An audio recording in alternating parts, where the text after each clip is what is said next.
stunt racer.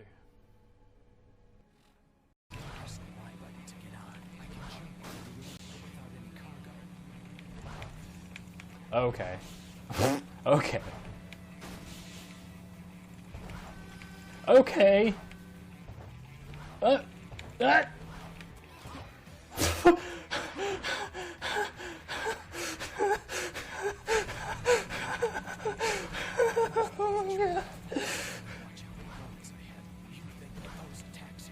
Yeah, go for it, because...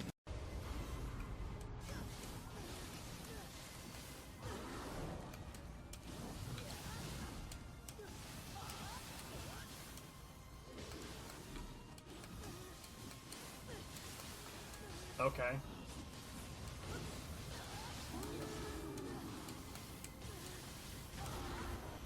I have no idea what the hell he was doing, and neither did he. That's sadly really common for devs to have no idea how to play their own shit. Like, hell, the Killing Floor 2, what in the sweet motherfucking shit is happening?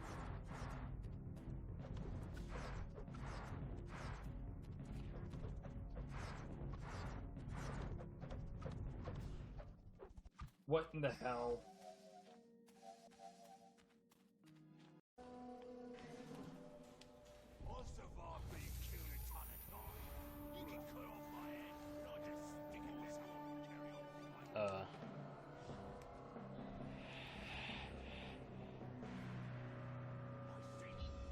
I'm literally just trying to jump that way.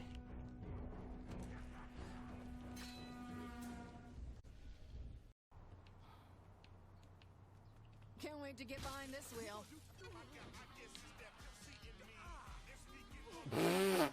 Wow. That poor guy. I just fucked his shit up. Not only did he lose his car, but he got, like, rolled over by it multiple times. I'm already pretty close.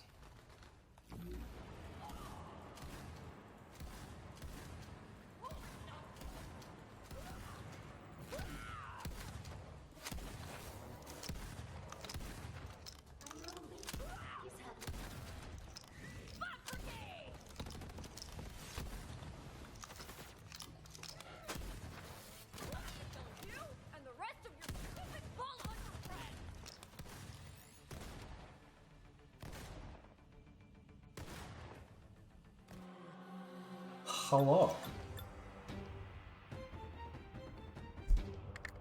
How is everything?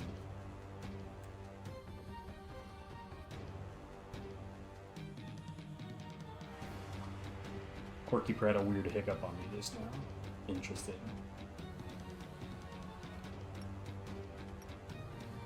Okay, so where are we? Let's clear the map on this, or rather fill in all of the spaces.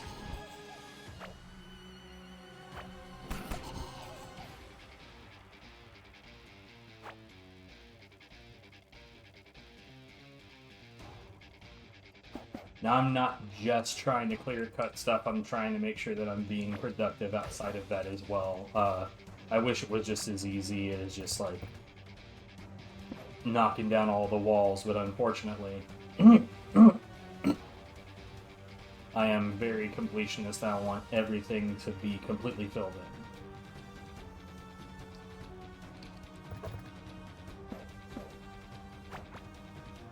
Now, for anyone who's never seen my setup here, basically I've got a nice big blue grid. Every 100 spaces from the core is gonna be the blue line. And yeah, it's quite a lot. We've got a pretty decently large chunk of the map done already, but anyway. Let's focus.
We'll come back to that in good time. I'm not worried about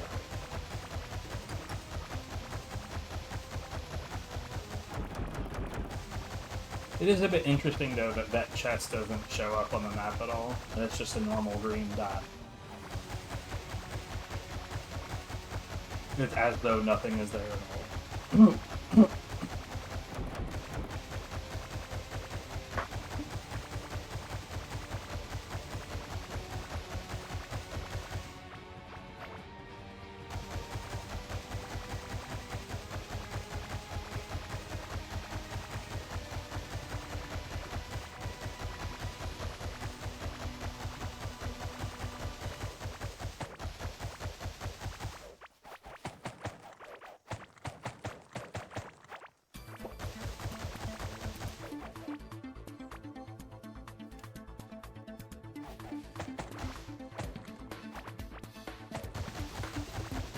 You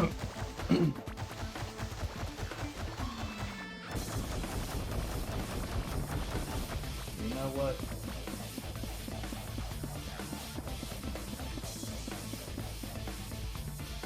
Sweet Jesus.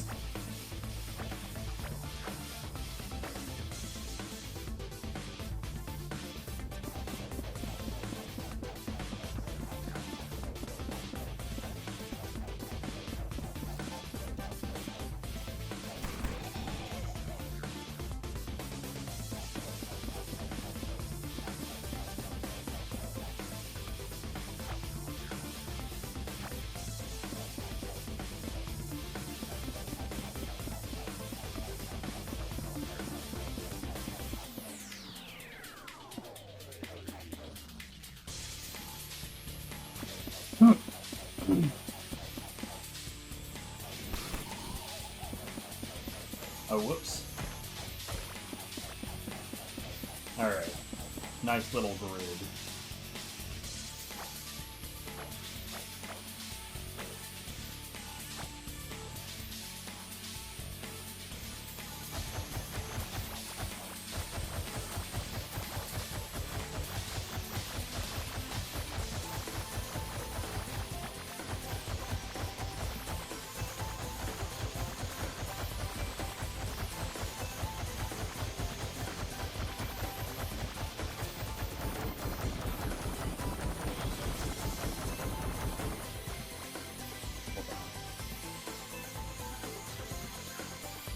Yeah, that should be fine.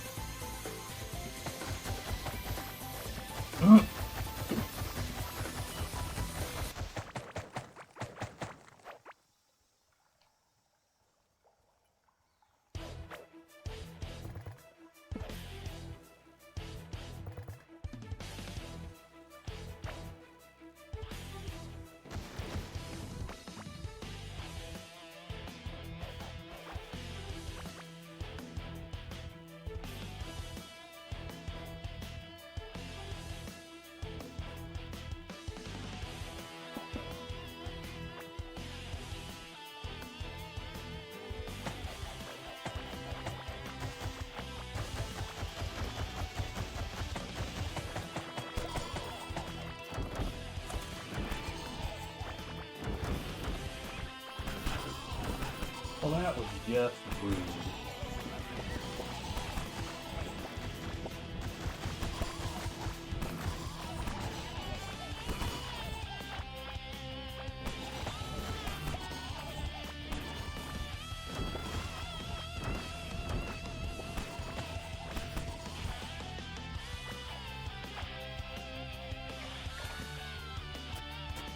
Oh, whoops.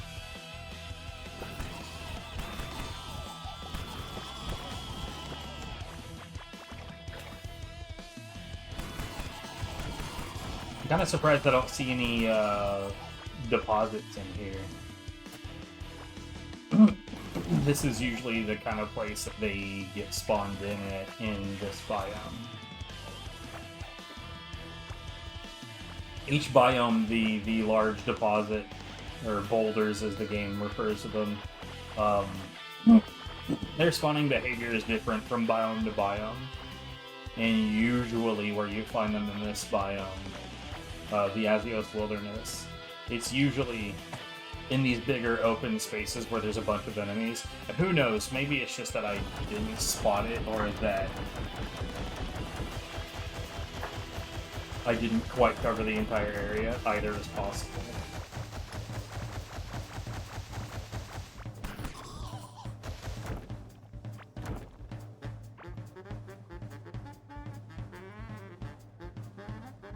So these lines go all the way back to my home base.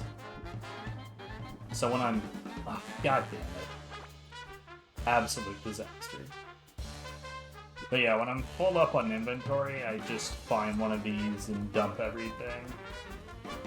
Well, except for the stuff that I actually use, of course.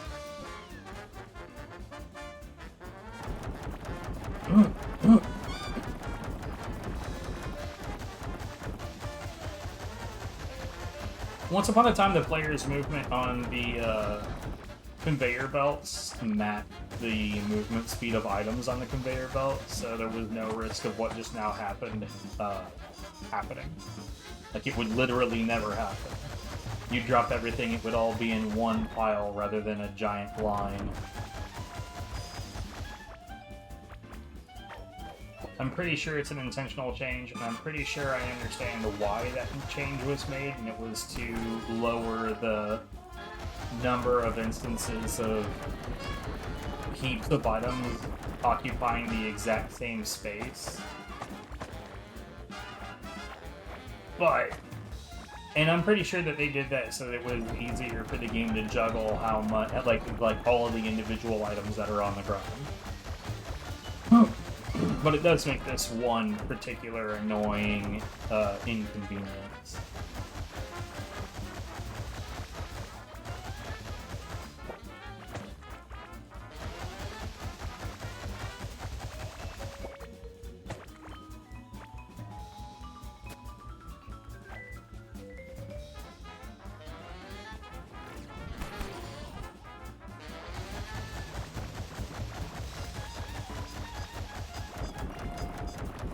So of the biomes that I'm dealing with right now, the biome that takes the most time to clear cut is the Azios Wilderness. And it's because there's like large sections of it where it's just like dense amounts of contiguous walls. Whereas for the most part, and like the ocean has a lot of just open ocean area where all I would really be doing in those spaces is getting on my boat and mapping it out. You can get a huge amount of the map just done just by boating through the ocean. And the desert has a lot of just open space between the sections of wall. The Azios Wilderness here, there's a lot of spots where it's just densely packed sections of wall in any direction.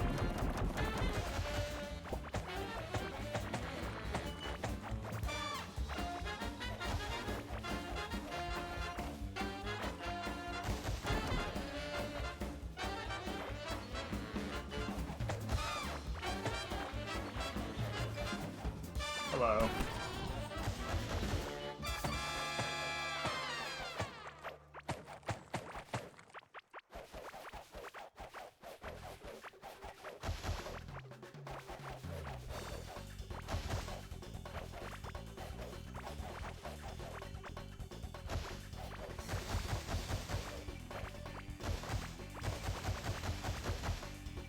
As far as like boulder spawns and other biomes, though, in the ocean areas, the spawn behavior there is not terribly dissimilar from the spawn behavior here, with the difference being that it's usually inland.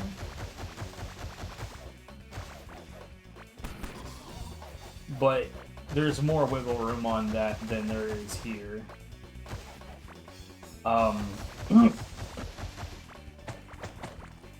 In the deserts, though, it's completely different. In the deserts, deposits, aside from in scenes, they tend to be hidden inside walls.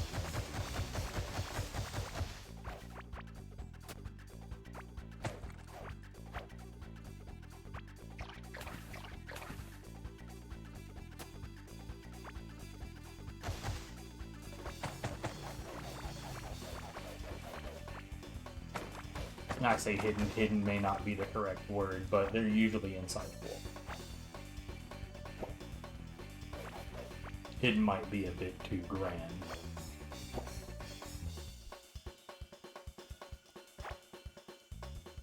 Especially since you can detect them just by being relatively close to them.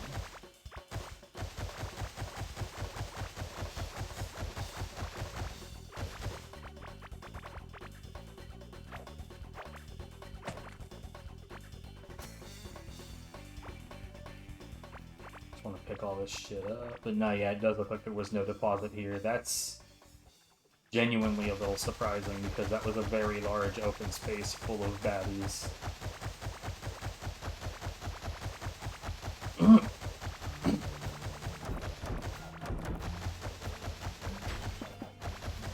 Those just happen at random.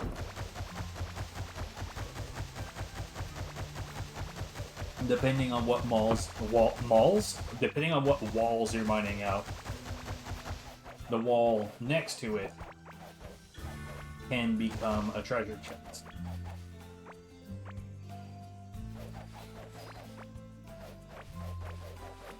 Now, funny enough, you can actually force this to happen by placing your own wall and breaking it over and over. Because I could take these exact same walls and put them down. It's a bit of an annoying process to do it intentionally, though. It's one of those things that's, like, bothersome enough that there's a good chance that you would never be willing to do it just on the face of, like, how annoying it is. The same thing is true about, like, if you saw that item that just broke out of the wall along with picking up the wall, those are considered valuables. As far as I can tell, at least for now, for the most part. Those are only worth money, and not useful for other things, for the most part. I say for the most part because I think I remember there being one crafting recipe that uses a valuable, but no, actually I think I might be thinking of Valheim. At any rate, there is an ability in the mining stats that makes it where when you break a wall, you just have an X% chance to also get a valuable from that wall.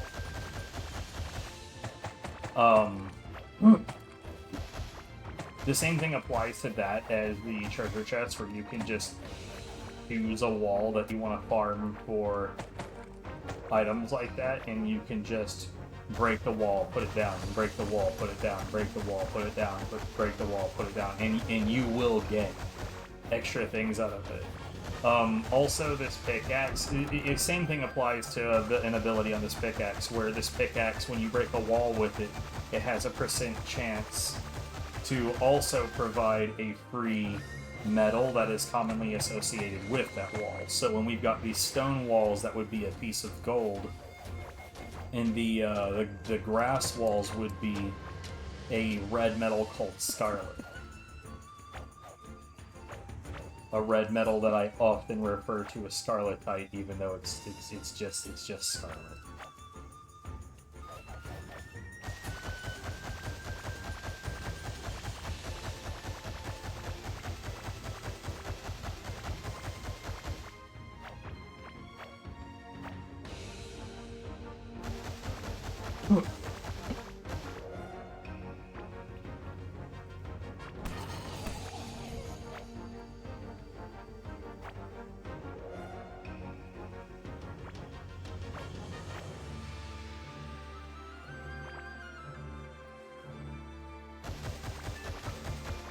Whoops.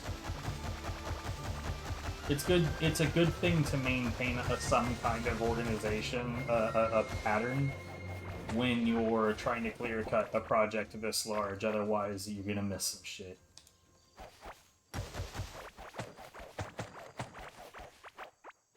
At the same time, is there really a reason to do what I'm doing? Probably not.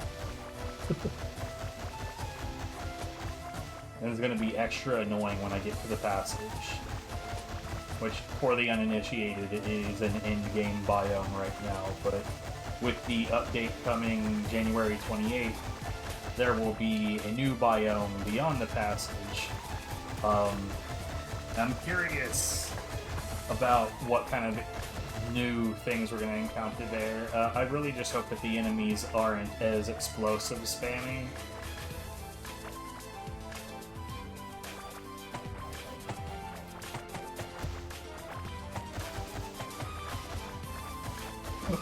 Because while I realize that booms are dangerous, and that is a good way to create dangerous enemies, just spamming explosions everywhere is kind of a lazy way to make things dangerous. Like, surely they could come up with something else, all I'm saying.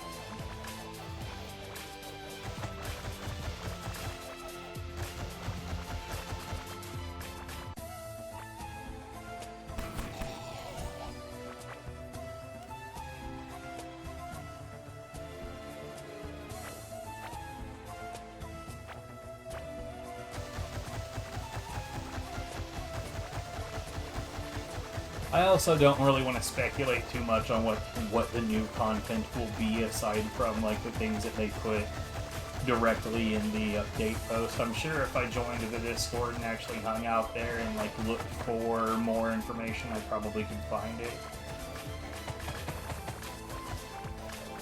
But I want to be surprised by some of it. And I think that if I speculate too openly in front of others, they'll be like, actually, they announced... And then that would be the opposite of being surprised.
I really do need to get some HP regen back into the setup somewhere.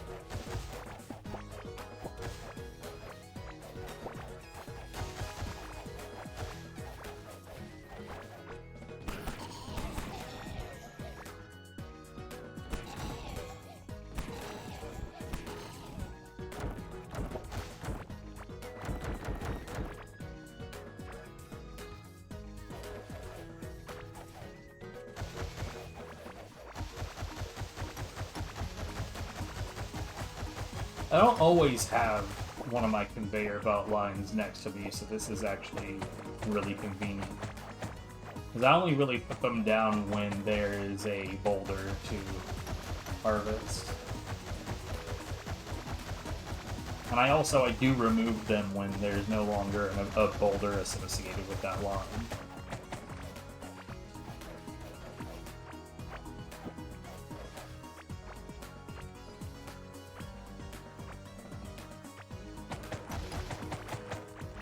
Which for clear cutting may not be the smartest thing to do. A long time ago, I used to make like I would put down arbitrary. I say arbitrary. I'd put down conveyor belt lines into whichever direction I'm clear cutting, and then I would drop things there. And when I'm done, I would just clear up that line. I don't think it's worth doing all that.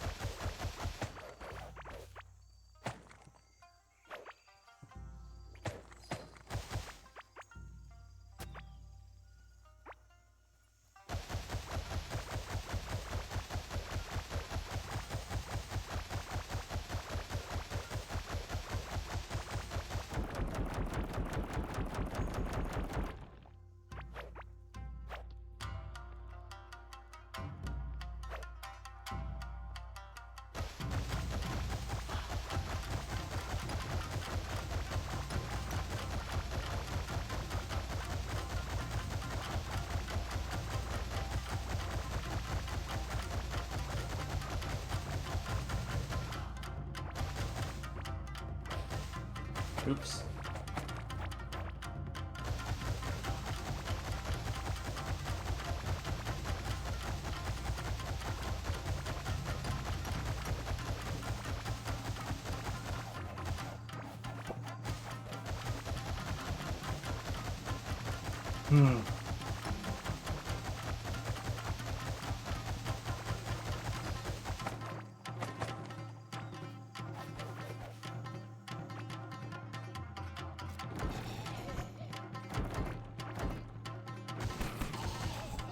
We'll go ahead and knock this out because that's just this edge completely done.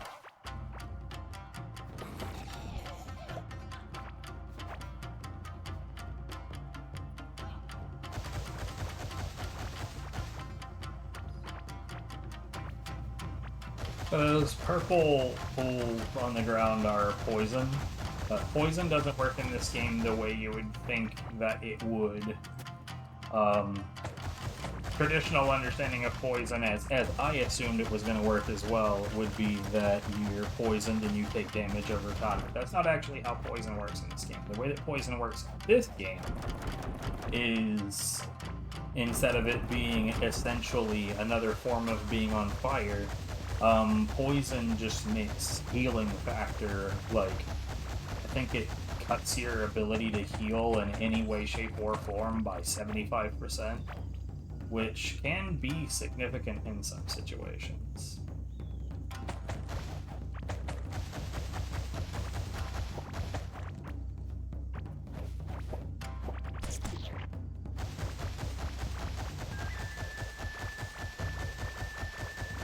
Especially when it comes to some bosses, because you can poison enemies and the rule is consistent for them as well.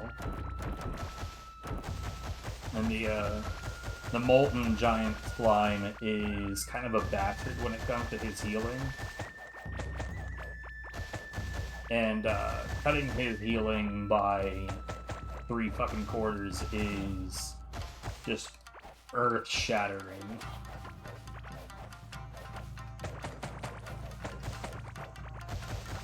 To say that it wildly changes the way that combat goes is bit of an understatement.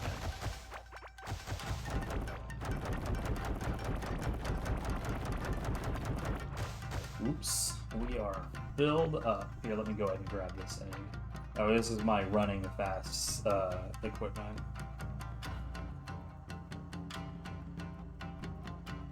You're able to have 3 different sets of equipment on you at any given time. I saw a mod at one point that raises that. What the hell?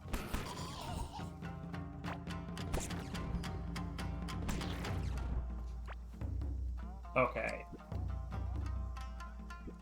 I hadn't had that happen before. Anyways, I saw a mod that raises that up to 5. And I'm not wholeheartedly against that. Kinda hope that that's an official change that gets made.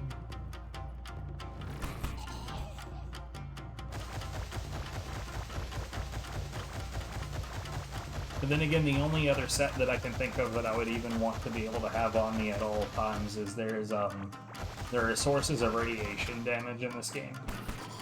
And there's one specific armor set it just gives you immunity to radiation.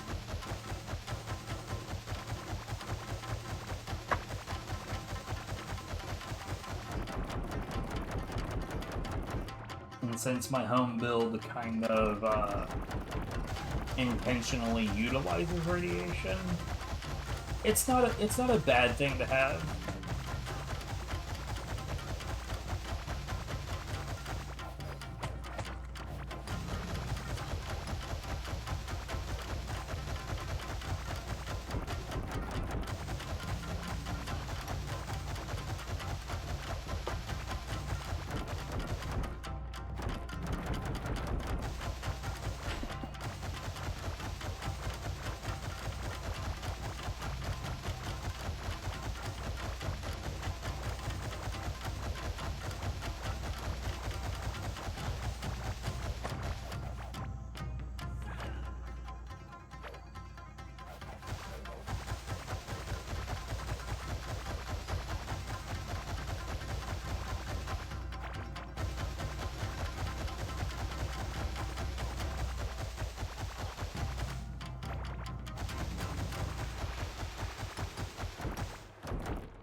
Of the last few cruising tracks that came up, I ended up having to deal with some copyright match bullshit.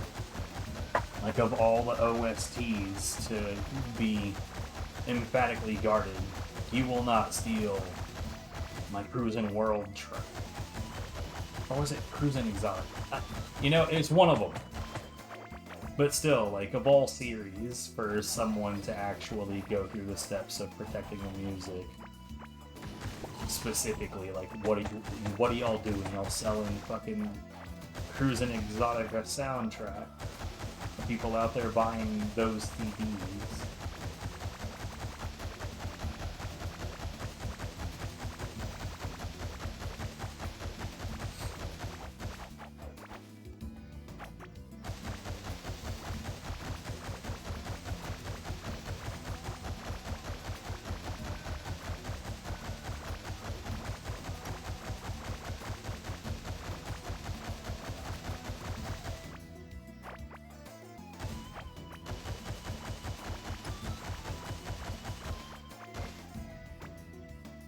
I just realized the game is a little loud.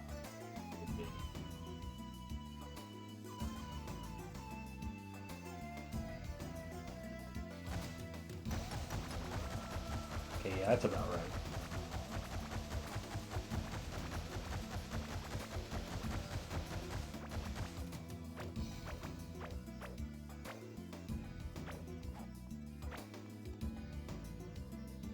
I typically aim for music in game to be around the same thing at minus 30, not minus 25. Minus 25 is a bit too high.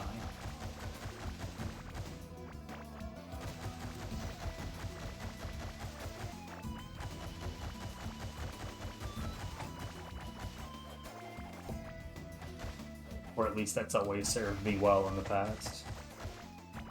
Audio is a fickle mistress. A fickle mattress. Audio.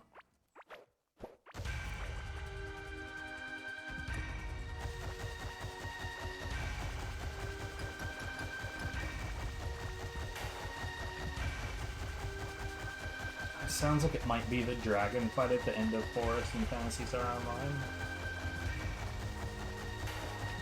Yeah, that's exactly what that is.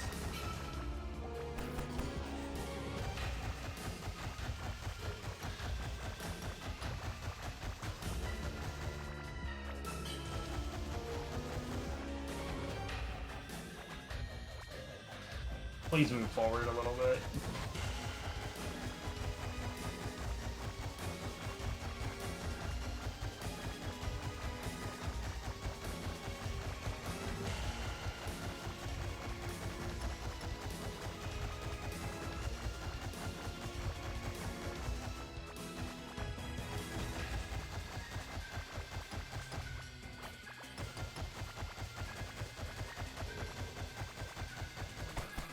Yeah, that wasn't a very smart place for you to hang out, homie. This over here is an example of a boulder. That's a starlit boulder.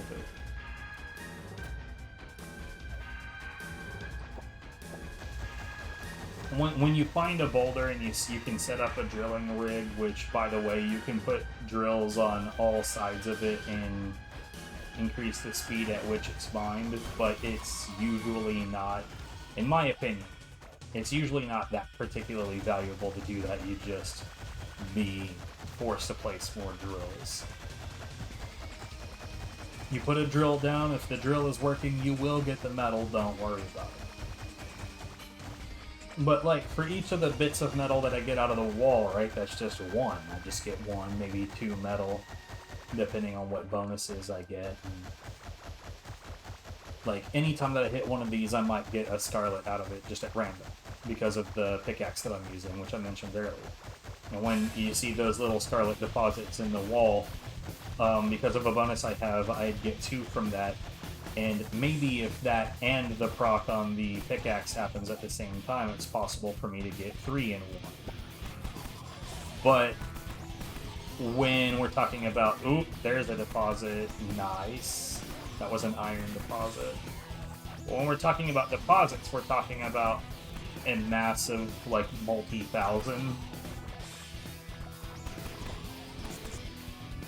Like, it's a gigantic number of pieces of metal.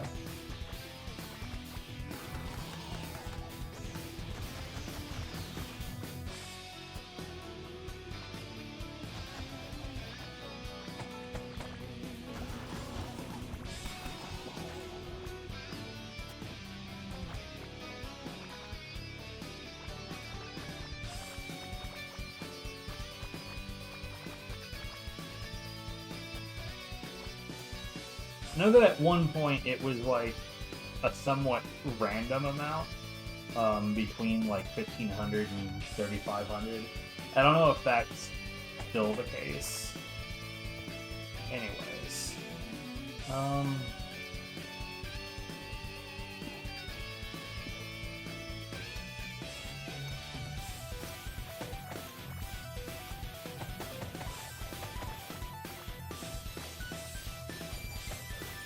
But all you really need to know is number bid.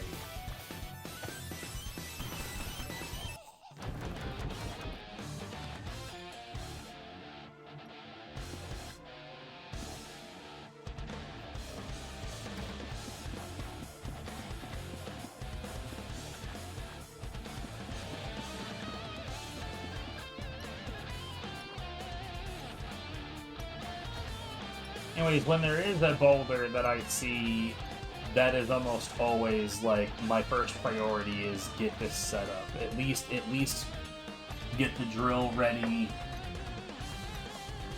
get the extraction process underway. But at the same time, like, that was my attitude more when there was literally any metal that I need, and I don't really need any metal. I am a hoarder though, because you never know, something might get added to the game. Something like Super Ultra End Game might be like a high level upgrade for your equipment that requires hundreds of each of the metals. And they actually did create a system for improving weaker equipment, well, lower level equipment to make different builds feasible to do. And that actually does chew through a decent amount of metal, so I was vindicated in the idea of, like, storing heaps and heaps and heaps of, like, copper, for instance. But in games like this, where it's just, like, one of the major tenets of the game is collect a lot of materials and craft, I am a massive hoarder in games like this. And if there's not a reason to not do it, I'm gonna do it. And we're gonna just have an absurdly large number of boxes just filled with all the things.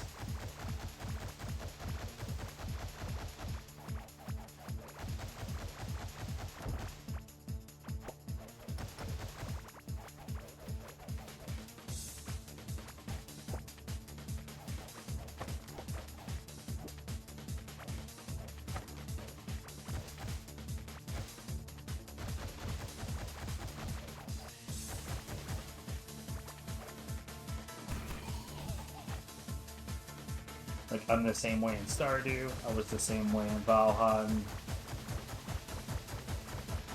Minecraft, for the brief amount of time that I played that shit. Name a crafting things video game, I did that shit.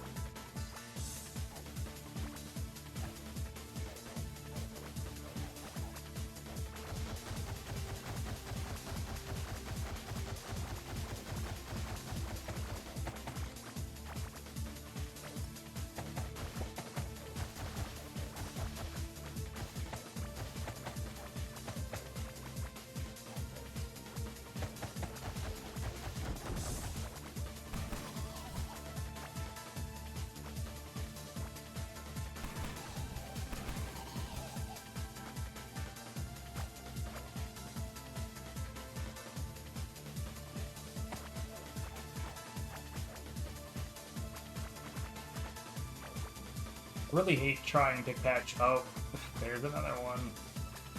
I really hate trying to catch the fireflies with the bug net, because where they actually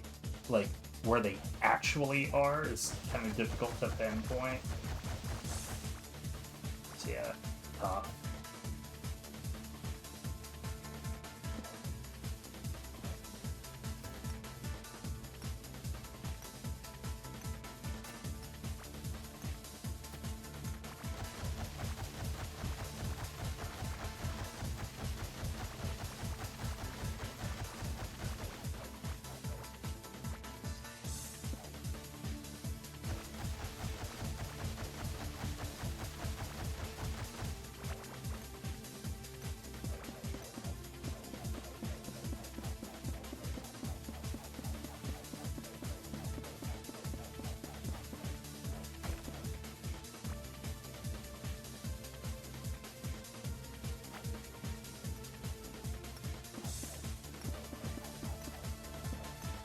Okay, so the thing I'm doing right now, putting down like a wood floor outline on the line, once upon a time, many revisions of this game ago, if you were to put down a conveyor belt and only a conveyor belt, like the minimap on the right and this right here was actually really inconsistent about being able to actually maintain that line on the map. Couldn't say why, not really sure. But while you were near it, it'd be flickery, and at best it would leave a very inconsistent, nonsensical, broken trail. Anyways, it made the line a lot harder to see on the map. Now, while that is no longer an issue, and the line does consistently stay on the map, I still say it makes it, like, the line is actually quite difficult to see if you don't outline it. So now there's an outline around a gray line that makes it actually quite easy to spot on the map. It's like if we were to, oh hey look, here's another line. But if this was just a gray line in some biomes, like say here, I might not have seen the difference between this gray and this gray.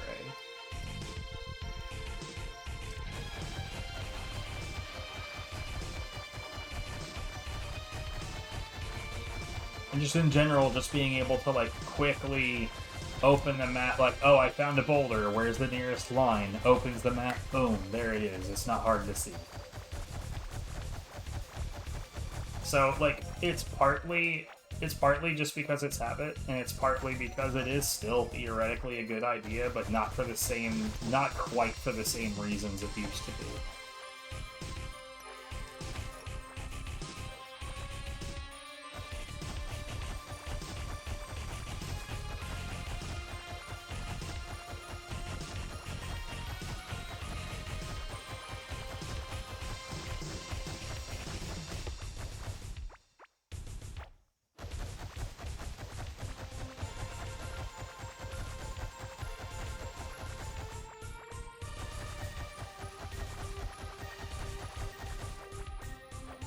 Whoops.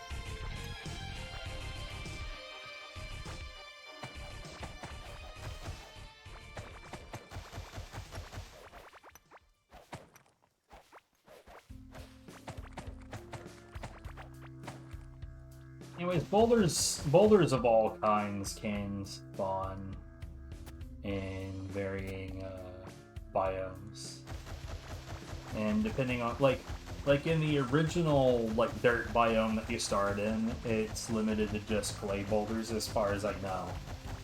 And then in the stone biome, it's mostly iron, some gold. In the clay biome, it's mostly tin. I think also some gold. And what I'm saying right now excludes scenes. Now scenes are like unique parts of a map that are placed randomly, but they are like constructed of the same basic zone. And like much of the map is completely random, but scenes, if you were to construct a new map right now and encounter a scene, it would be fully recognizable as a location that you had potentially seen on another map.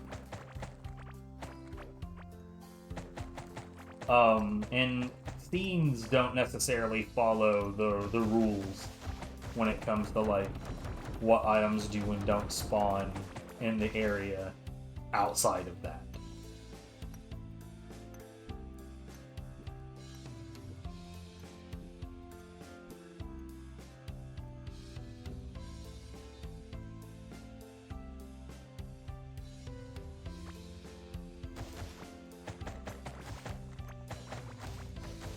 I'm not gonna lie, I love this area because it's next to so many lines.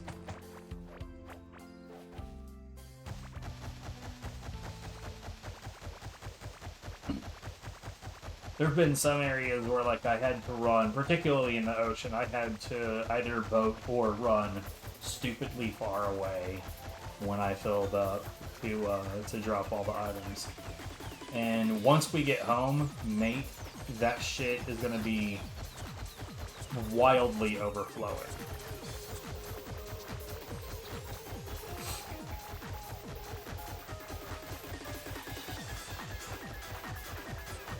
Good old DJ Taco.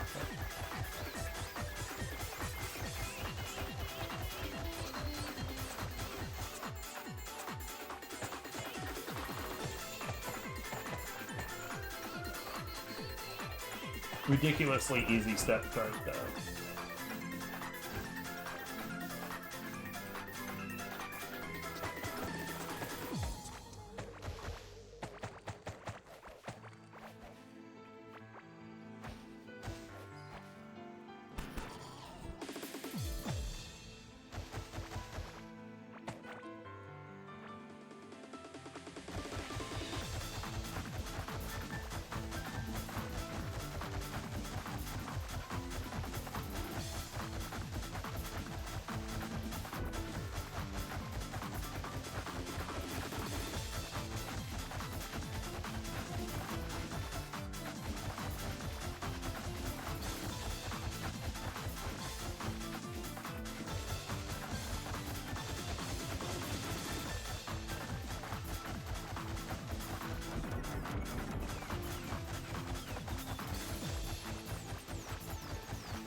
So all these bits of moss, like this stuff that I'm standing on right now, those spawn enemies.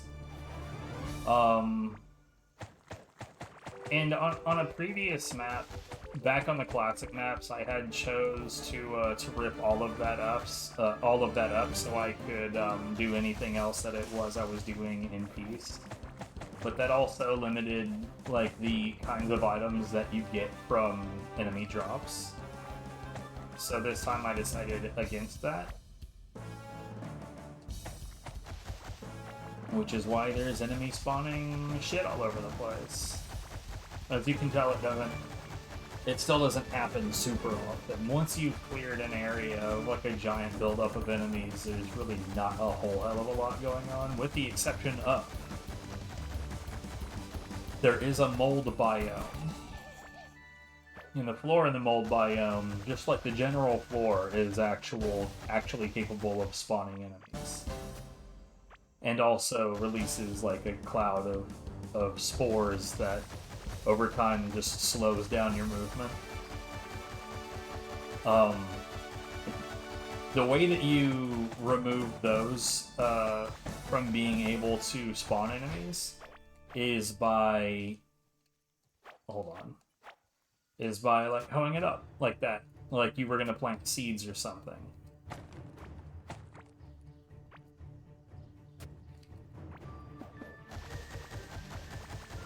You do that, and there's no enemy spawning. But the spawn rate in that biome, holy shit. You turn your back for like 5 minutes, you come back, there's a whole fucking like orgy of murder waiting for your ass. It is a bad time.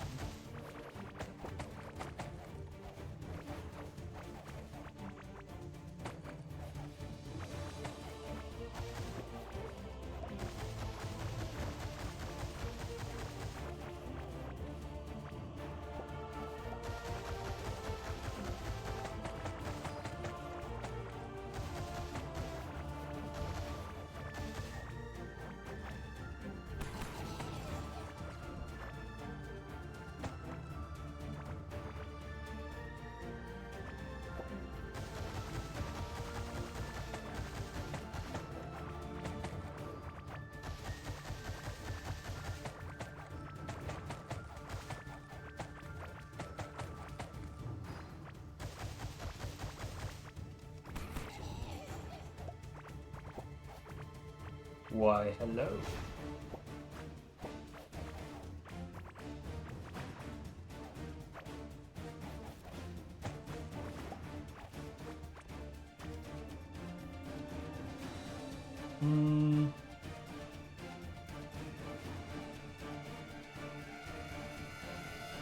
We'll go to the right.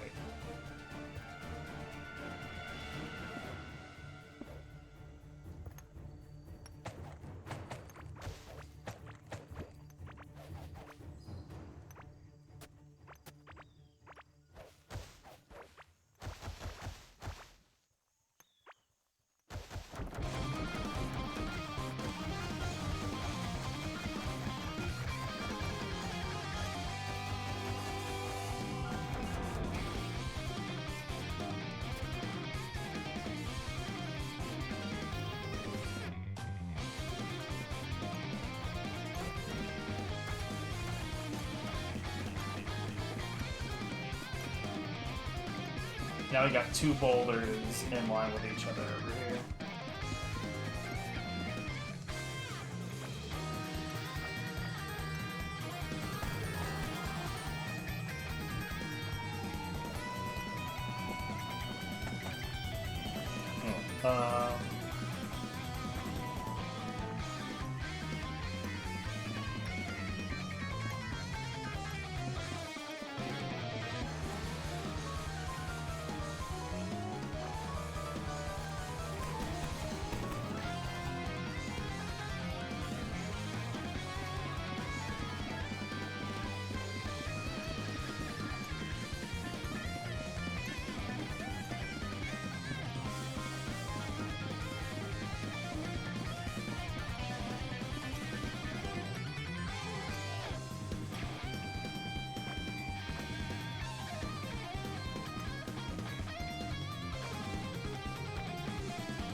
Good lord.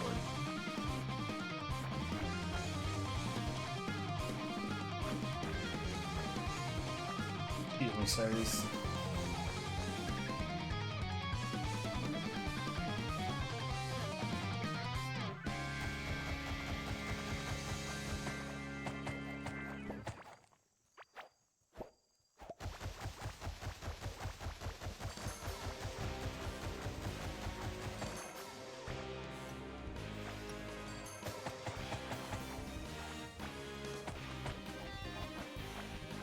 Since that's how much of a dork I am, the next major update promises to bring a bunch of automation, like new automation shit to the table. Because there's already automation things, and I love that. I love building logistics. I don't give a shit about like building decoratively. I don't care all that much about making my home look cool. What I do want it to do is I want it to be extraordinarily functional.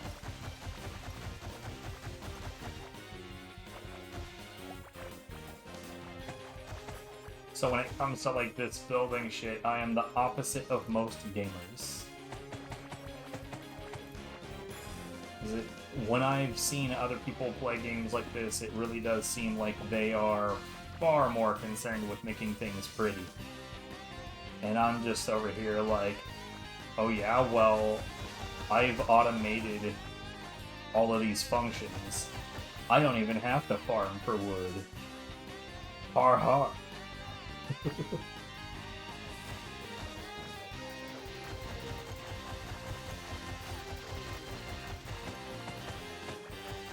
I'd say as I'm like cracking all of this wood.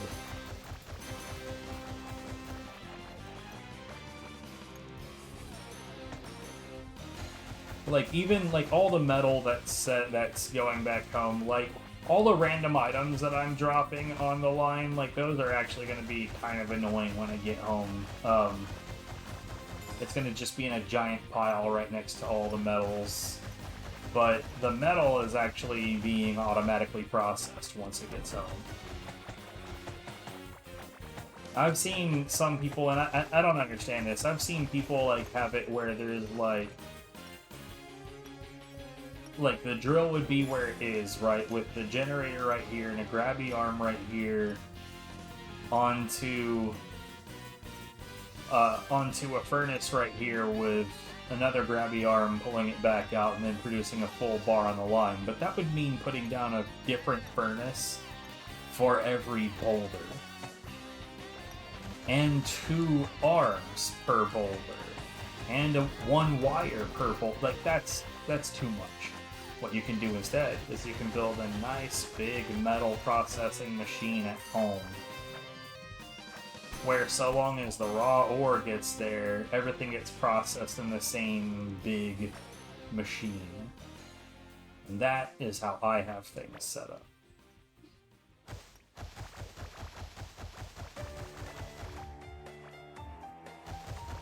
Yo, letter quest. Yes, sir.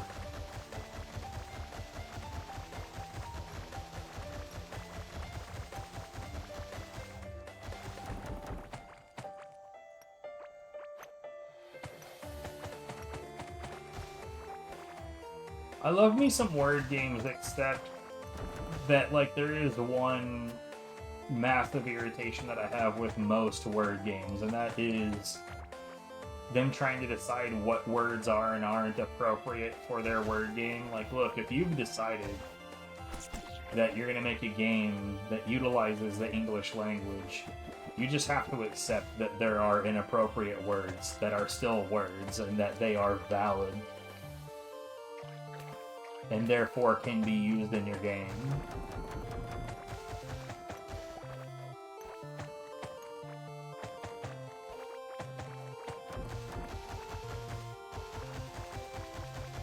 I don't think I've ever run into a word game. Like, I mean, it's one thing when there's no player entry, right? Where the words are predetermined in a word-based puzzle. Like, there's a PlayStation 2 game called Puzzles and Crosswords.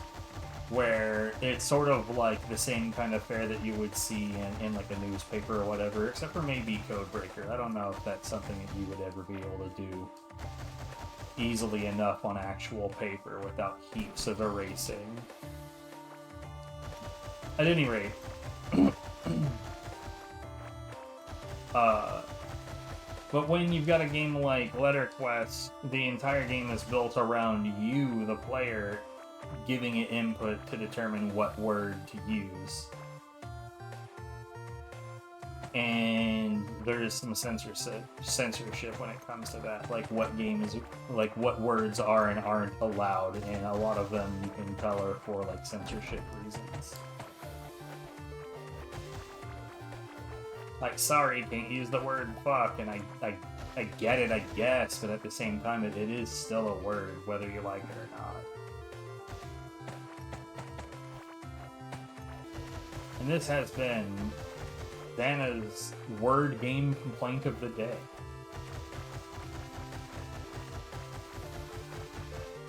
Probably my only word game complaint, really, but it is a big one, and it is true in most word games.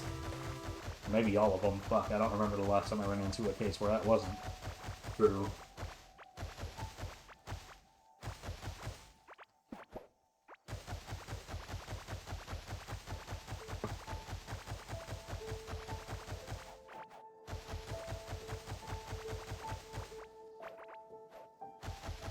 Oops.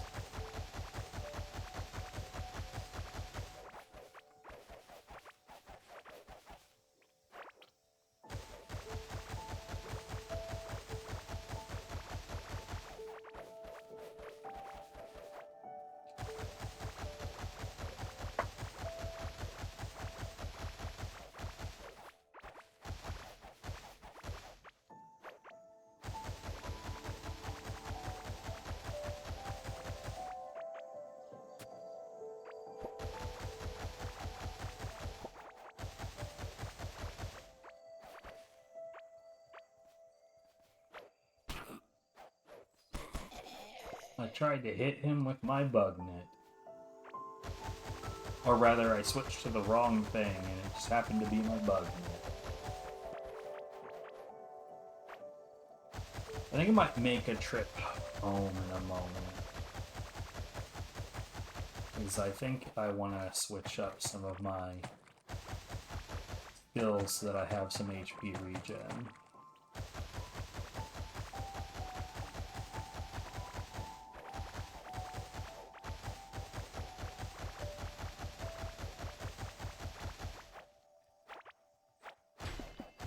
Not that it's necessary, it would just be convenient.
Oh man.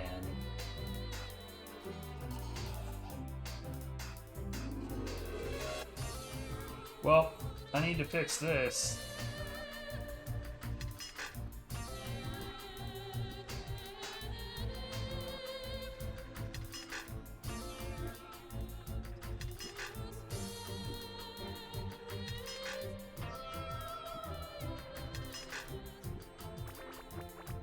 Please drop it. Okay.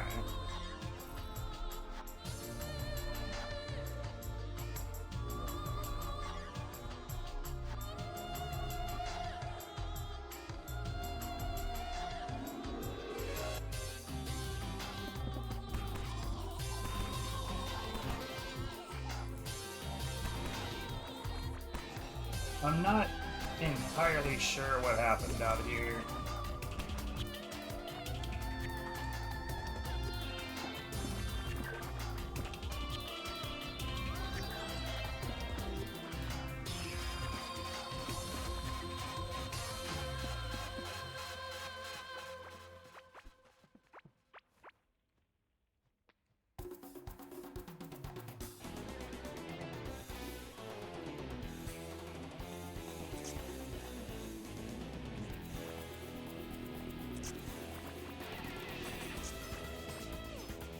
Aw, man.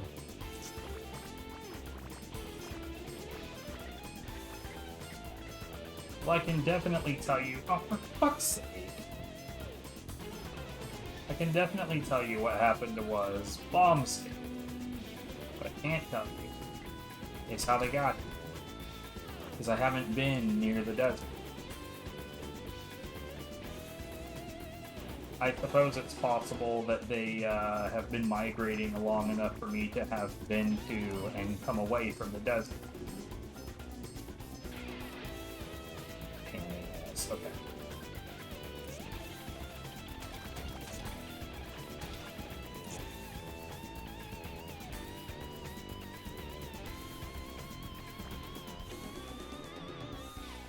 There's going to be a wire in that pile of things somewhere. We're not going to fuck around with that. I'm just going to grab another wire. Unfortunately, there's no way to fully prevent this from happening as things currently stand. And I'm not going to lie, I hate that.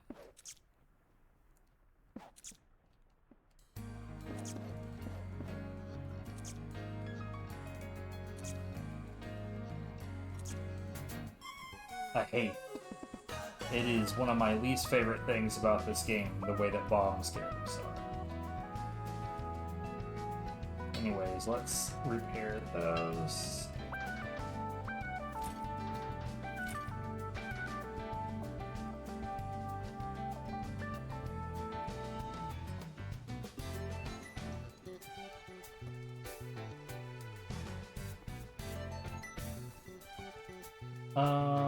Right, I came here for coins. Alright, let's look at my player abilities real quick. I think one of them is in gardening? No. Okay.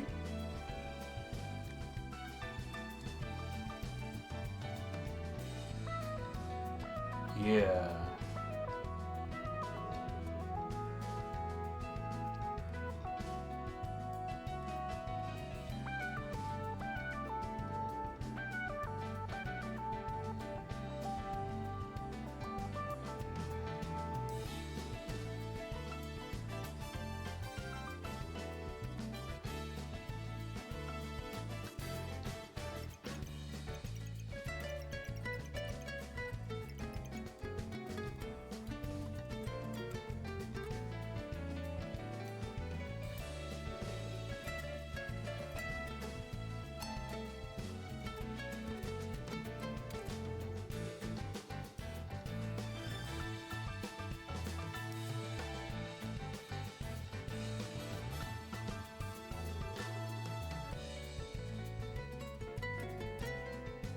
I want to say that there was something else, but I guess not.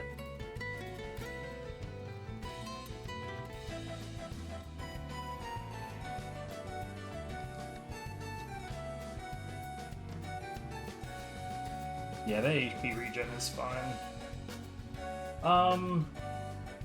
I guess if I'm home, there's no reason not to get this done. The amount of it that is here, and that means I should probably do the farming. So this is a whole ass process, dealing with things at home.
Um,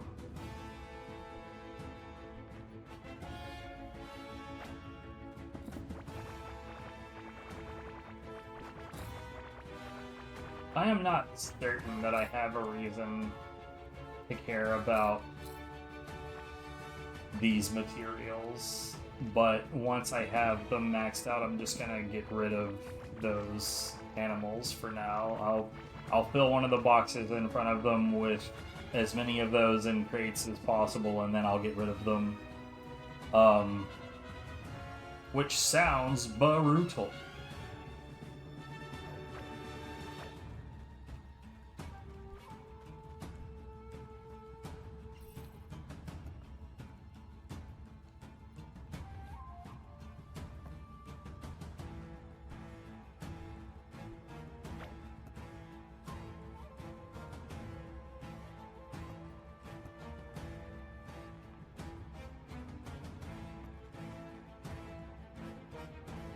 Remember what this is.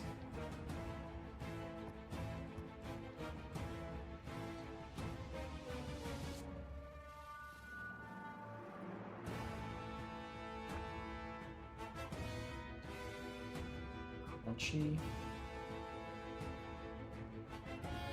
No.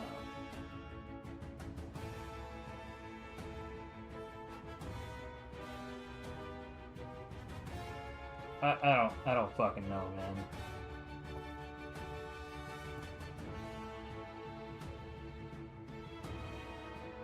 Yet another crunchy.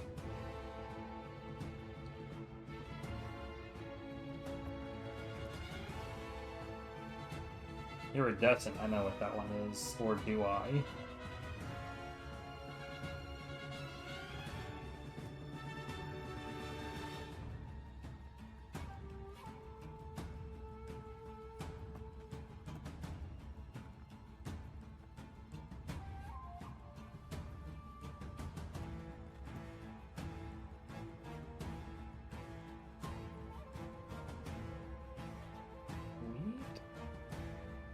Oh, no, yeah, I know what that is.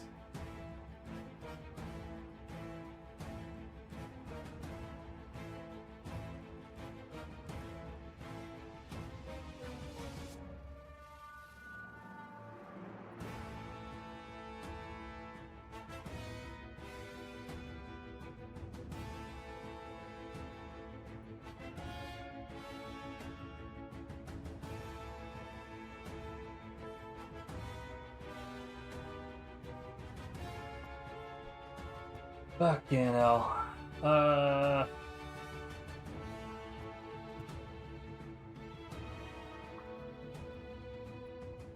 Spicy. These are all pepper based. The hell?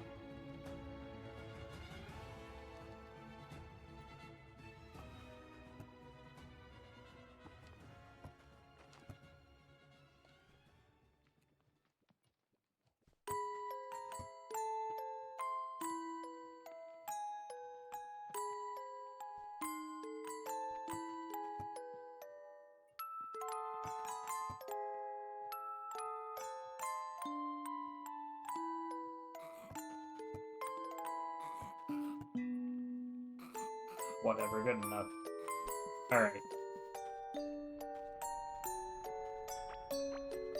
So here's how this normally goes. I pick up everything and then we break down as much as we can. I think... Hold on. I think that these fishing rods can actually go in her tool shit. Yeah.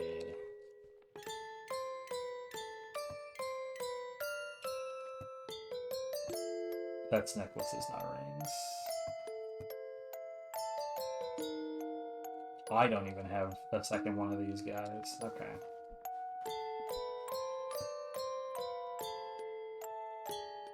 That motherfucker does not look like a ring.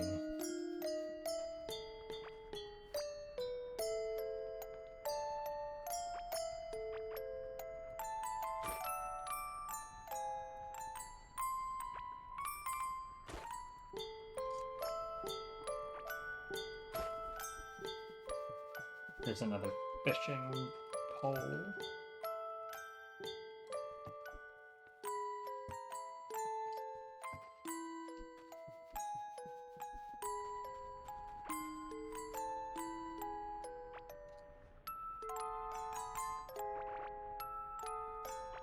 Oh, Moldrin.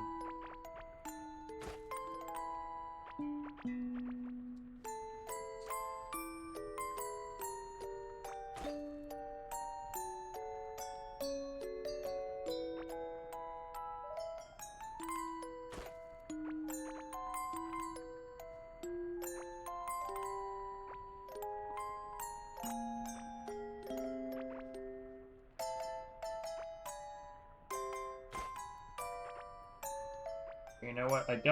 We're not going to need another one of those, period.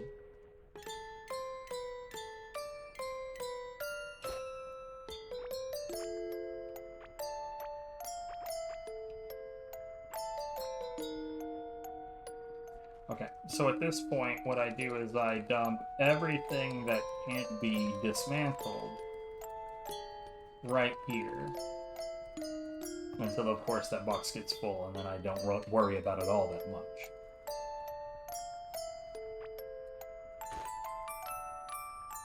It's a torque necklace. I don't honestly know if Viv has that.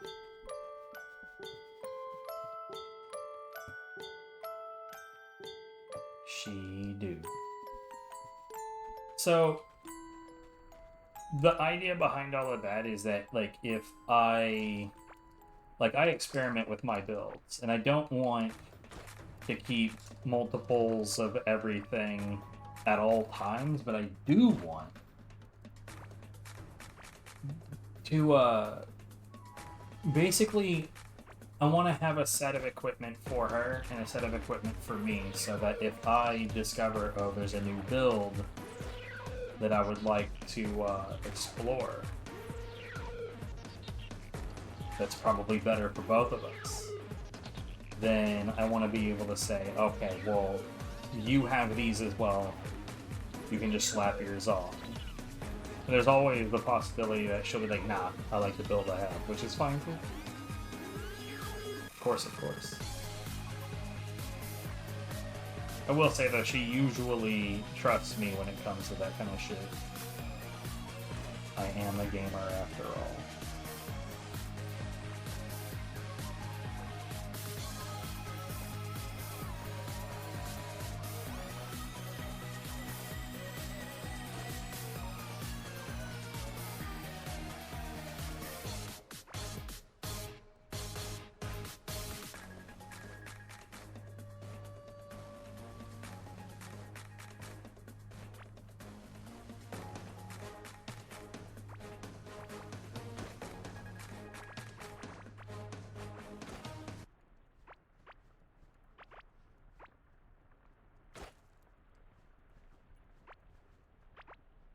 Wait, I actually don't know about that shield.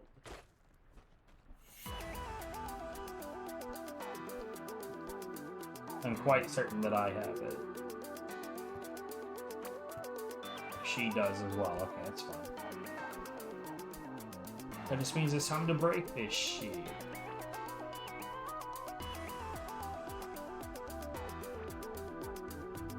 Processor chip. I'll be totally honest. I don't recognize that motherfucker at all.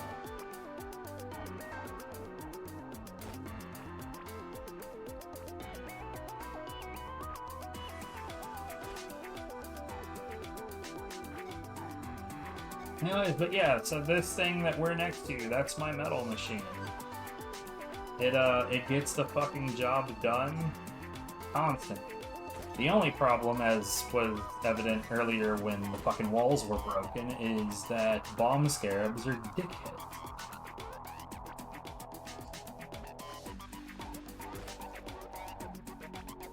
And we could, relatively easily, I think, fix that if radioactive walls would affect enemies when they weren't, you know, within X amount of range.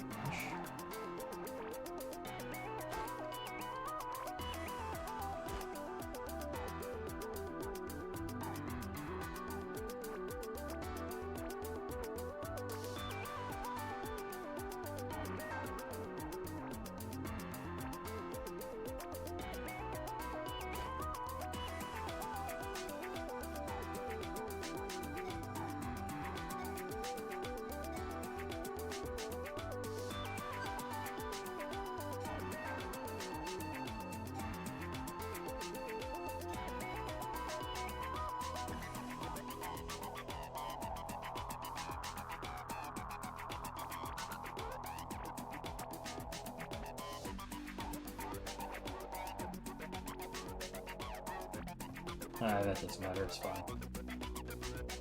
We need to do this process again. This is how intense things get at home in terms of trying to get everything done, is that everything overlaps. I mean, like, I could just ignore one thing and finish the other thing, but... eh.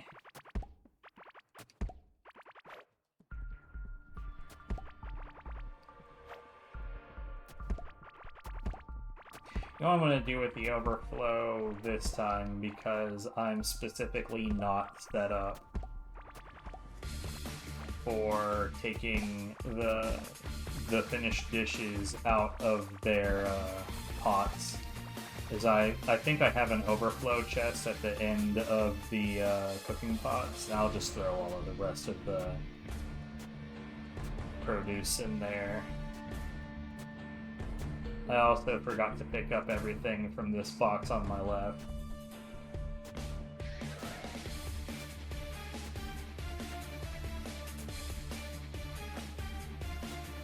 Damn it.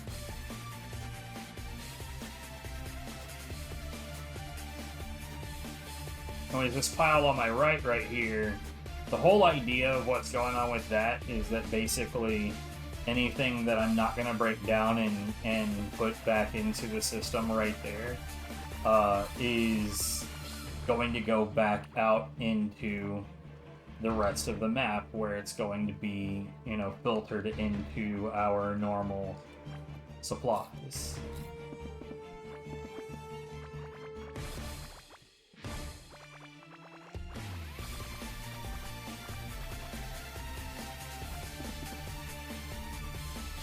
So that's just a relatively quick way to just remove one set of things from where the other things go.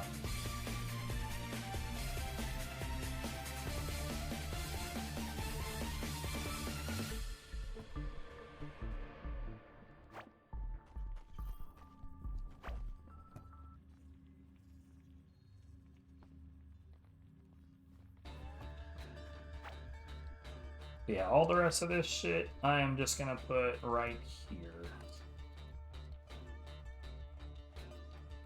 And I will sort that out later.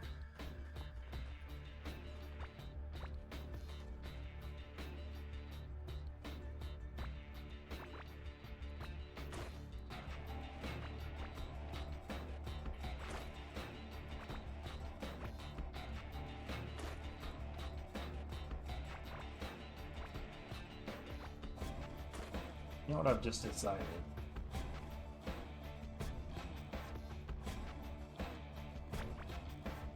The bags back.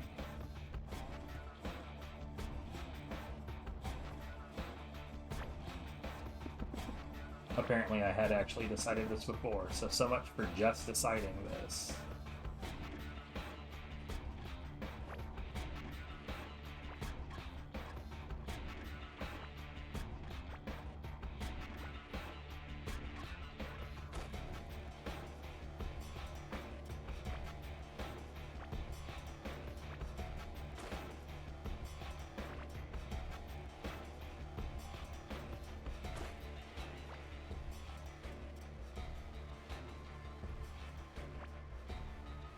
I can always make another bucket if I've made a mistake and this is the wrong one.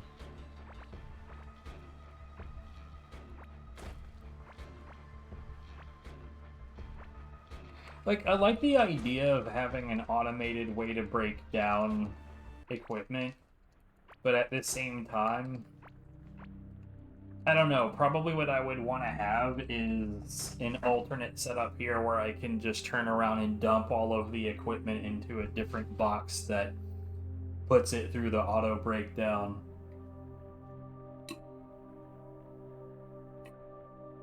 Rather than having it on the line.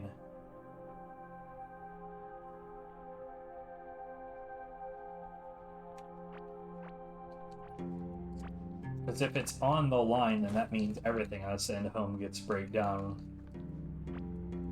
Which would mean that I would have to make sure not to send anything that might be new. or that Viv might not have.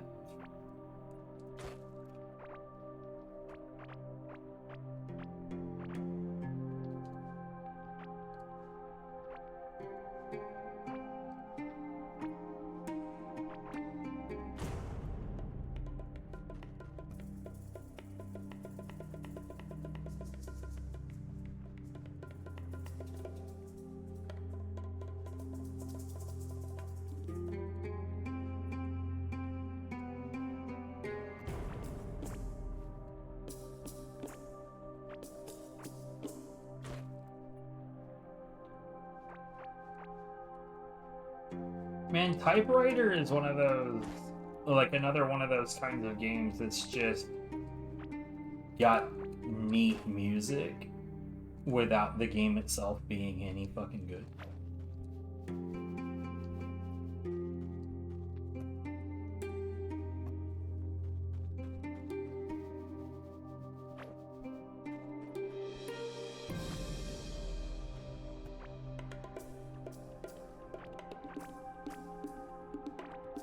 What in the fuck? I'm sitting here like, why aren't they going in? Brr.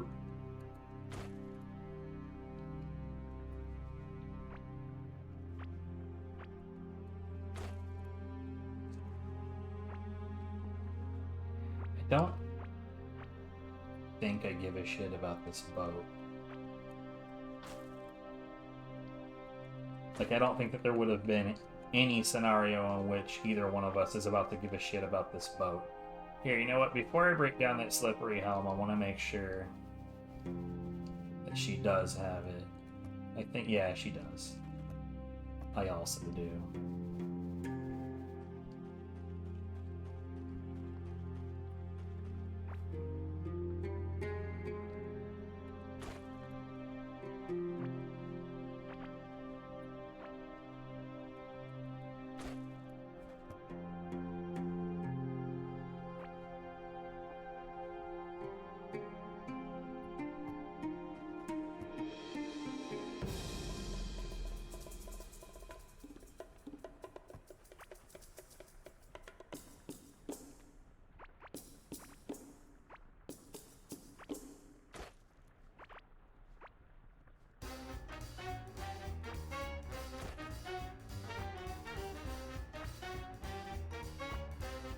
Wait, what is this again? It is the septum ring.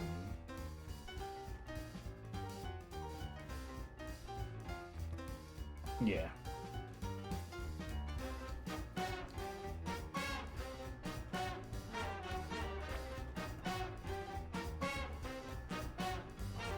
But yeah, this is the whole operation. Initially, it only had the 4 Fury furnaces because I thought, you know, especially with the increase up to $99.99, I thought there's no way this is going to be a full runaway. Never ever will it be a full runaway. It will never need to be greater than 4. And then I found like 11 Pandorium boulders in relatively fast succession. And it didn't take long for me to be proven totally wrong. And so I added the other 4 at the other end. I will say, like, if they add another type of metal to the game, then I'll be forced to assume that there will be yet another 2 metals that they are eventually planning on adding, which wouldn't be incredibly surprising, but I'm not gonna lie, I'm not sure that I want that. I personally think it would be more interesting if they started, like, with the idea of, like, this like new biome being, you know, electrical stuff, right? I think it would be a lot more interesting if they started focusing on unique types of craftables, like electronic components and such, rather than saying, like, oh, there's a new metal along with all of these components. Like, why?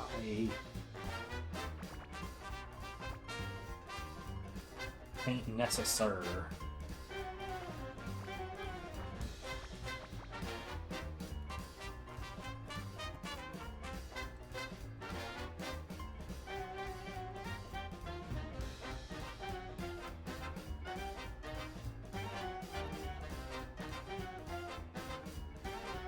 Okay.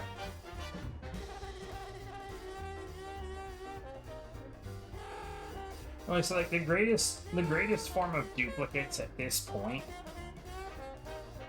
Pin dagger. I think that that's just a melee weapon. And I'm pretty sure that she does not have it, because why would I have bothered to make it again? The ring? Yeah.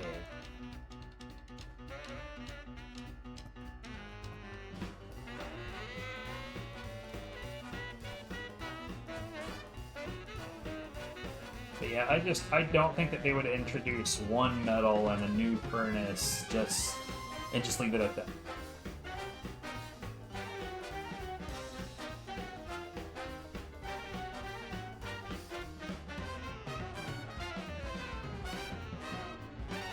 Wait, what am I doing this for?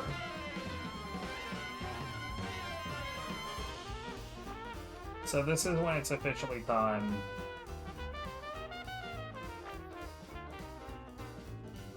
To do all of this. Now, hold on.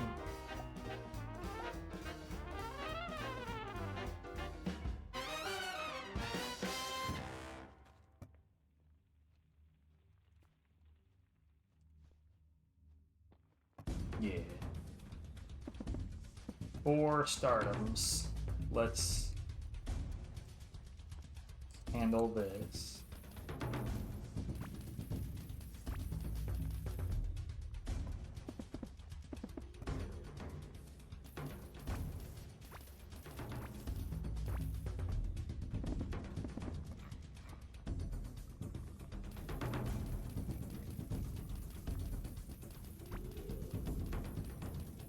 You could hold the button, but it's slower.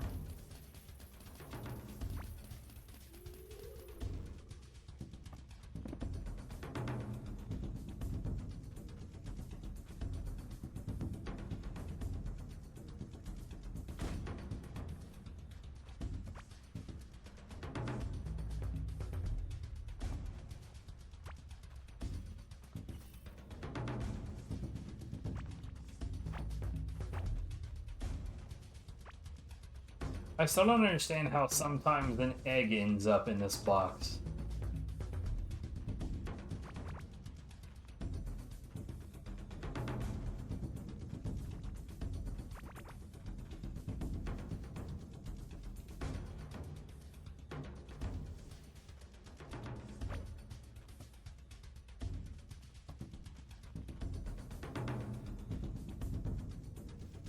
I need to empty pretty much all of what I got here.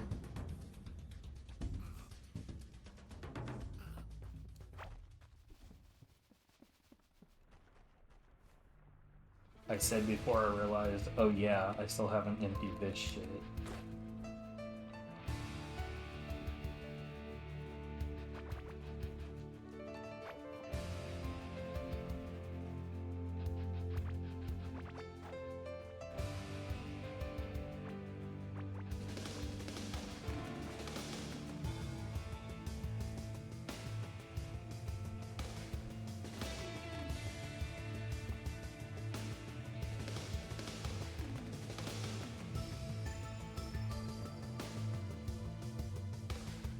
Huh.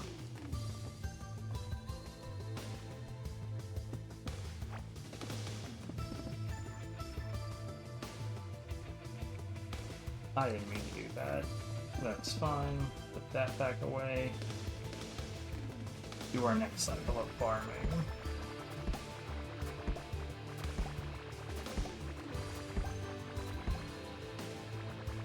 So this is something that I don't normally do until I've cleared out an entire block. And I'm so close to clearing out the block, but I decided to come home for that shit.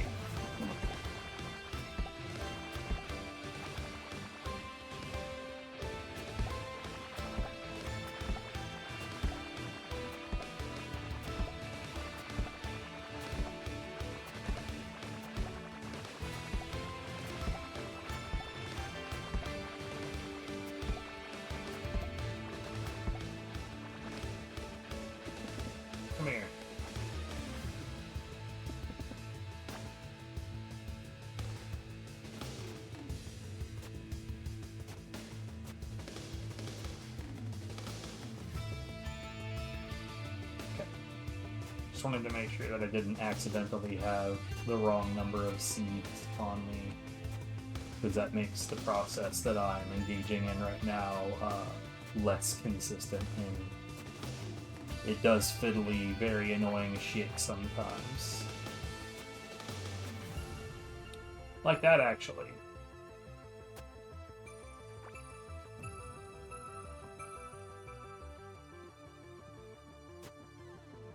I probably literally just picked that up and then forgot about it.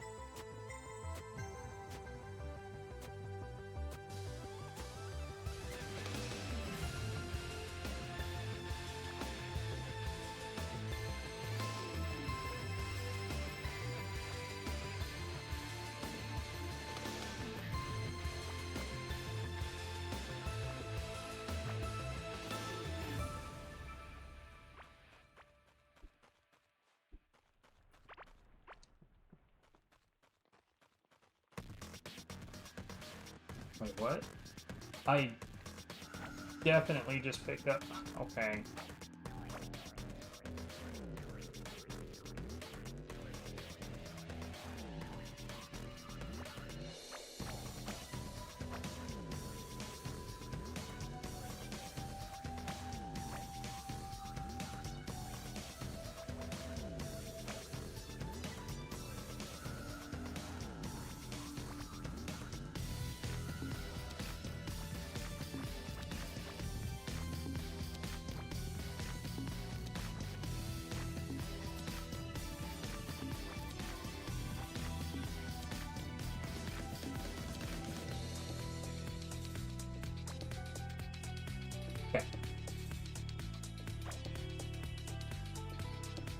This process right here of just like taking all of the items from the pile in the box, that used to take literally fucking millennia.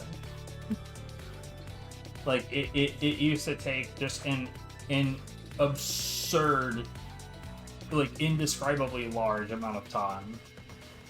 An unforgivably large amount of time.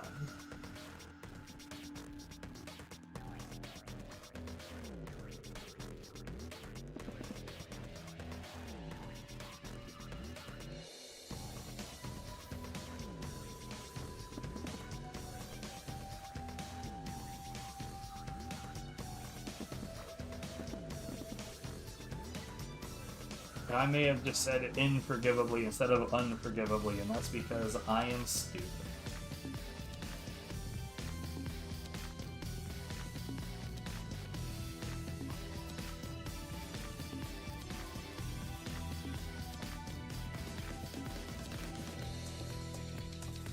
Yeah, I guess I hadn't picked those up before.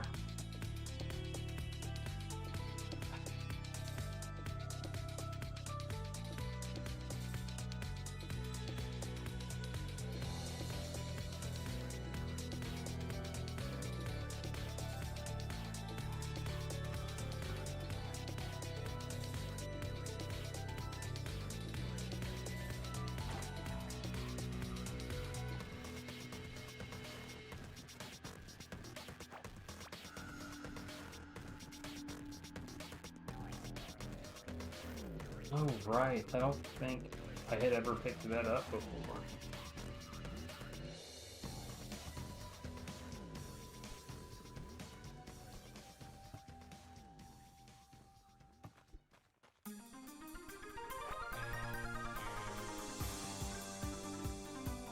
Whoa, really?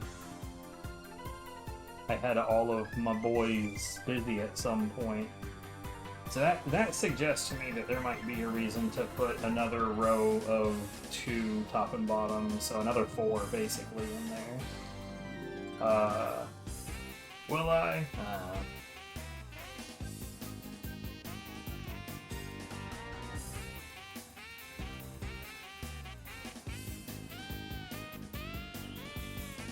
Anyways, oh shit, you know, I should probably get my mining equipment back. Instead of just taking off of my farming stuff. Farming equipment will not be useful doing what I'm doing.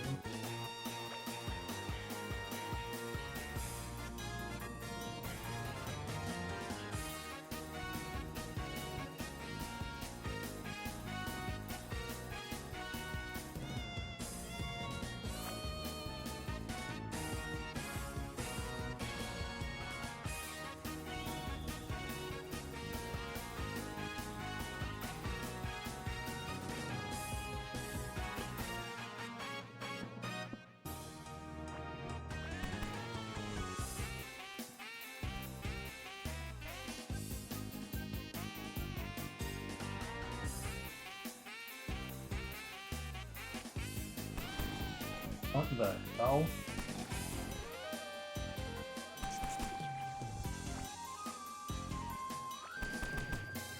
Okay. Oh, I guess he... Okay. It makes sense now. I get it.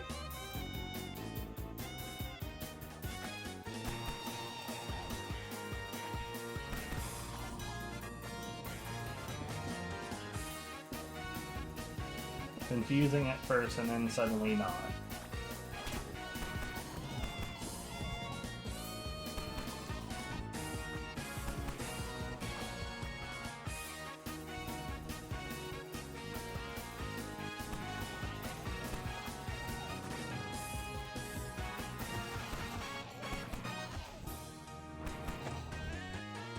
There's so many of these dudes.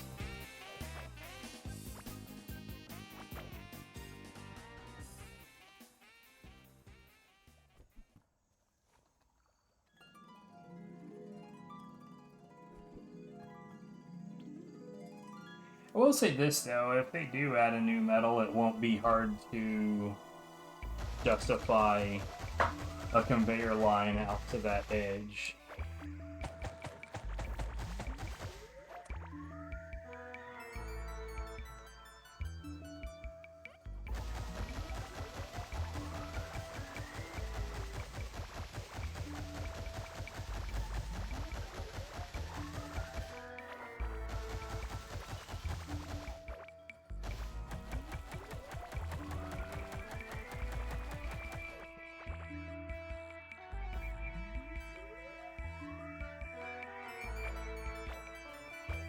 You know what? Hold on. I'm not digging this at all.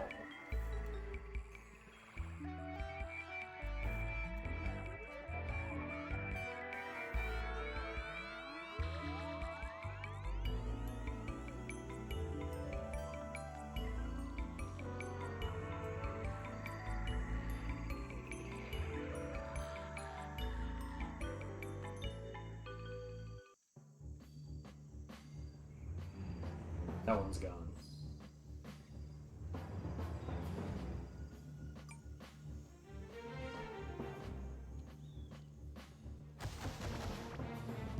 Too many high pitches.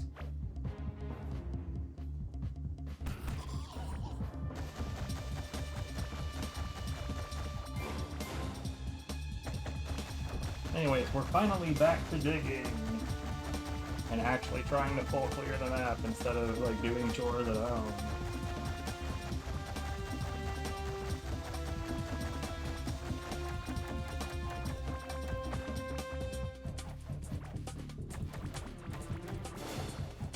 I will say, like, I don't watch other people like stream this game often, but when I do see people streaming this game and they like don't have any of the logical things automated, it like hurts my soul. People having to put in metal manually in individual furnaces. Like, I remember those days, sure, but like eventually you gotta grow up, right?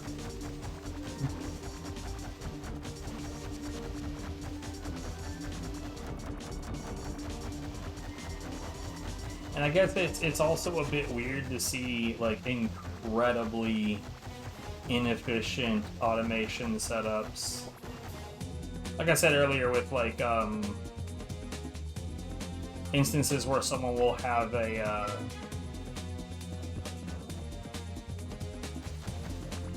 a drill set up next to a boulder that immediately goes into a furnace out in the field. You just think like, bruh, like, that's such a waste.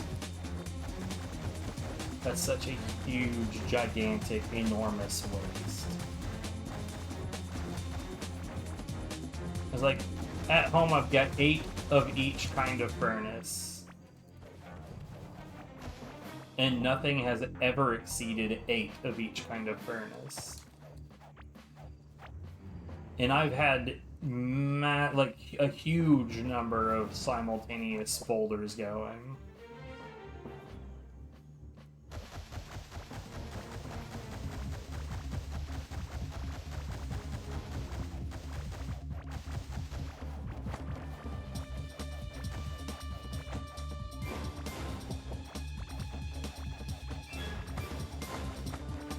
To have one each. Ugh. Yeah. Uh-oh.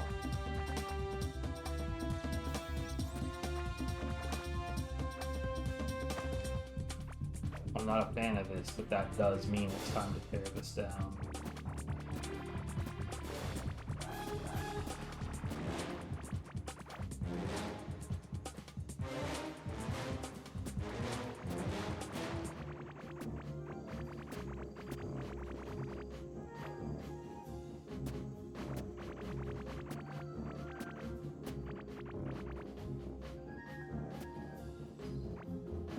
Part of me wants to check if there's an active boulder to the left. But if I find out that there's not, this is going to be really, really, really, really, really inconvenient. So I'm not going to look right now.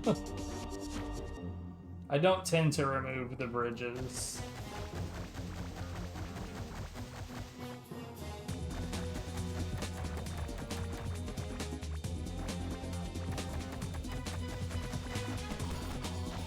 Tell you what though, I should have made bridges while I was at home. No, god damn it.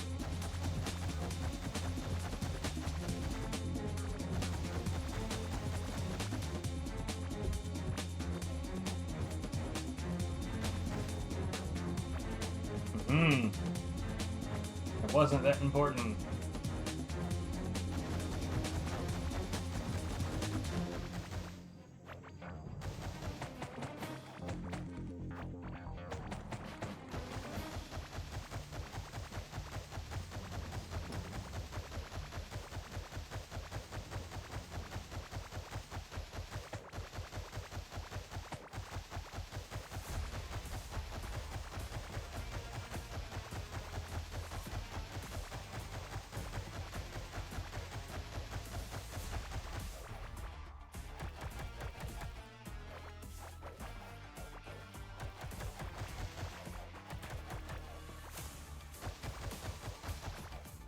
Anyone who watches this later and wonders why does this guy keep talking like somebody's currently watching, it's because of you. You're watching right now. Otherwise you wouldn't be here asking that question.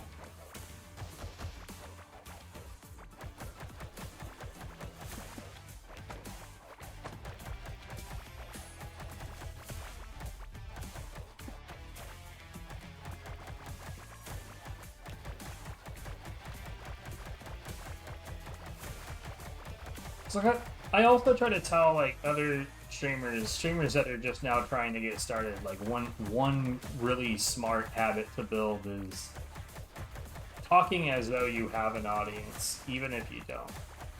Because A, that'll get you used to talking. B, if somebody does come in and they just see you sitting silently, staring at the game, not exactly welcoming to start talking, is it?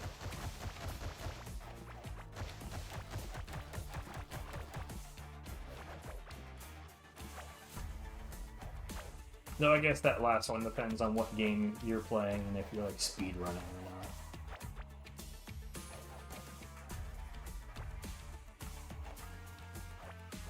not. Okay, Moulin, you're just trying to die. I don't understand, like, you know, enemies, well, not even just enemies, but like things in this game, just like Neo, it's like, or Neo 2 specifically, it's like they just want to die. It's like they're trying to go out of their way to die in the dumbest ways possible.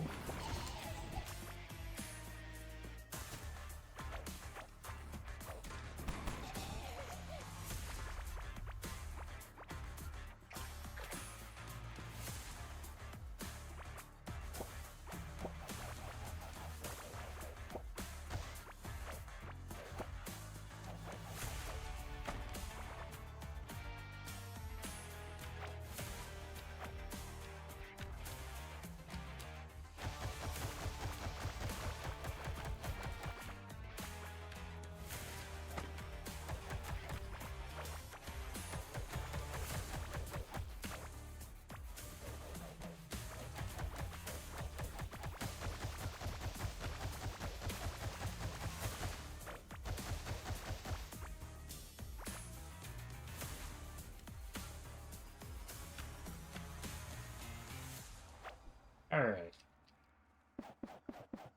While admittedly having to run things back to an active line when there's nothing around, this is one of the things that makes this take so much extra time.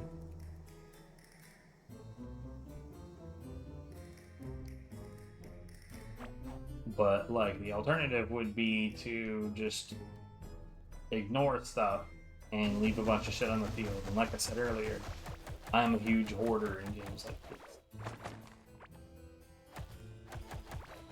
And real talk, if you're not a huge hoarder in games like this, why the fuck would you even be playing?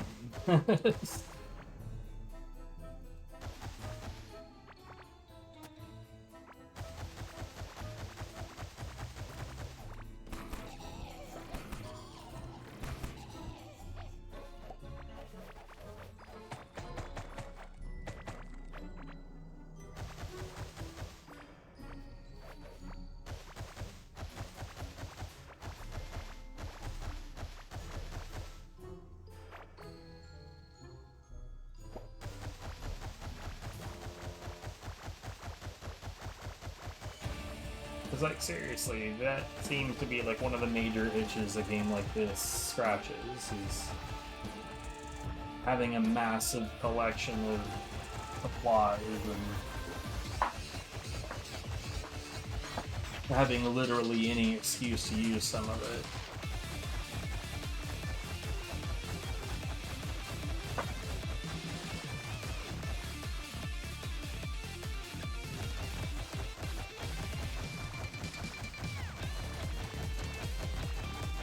Like a new thing comes out and it requires like heaps of something that would otherwise be outdated, like the metals I mentioned earlier, and you just be like, yeah, I got that shit.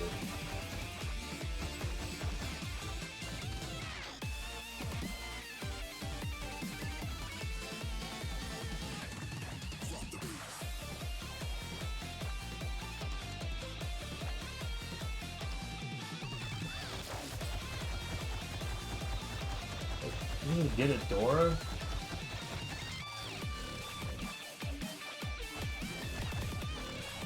This feels so Sound Voltex. Maybe it is also on Sound Voltex.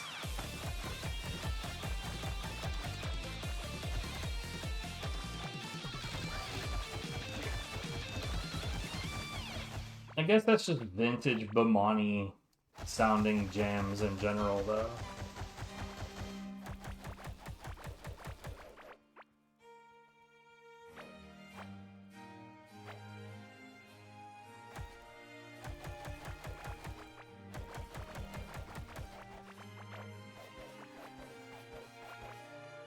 I already looked down and saw that this was Wonderful 101, but honestly, this sounds like a remastered version of the museum track from Mega Man Legends.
You know what I would really like is like a modified cooking arm, or just like a modified way for it to affect cooking in general, because like, for instance, when I remove things from a cooking pot, there's a % chance of that dish to be, for you to get like free copies of it, right?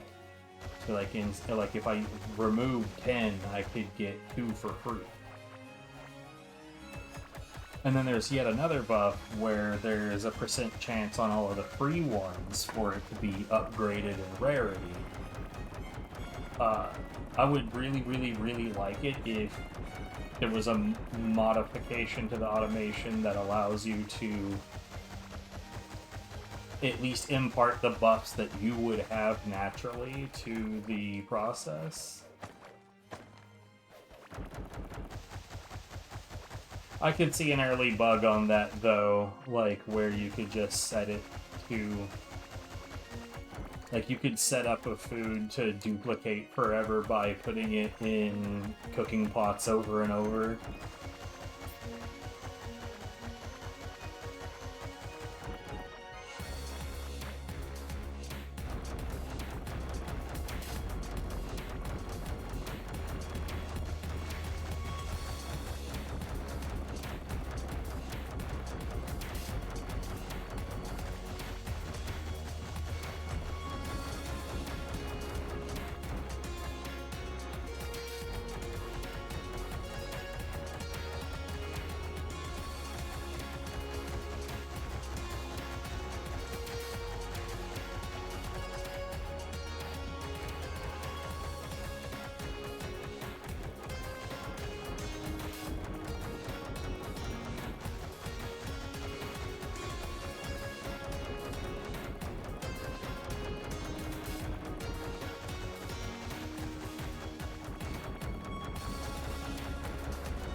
We're 47 tracks deep?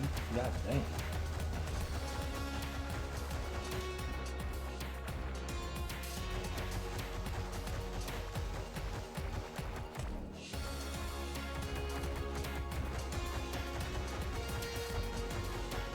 We're at a point in the process of my OST reviews where the OST is going through the reviewing process for adding to this playlist is mostly Bomani stuff right now. There is a plan once I'm done with, like, I've got like a certain set that is already prepared for the review process.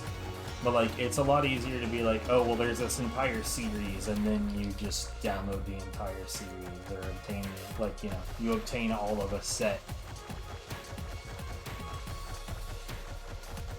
And then go through that entire set. But man, all of the 2DXs and all of the Poppins and all of the King's Horses and all the King's Men and shit, it's gonna take a while.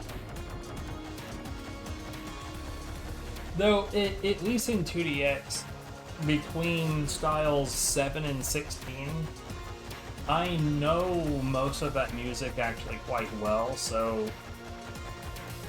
Like, there's a certain type of vibe that I want the playlist to have during the streams, so, like, I have an idea of what I'm looking for. And when it's tracks that I reasonably remember,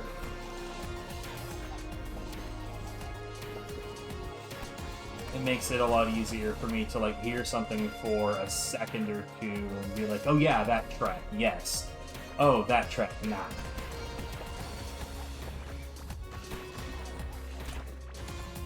You bitch.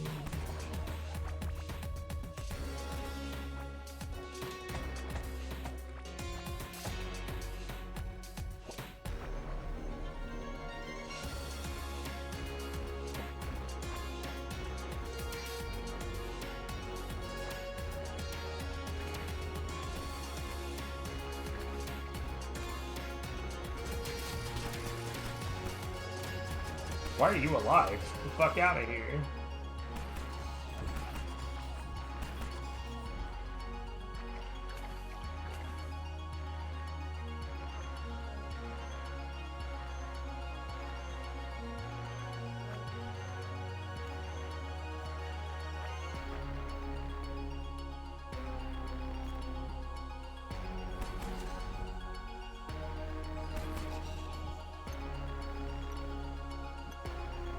Oops.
You know, I gotta say, I don't know anything about this game aside from I really like the playlist. I should look at this game.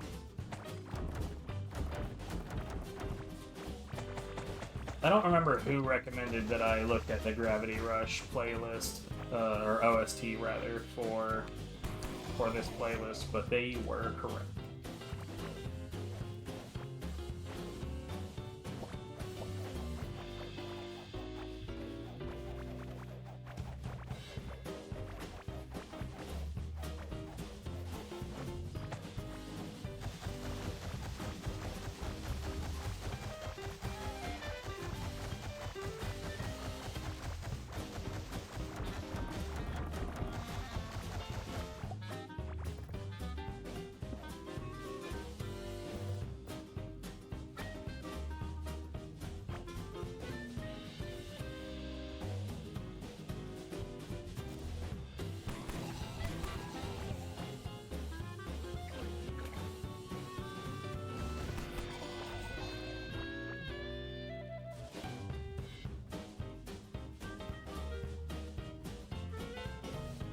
That's a big empty void.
I'm actually looking forward to clearing more of these crystal sections, as every time that I come up to a combat zone, I have to do the arena in order to clear the map. It's a lot, that's gonna be, you know, more interesting than this digging shit. Not that the combat zones are gonna be challenging per se. It's just something different to do sometimes. Though I don't think, based on the shape and size of this one, maybe there is. I doubt it, though.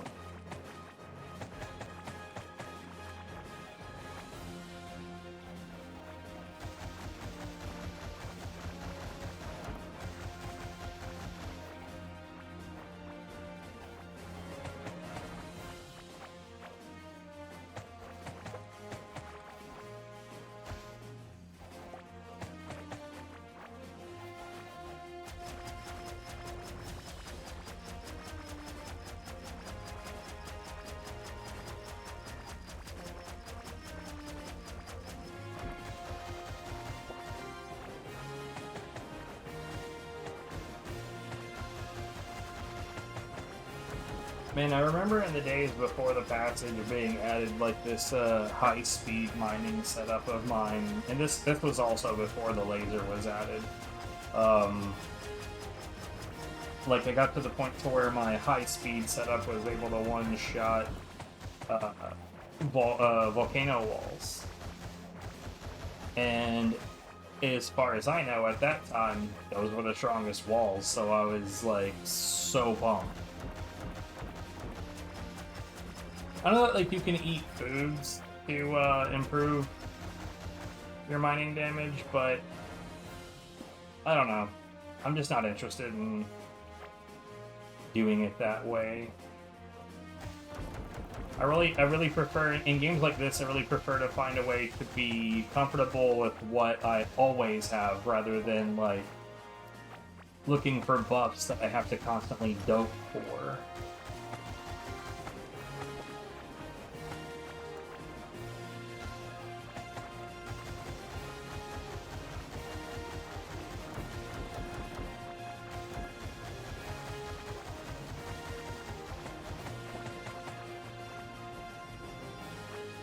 Like, I'm not, like, anti-buffs, I just don't like... I don't like the idea of getting used to the idea of, like, oh, well, I have a problem, I just use this buff.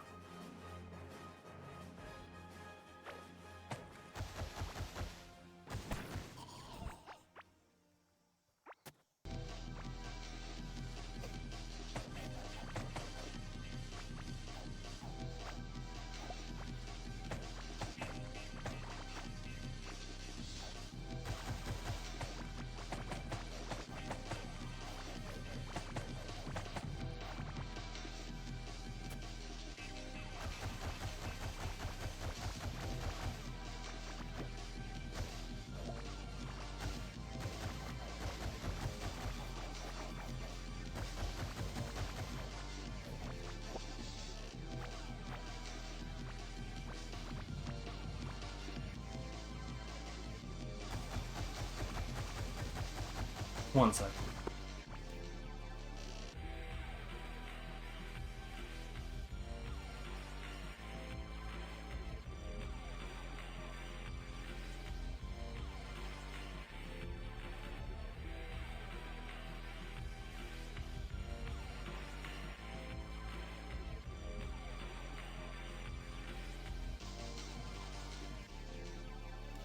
Ah.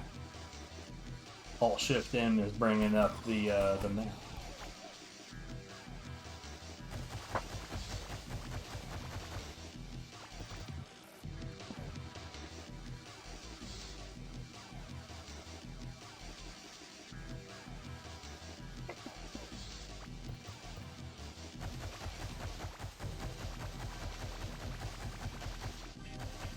Sinuses are giving me some hail.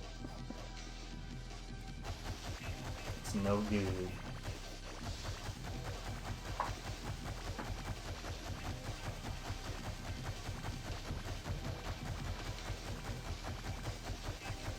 Because I'd be willing to bet that, like, what'll happen if I do complete this, if I do fully clear cut the map before the update comes out, I will probably look at it and be like, that wasn't worth it.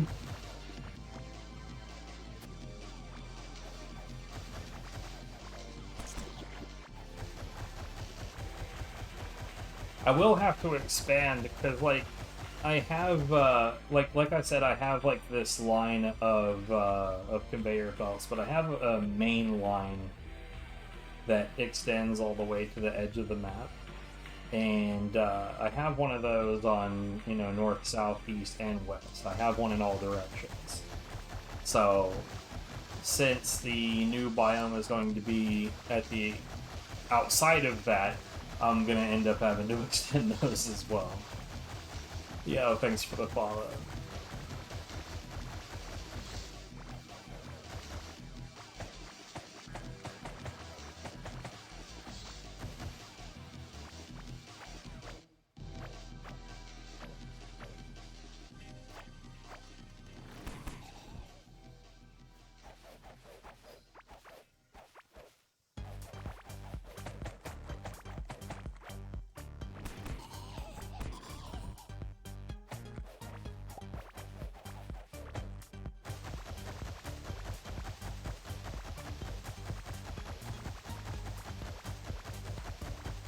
I am curious to see how many tiles wide that biome will be, and if it will end up being a circle outside of the passage, or if it'll be in certain spots outside of the passage. Lots of things, that are left to question.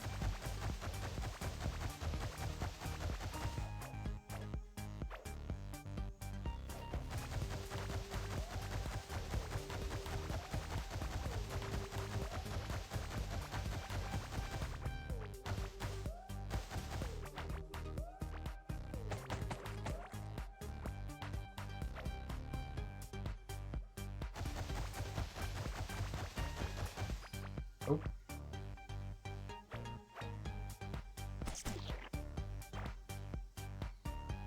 Alright, where are we at?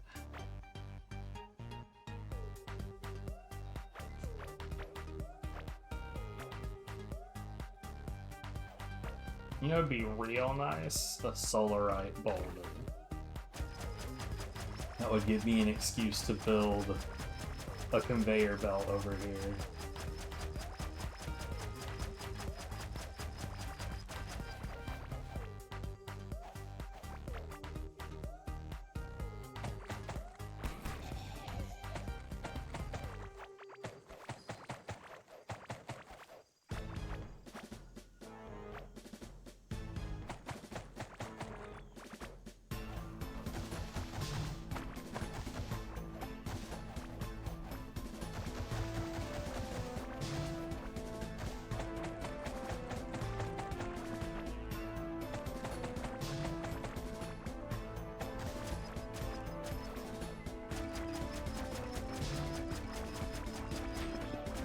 $187 dropped frames. Well, that's not acceptable at all.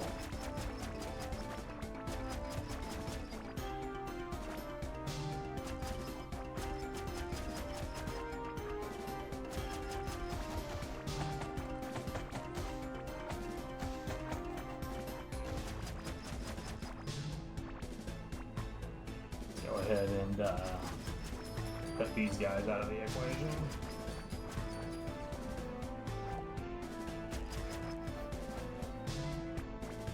Uh-oh. Build up on some shit.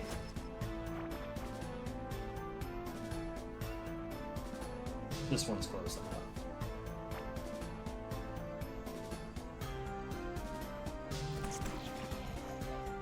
Always trying to start some shit on my line.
Who's gonna win? Wow. I guess it was 2-on-1, but still, what the hell?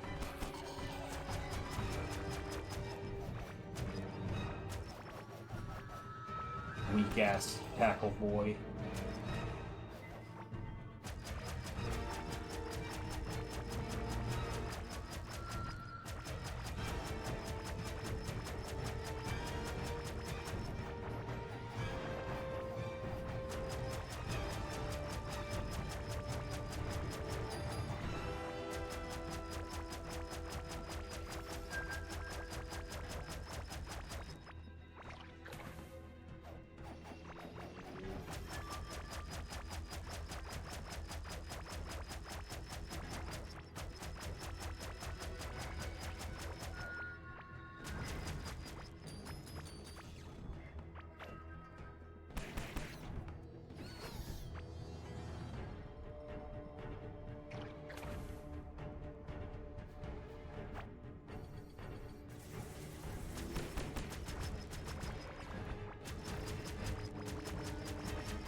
I wonder how many people would buy into the idea that, like, this is digging ASMR.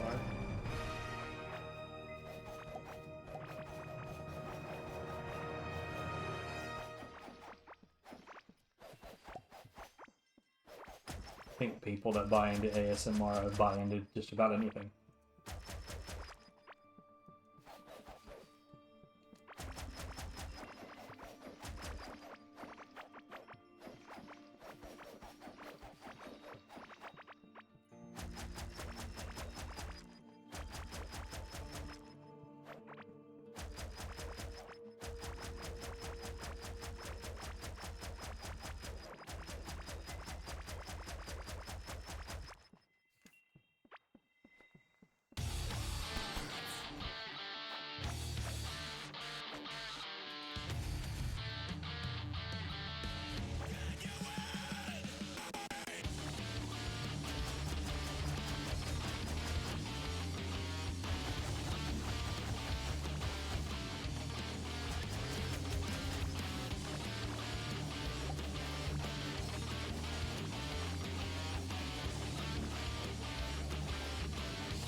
I'm not seeing any Solarite Boulder.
I'm gonna have to step away and get some drink here soon.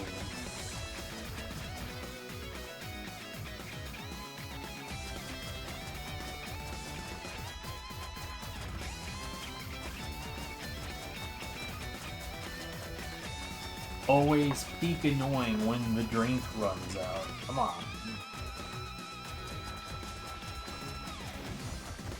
Drink should never run out.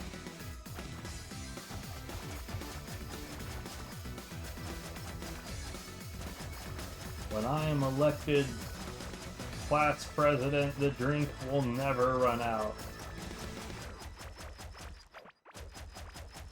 That is a platform I believe in. Is that an empty square? It is. The hell?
Ah, shit. I mean, thankfully that won't matter because I have HP regen, but... Still. Ah, yeah.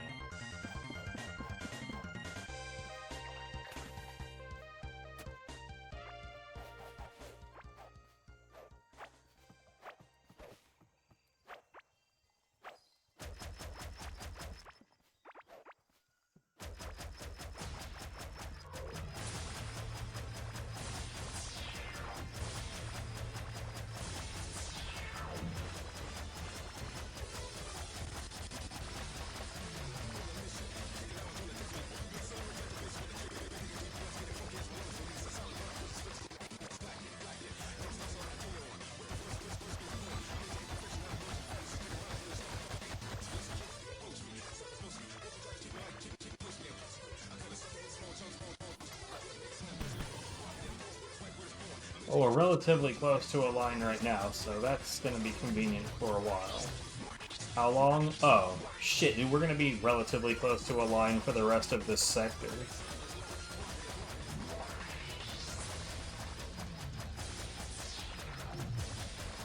Good shit.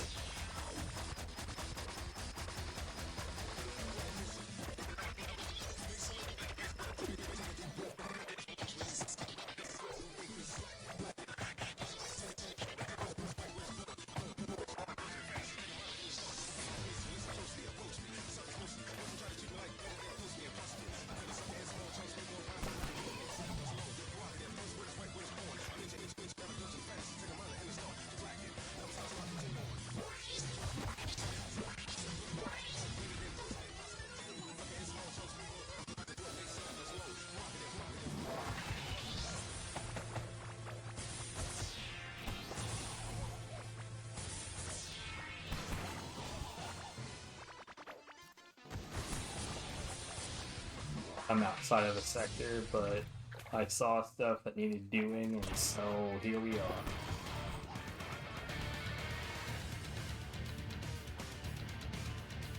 But it's fine, because we're back.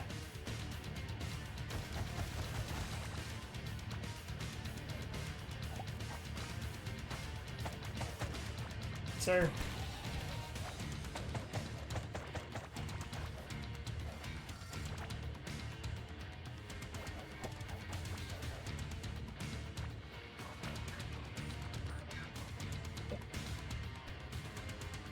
I gotta drop shit off.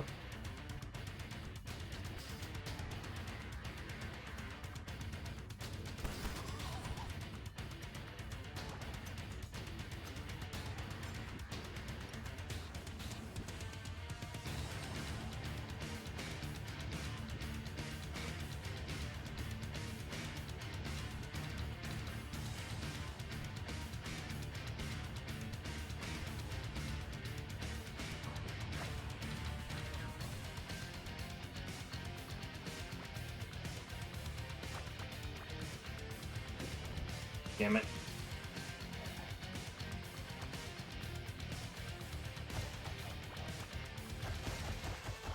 I hate when I do that. Accidental firefly murder.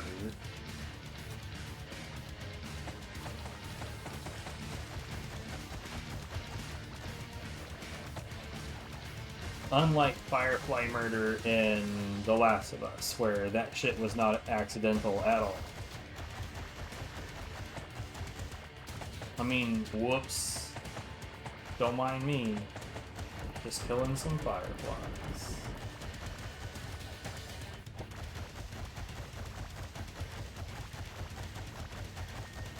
Air quotes, accidentally.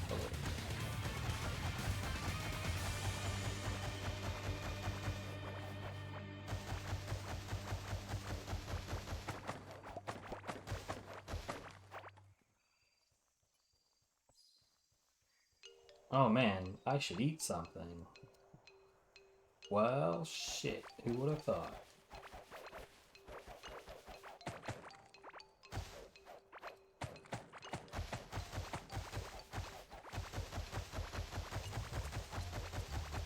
At one point in this game's history, like, if you didn't eat anything for a really long time and you would start to get, like, you can see the red square in the top left that's like a knife and fork that says 25 on it. That's 25 stacks of the hunger debuff, right? Once upon a time, that shit would make you run slower, it would make you attack slower, it would make you mine slower. It basically would fuck everything. Like, you'd be slower, you would hit less hard, like, everything would be weaker. Weaker, slower, worser, badder. That's how it was. But these days, I'll be honest, aside from it dropping your HP max, I'm not sure what the fuck it's supposed to do. But specifically because I can, you know, mine and attack and run as fast as normal, I genuinely don't even see the point in, like, chewing up all of my foods, man. I just leave them the fuck alone unless I need them. Like, if I was to take a couple of, like, really strong hits and like, I went really low HP, I would probably be like, yeah, now is probably a good time to pop a food so that I don't potentially die.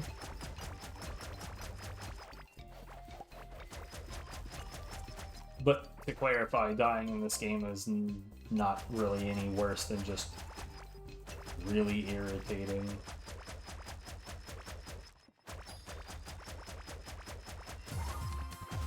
But, like, even though I've got 1,098 of my preferred dish on hand, I just don't see the point in using them unless I actually have to.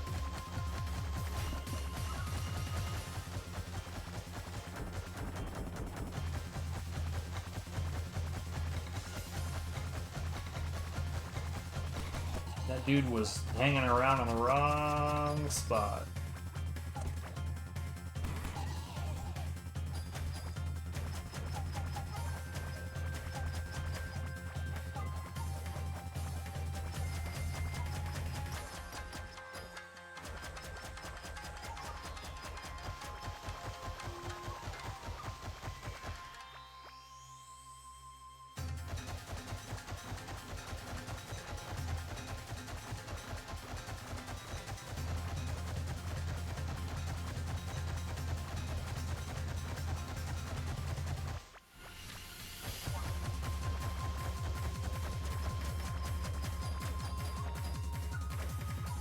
I think the BPM of this section is slightly faster than my mining speed, but I think the BPM, like the fast BPM at the beginning of the song, was roughly the same.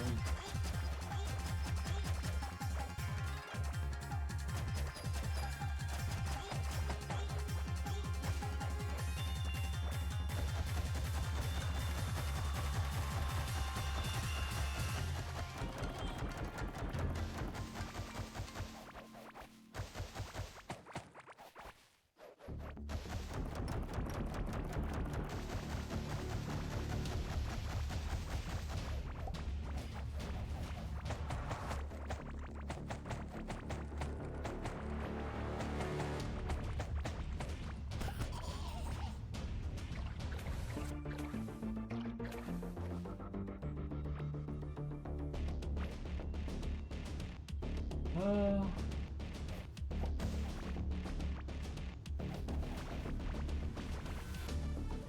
I see a boulder.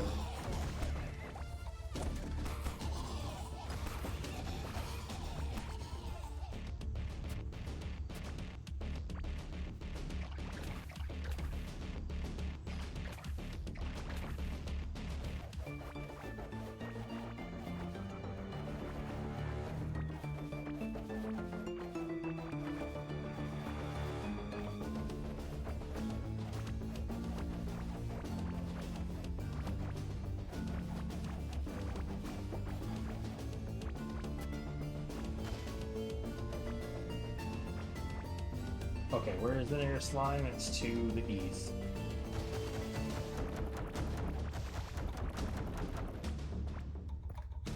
And it's going south.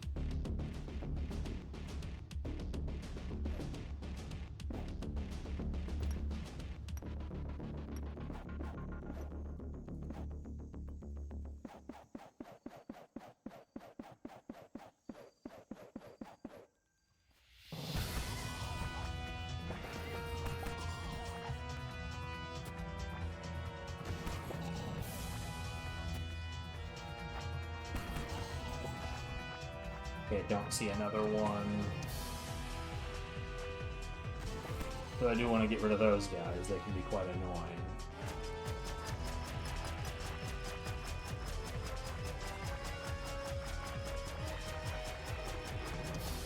Well, it's possible there will be another one over here. Nah, it's not a big enough open area. I'm pretty sure I see the whole thing already. Excuse me, sir.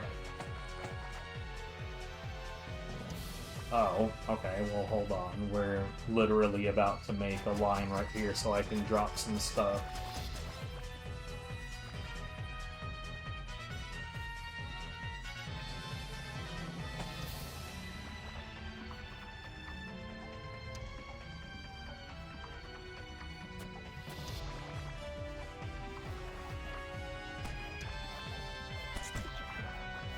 I swear, it really is like every living thing is just like, bruh, I would love it if you would just fuck me up right now.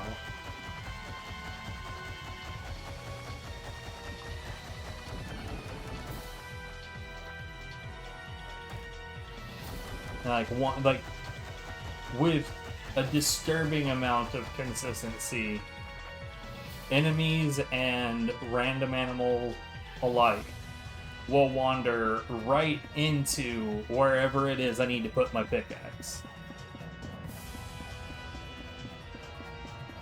And like, granted, I don't need to keep those birds alive. There's like no upside or downside to either killing them or leaving them alive. It doesn't really matter. I would just prefer not to, just as a personal preference.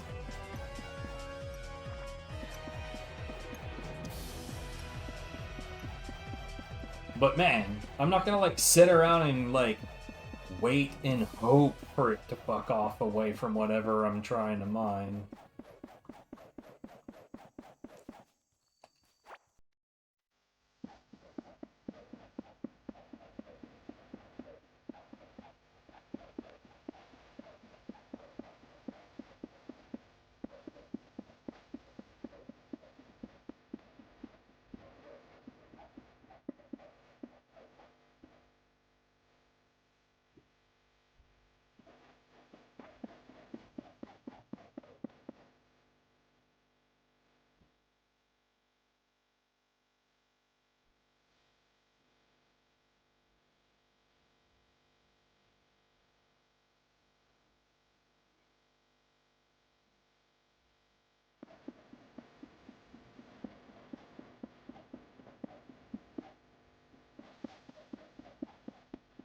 But yeah, just to re-clarify, every time we find one of these, that's another 1,000 plus of that metal. Not that, again, not that I at all need, like, I do not need more of any of the metals, as far as I know right now. And I do mean, as far as I know, granted that, like, I don't know what the crafting recipes are about to look like on the new content. I might need hundreds or thousands of Scarlet, I don't know. I doubt it, but it might be necessary. Like, oh, these new grabber arms, yeah, they require 100 Scarlet each. They require 300 Scarlet each. Who knows? Maybe. Probably not, but maybe.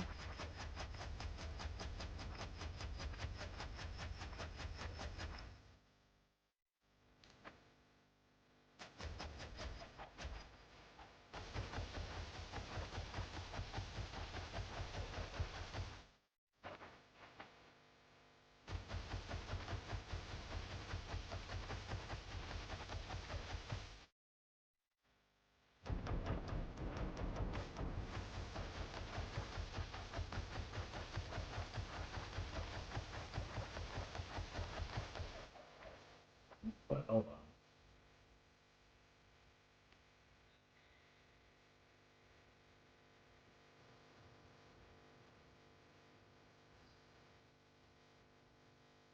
There we go.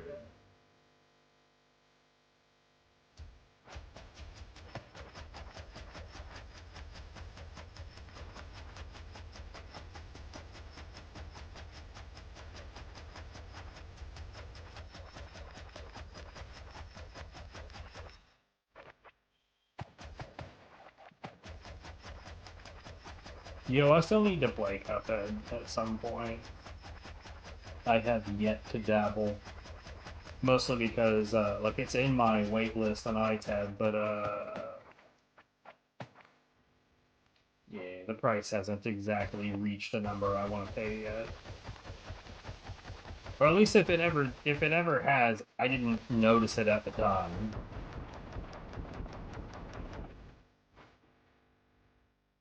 Here, you know what? Let's do it like this.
It's a pretty uneventful crystal zone, if you ask me.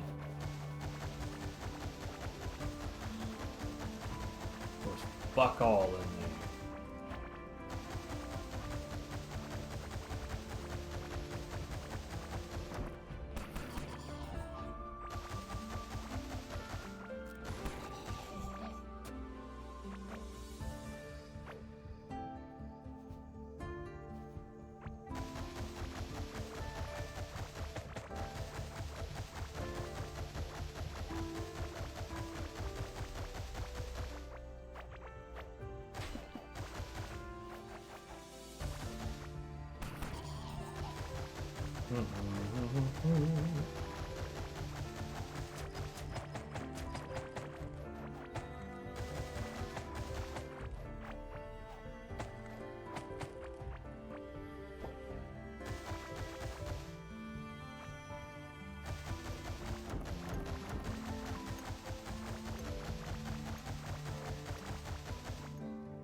You know what? Let's take care of this up to here.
I'm starting to get into like a meditative digging state.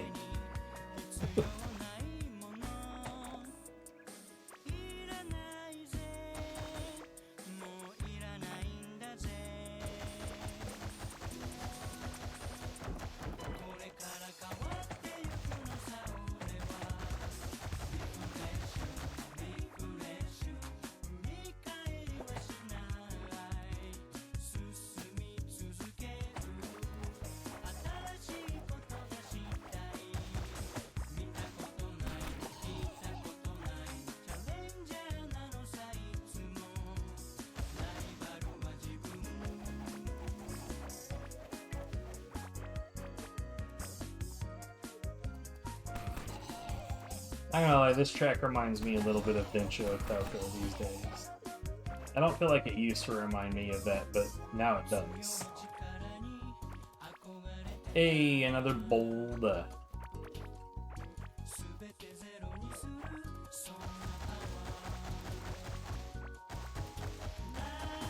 Well, in this case, it's like ridiculously easy to say which is the closest line to take this to.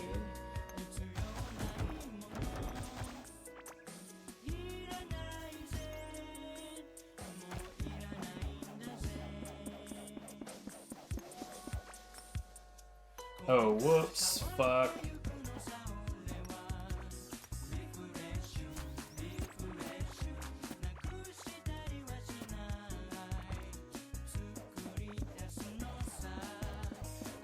Something about that did feel a little wrong, and I didn't realize it until it was too late.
much more space do we... You know, honestly, we're almost done with this block.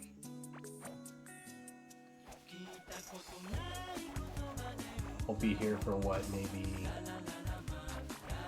I would say probably not quite another month. I guess that depends on how complicated the section north of me is.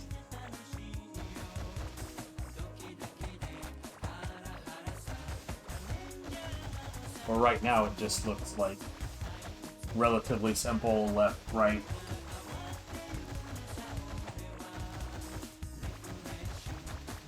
And I mean, I realize, you know, this body of water is slightly blocking some things off, but eh.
I gotta say, my layout doesn't really do much with colors in this game right now, does it?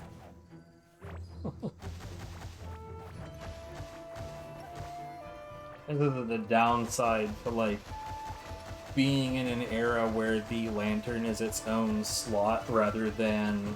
Because, like, once upon a time, the lantern and the special slot were the same slot. This was a long fucking time ago in this game's history at this point. And,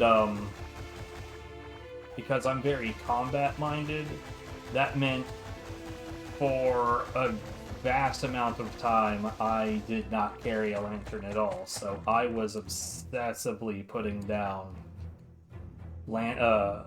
torches and shit.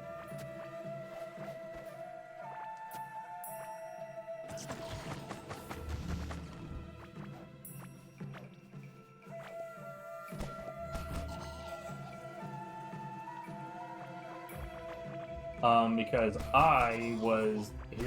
Bruh. I was not about to relinquish the feather that lets you jump forward really quick, which, by the way, is more or less what I'm still using, except now I'm using an Isaiah's feather rather than the original one.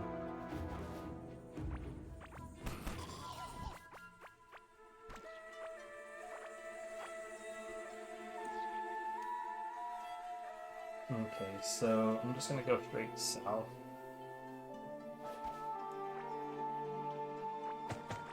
On this side.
Like I said, like, this is the only time that I actually rip up the enemy spawners, is when I'm trying to put together a line.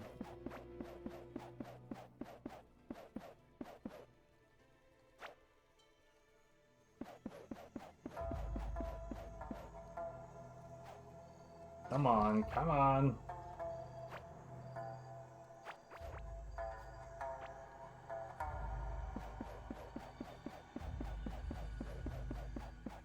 I'm starting to realize just how many, like, iterations of this game I have actually been through at this point.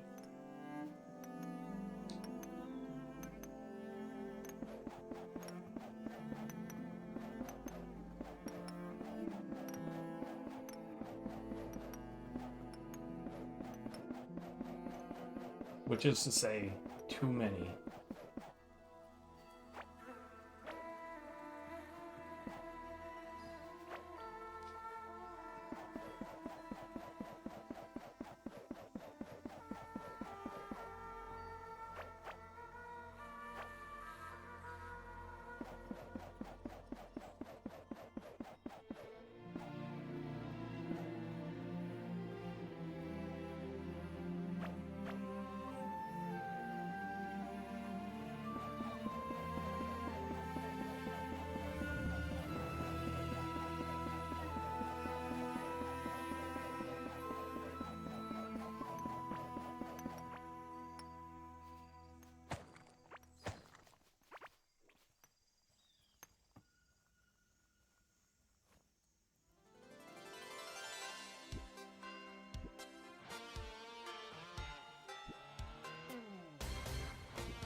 You know what I just realized?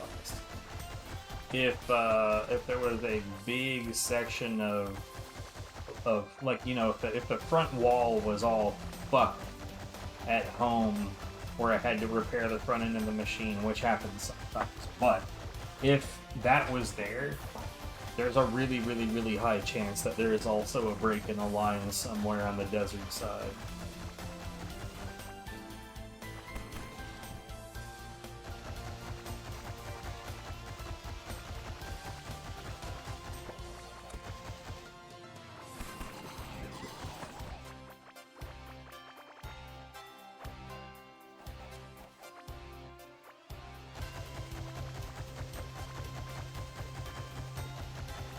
Which, I'll be honest, it is, as soon as I no longer have to worry about that for whatever reason, like, honestly, if part of this next update is, like, blast-proof conveyor belts, I'm gonna be all over that shit. I will go through and I will replace every current conveyor belt to make that shit, but, like, I will update all of this shit. 100%.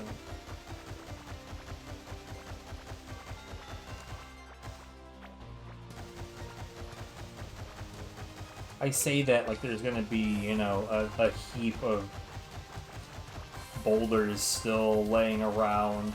I guess once I like start really clear cutting the passage, there kind of will be. But like, I don't know.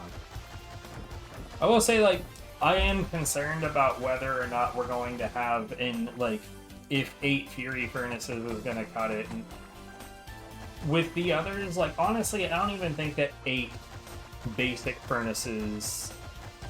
I don't think that that's necessary. I think 4 basic furnaces, maybe at most 6. But, like, realistically, okay.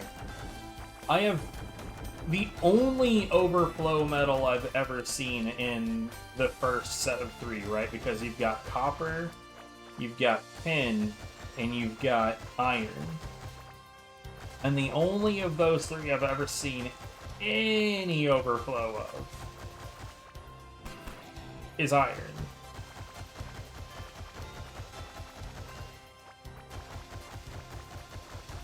And it has nothing to do with... It has less to do with how much of the stuff there is, and more to do with just how much longer it takes to smelt that shit.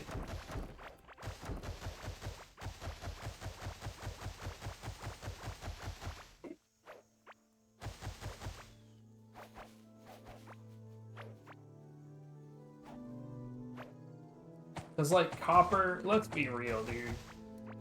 I would be willing to bet that, like, with the 99.99 cap in the furnaces and, well, everywhere else, really.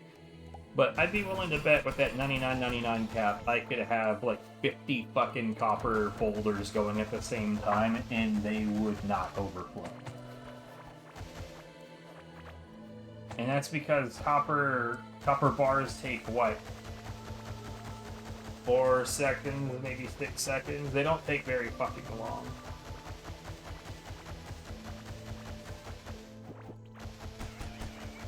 You know what I would really prefer is if instead of having to have different furnaces for different metals, if you could just have, like, upgraded furnaces. Like, if we could just have the Fury Furnaces and have all the metals get processed in those.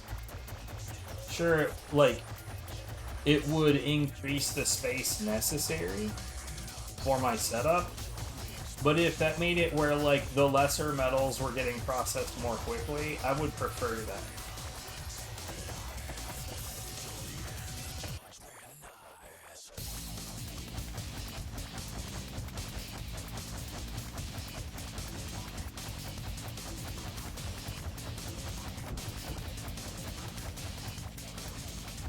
But yeah, if I start going through the passage and, like, the outer ring before the passage, and we end up with a bunch of, like, solarite boulders and Pandorian boulders that we haven't found yet,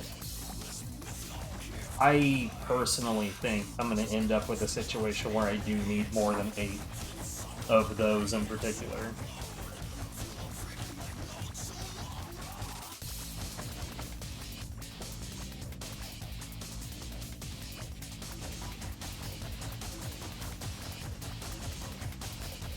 And I'll put this down too.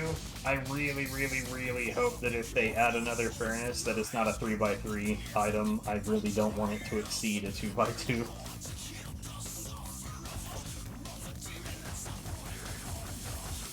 Mostly because I already know how to put a 2x2 item into my metal machine setup. I already know what I'm doing with it. You introduce a fucking 3x3, I'm gonna have to figure that shit out. And I might have to completely redesign the outside wall, and that would be such a pain in the ass.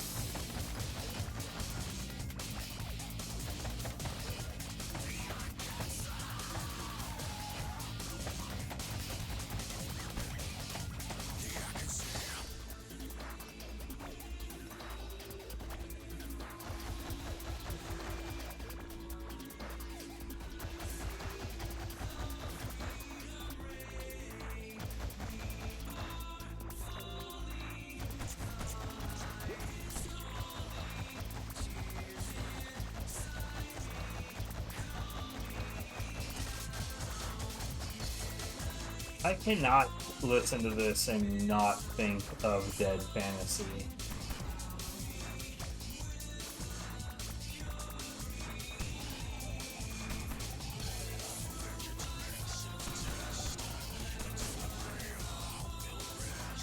I'm not looking forward to digging through that mold area, but it's gotta happen.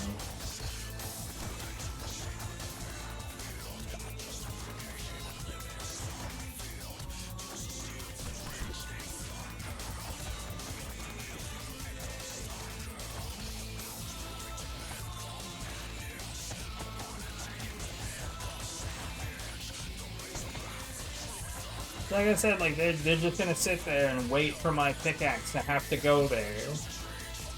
Fucking bastards.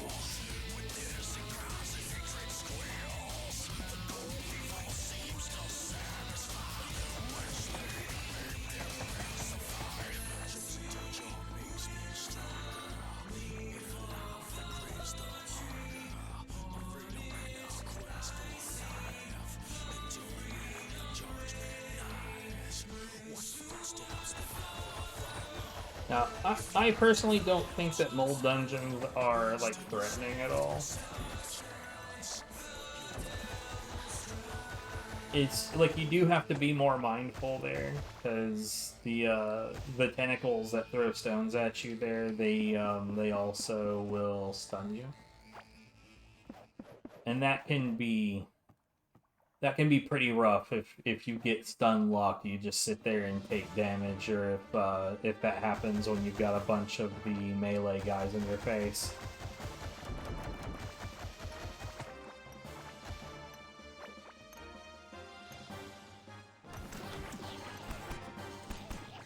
And yes, I realize I have the laser to protect me, but like, even without that, it's not as bad as it seems like it could be.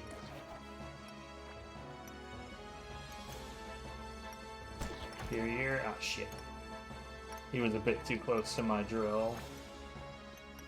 And the reason that matters is because if he takes any damage from the drill at all, he would attack the drill. And then 2 hits later, the drill goes away. Very inconvenient.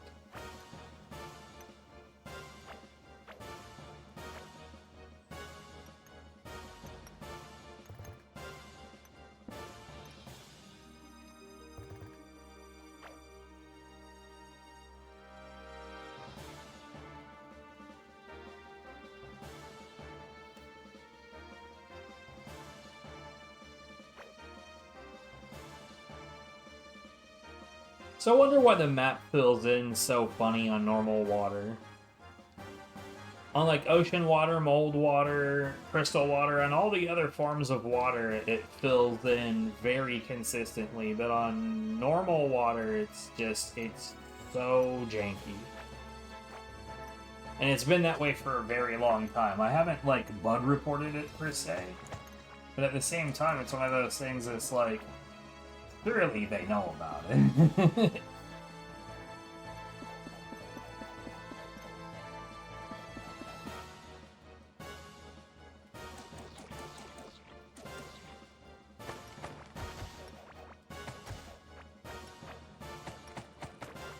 It's like, it's been a thing for a long fucking time. And I know that the people that work on this game actually play their own game.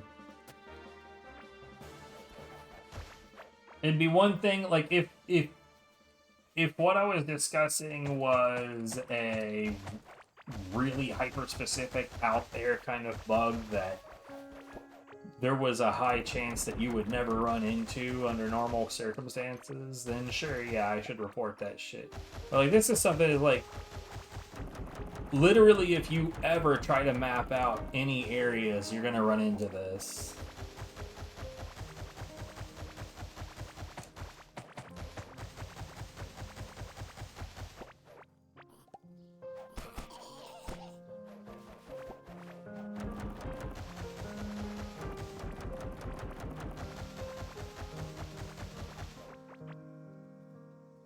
Honestly, going back to the mold dungeon thing for a second, the worst things about doing a mold dungeon is obviously the fact that it just takes too fucking long.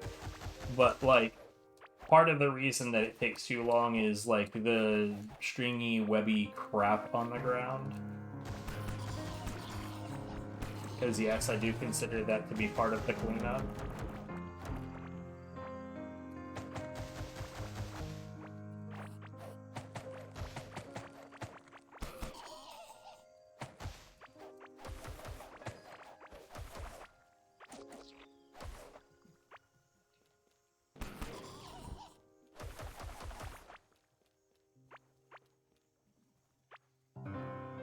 Okay.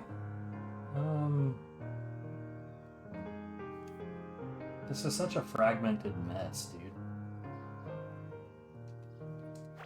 Remember what I said about this area being complicated? Oh, we're up in, like, the very fucking corner, too, so, I mean, oh well.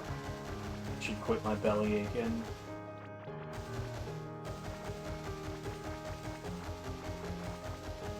Cry about it, you little core-keeping bitch.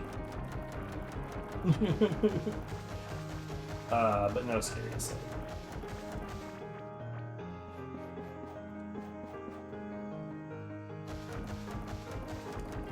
You know what's funny is I actually, like, I started this part of the block with, like, this was the area that I started the block in. And, I remember thinking, man, this feels more convoluted than it should be. And then I just, like, I basically picked this area right here and, like, just cut all the way to the top. And then I just started moving east to try to simplify it.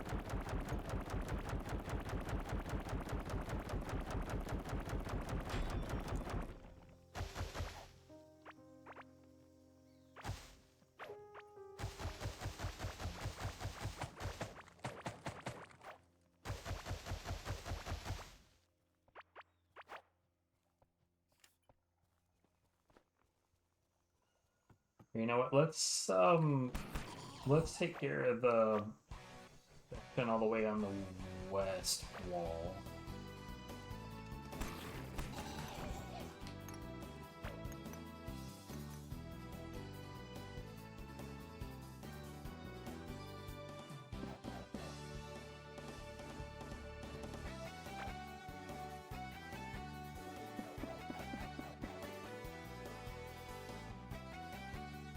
You know, one of the soundtracks I really need to review and put in here is all the music from Road Trip, aka Koro QHD 2. Because I remember liking quite a bit of that.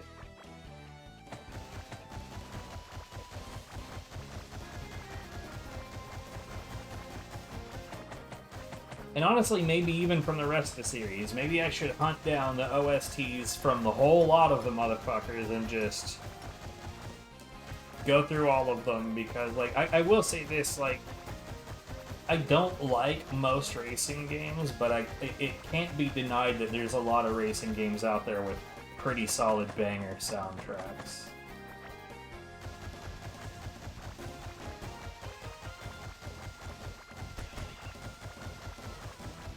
Right, that bug is still a thing too, where sometimes you kill an enemy and they are somehow not killed, even though they clearly were.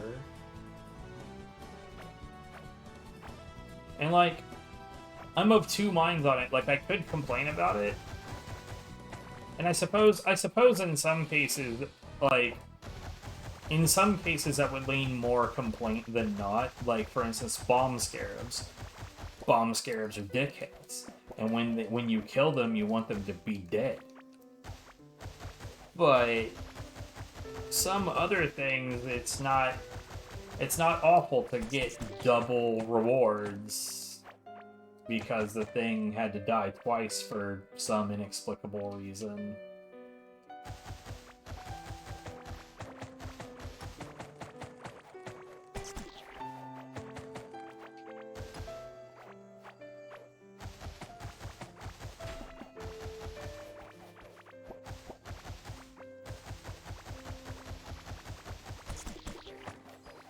See, that one died twice.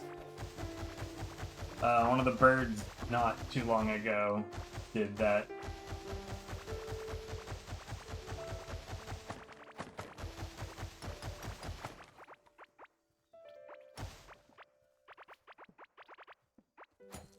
Oops.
But yeah, man, back in the days where the lantern didn't have its own slot, it was shared with the special equip, bro. Those were dark times. But no, seriously, having to put down torches fucking everywhere was genuinely a pain in the ass. And like, you could have like a big expedition of like exploring areas cut short because you don't have any wood to make more torches. Now granted, in some areas like in the ocean there's just generally, you know, sunlight as a default.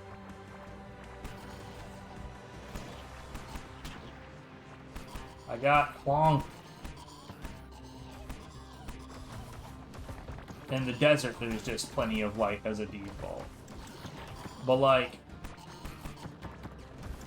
just because they like most of the darker sections do have wood, but that doesn't necessarily mean that you're guaranteed to find wood.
Yeah, this shit right here, this is a good chunk of why this fucking takes so long.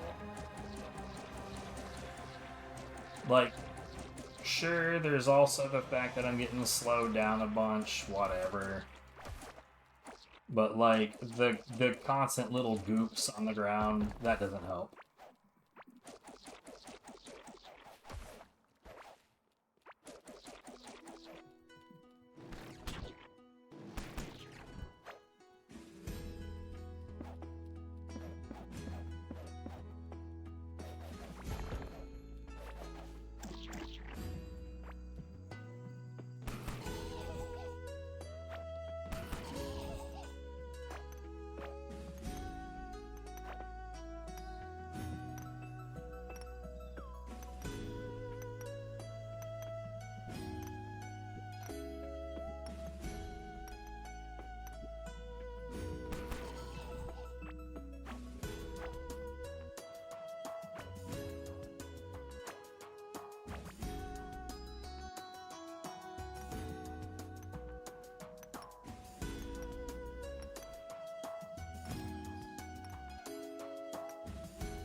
I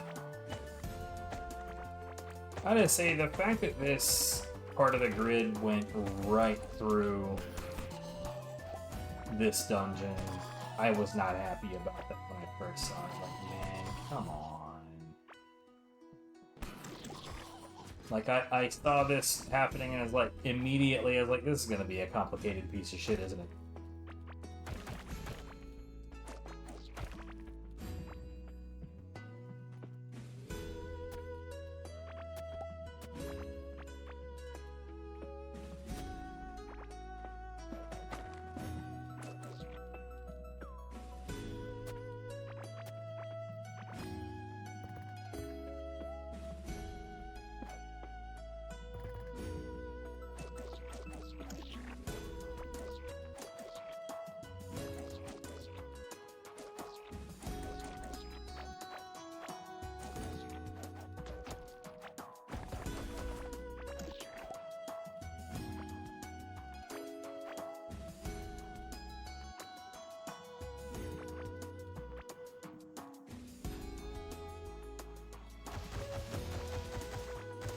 See what I said earlier, though, about the spawn rates in this place, man. Turn your back for 2 seconds, and them motherfuckers are back! In full force. Not in full force, but genuinely the spawn rate in the mold dungeons is very fast.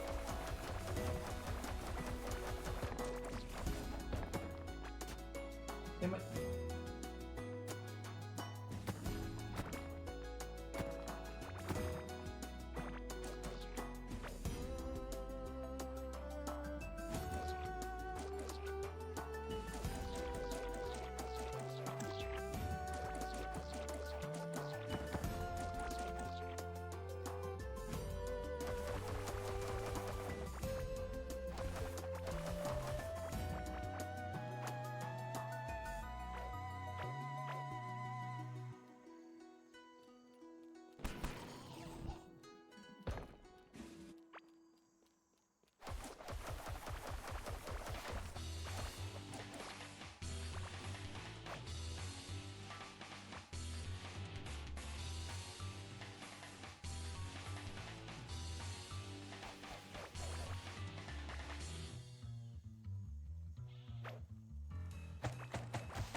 Let's just get in here and get these fuckers dealt with.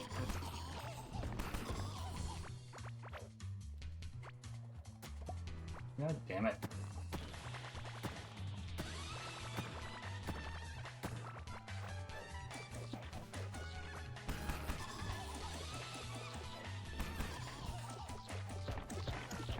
You know, I'm a little annoyed that I couldn't remember what game this was from.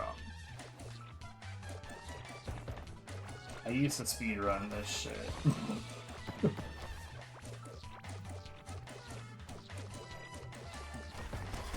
If ever I needed, like, full admission that I am very much out of the loop on Yakuza, particularly Yakuza 2, you can't admit that more strongly than I didn't even remember what game this track was from.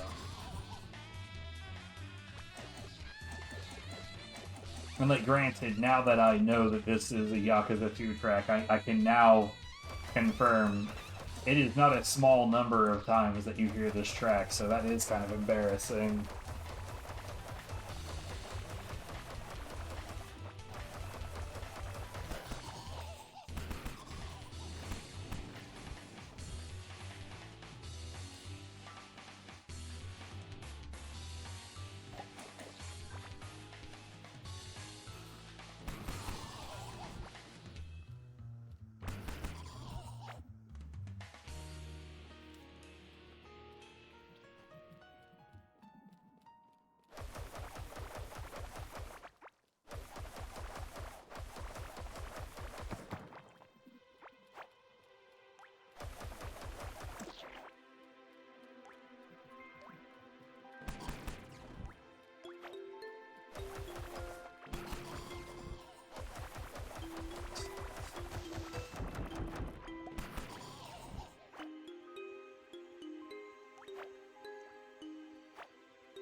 Fucking mold areas suck so bad, dude.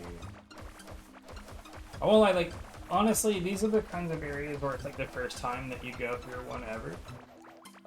It's super interesting, and it's still kind of interesting when you find some of the more unique scenes, like when you find like the giant molded cicada.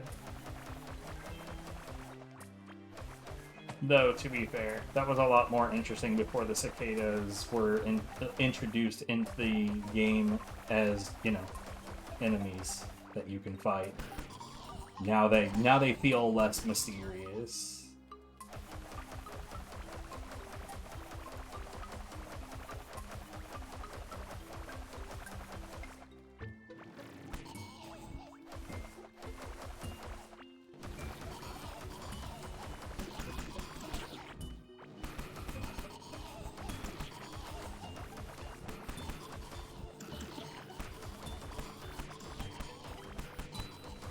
I almost wish the cicada as an enemy was not added for that reason.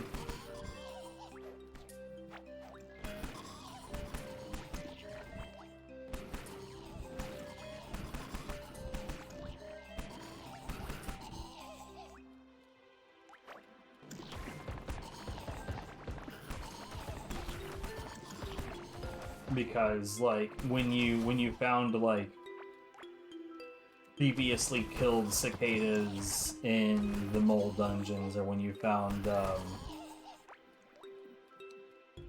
petrified cicadas, and there was no other hint, like, there was nothing else about them here. It makes you ask questions. But instead, it's not hard to just, like, oh, a cicada found its way into a mold dungeon and got killed. That's not mysterious, it's boring.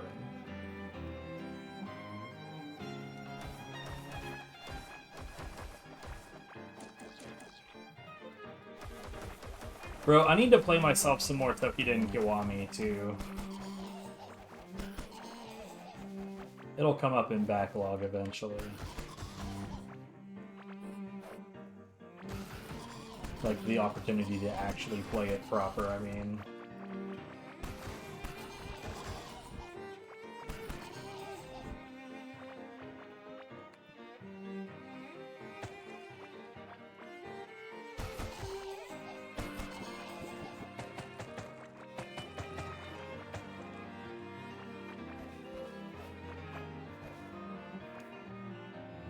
Okay, there's really not a whole hell of a lot of shit left here.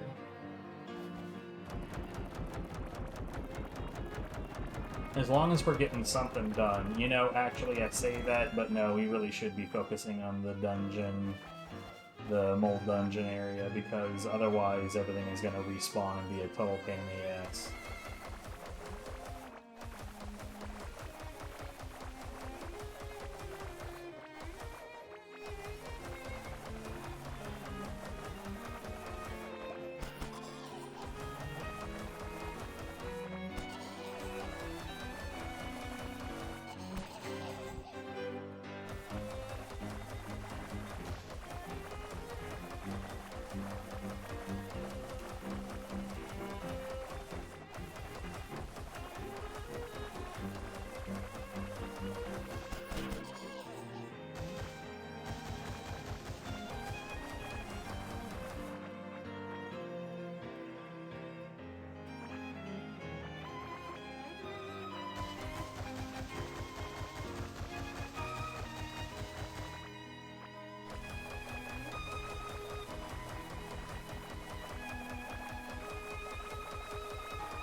Usually the last step of this is pretty much always like double checking all of the water channels to see if I've like mapped all the shit out.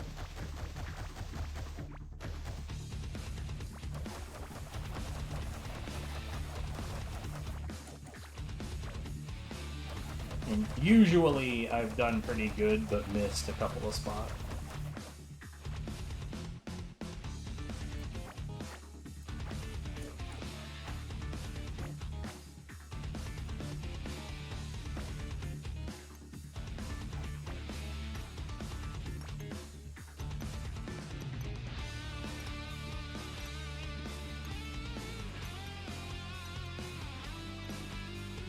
You know, I love the DFO Once Upon a Time, and I gotta say, like, I actually gave a shit about it a lot more a long time ago. Like, not because I got sick of the game, but because I didn't prefer a lot of the changes that they made to it. But, like, I remember at one point I was, like, curious in the idea of, like, speedrunning the game. And, like, turning it into, like, an actual genuine speed game. And at that time they had practice mode. And with practice mode on, you could actually, like you could practice stages without any fatigue point cost, and the trade-off for that is that no items would drop. So you would get no benefits from doing it. It was, like, gasp, a practice mode. And that was great for the idea of, like, being able to do runs of the game. Like, at one point I was, like, doing full... Like, basically, I would do each of the stages once. And, like... I wanted the rules to be that, like, you couldn't have some, like, crazy ass, like, full legendary, mythical, ancient set where you, like, basically you could only have purples, basic purples.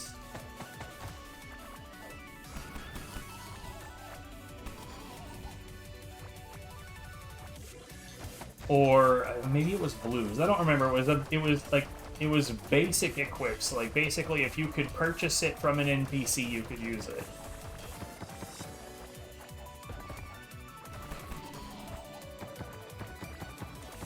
And, like, the whole idea of that is, like, I wanted the comparisons to be more in regards to your like, skill setup and, like, the actual beat-em-up elements of the game, and not at all about, like, oh, I have a god tier setup and all I have to do is blink at my enemies and they all fall down.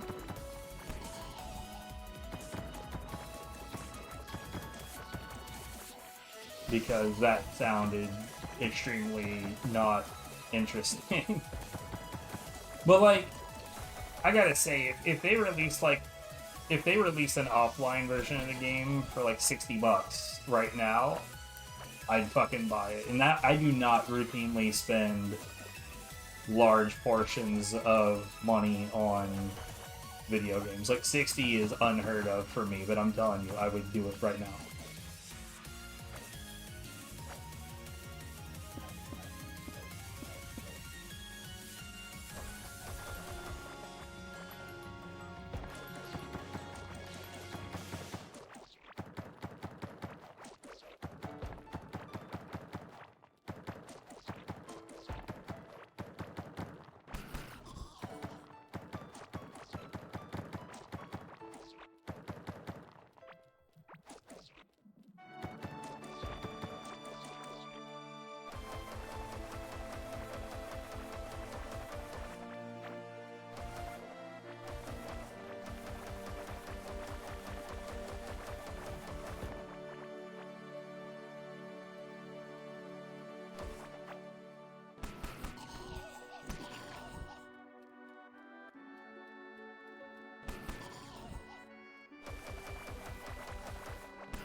It is interesting to, like, see these slow-ass enemies approaching a pair of eyes running at, like, 400 miles an hour.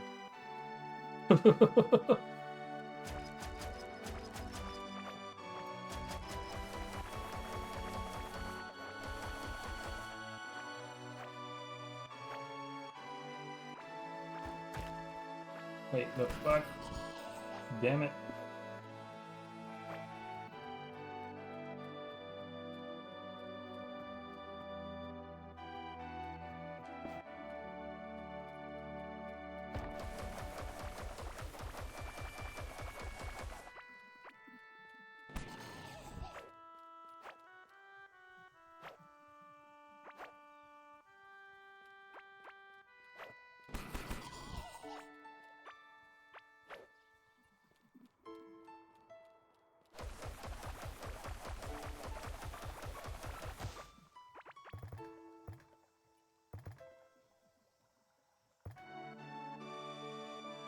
Did I fucking do it again? For Christ's sake, dude.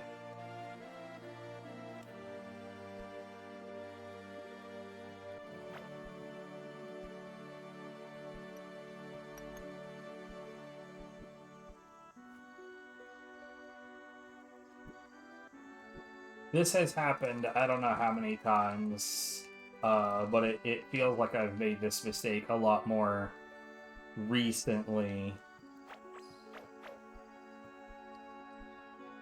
But, like, I've been having this bad habit of dropping my fucking boat on the line. And, like, I need that shit.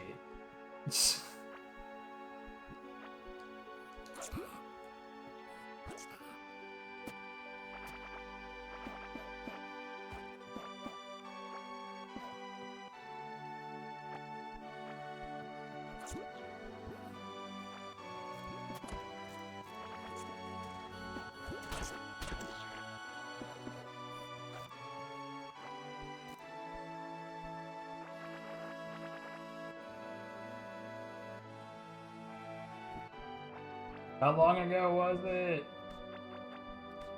Oh my god! See what I'm talking about? These fucking mold dungeon spawns, bro.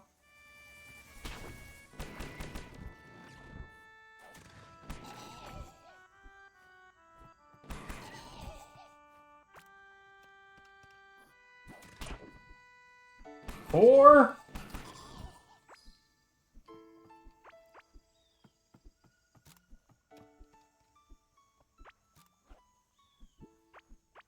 See, I don't know how long ago my last set of items were dropped.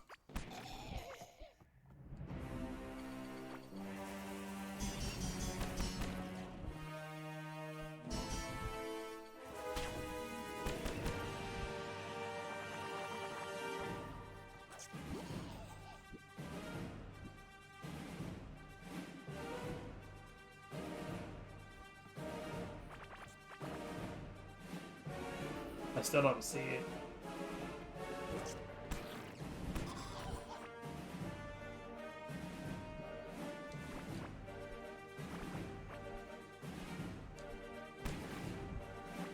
The nice 4,500.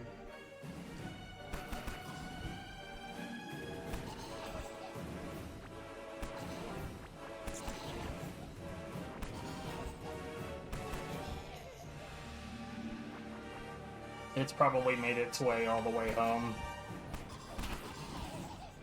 Dipshit.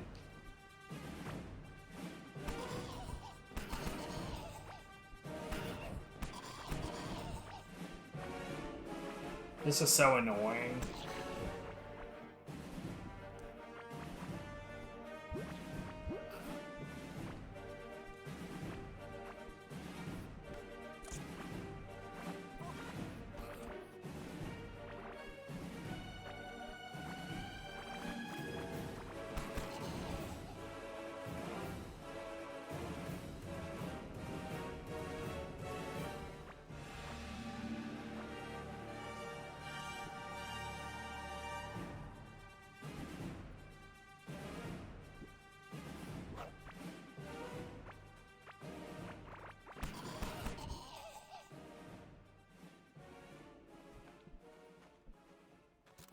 Oh my god, what the hell?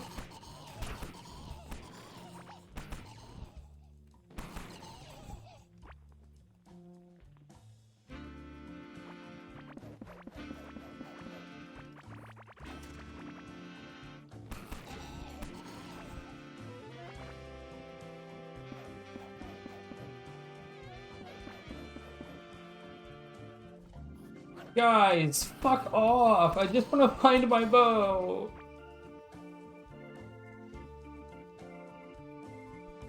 Well, it ain't in this set.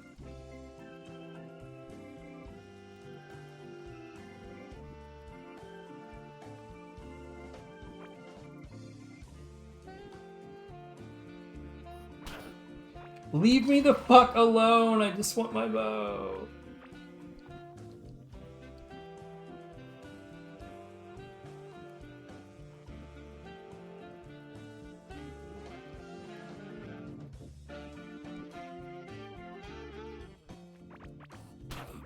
Oh my god, fuck all the way off, dude.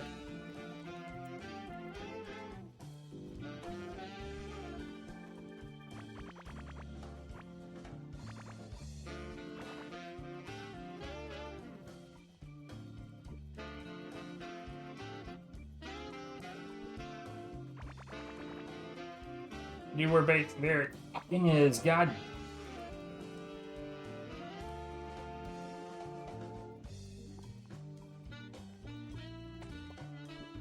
I guess I better check on the health of the front of this machine, bro, because... Wait, what destroyed the line?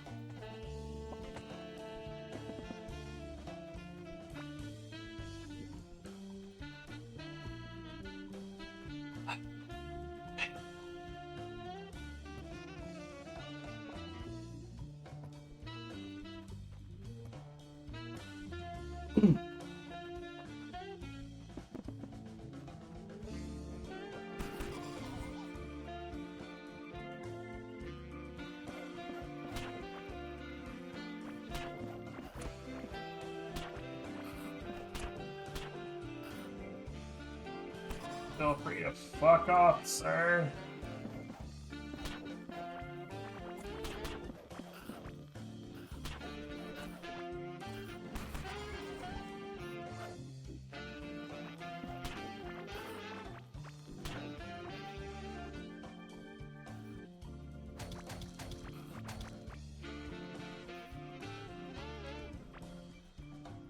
Give me my fucking wall, bruh.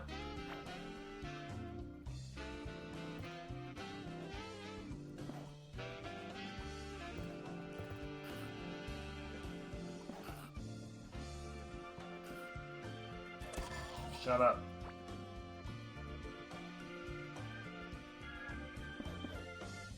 Oh god. You fucking...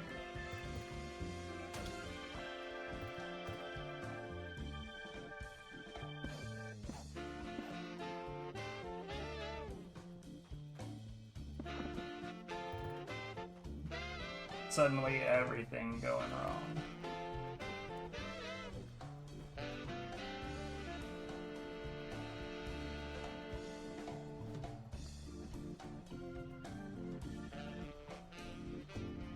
No!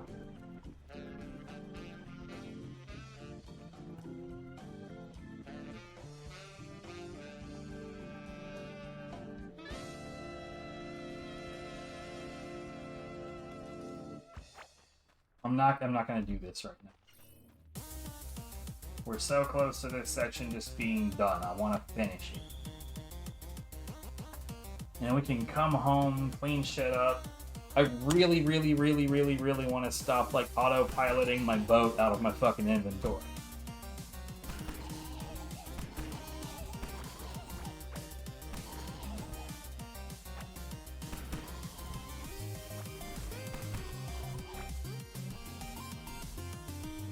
Oh, man, look at how fucking close we are to just being done with this.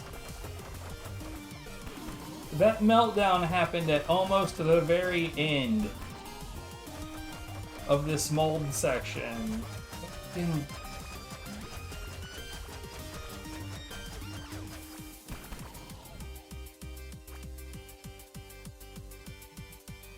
I mean, to be fair, I did need the boat, but, like, the fact that there's not a way, like, the boat, I really hope that this is one of the changes that they make in the new update. As I want the boat to be an equip. I would like the boat, the go-kart, and other people have said the mine carts. I don't know about that one. I don't really care about the mine carts, but I guess, you know, fuck my privilege. Other people do care about the mine carts. I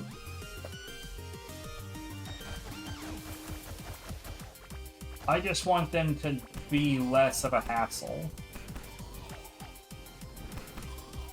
It'd be like a vehicles tab or something.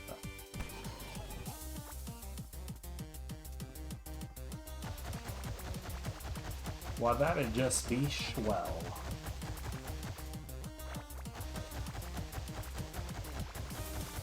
And then I won't accidentally drop my sheet.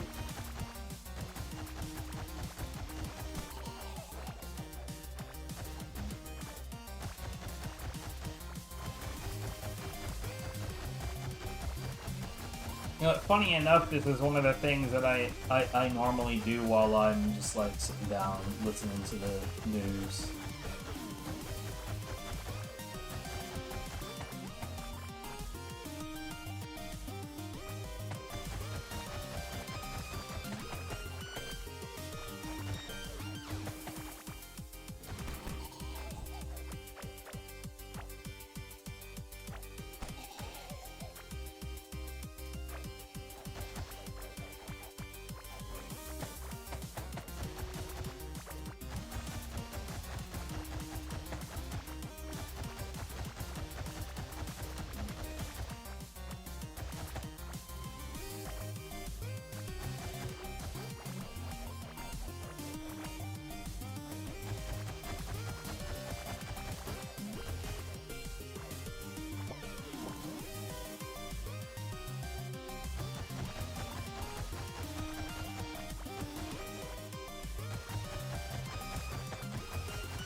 But yeah, we're basically done with this block. There's just a couple more sections left.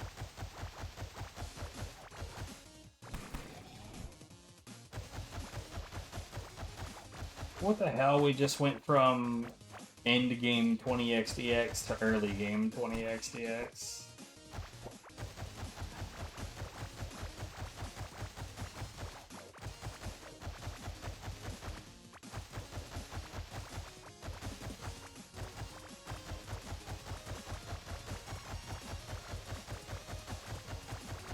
It's also a much quieter track for some reason.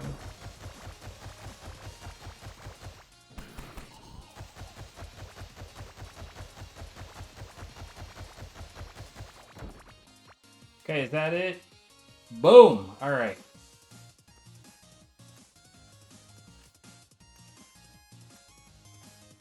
I don't see any voids. It looks like all the water... Ah, shit, son. You know what? That's probably for the best, because I was about to get mauled by that dickhead. There's like a little 2-square void that I left.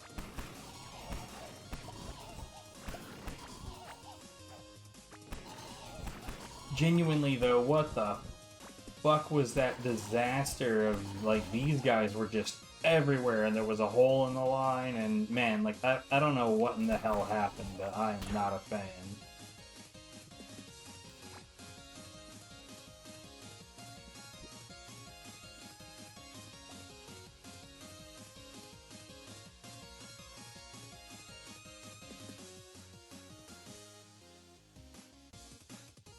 Where the hell was it? Okay, I'll see desert where it is.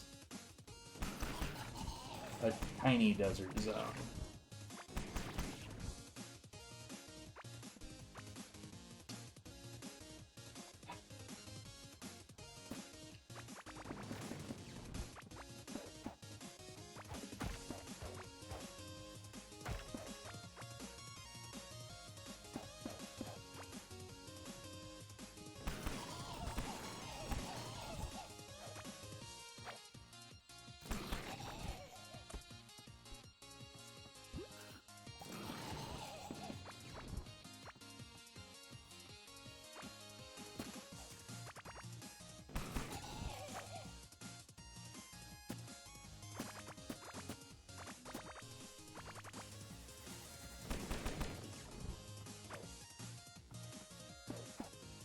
Look, I'm not really here to double check that those lines are still active.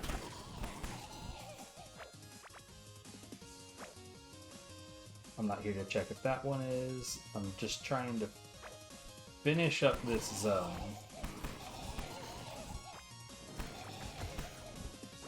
This block needs finishing.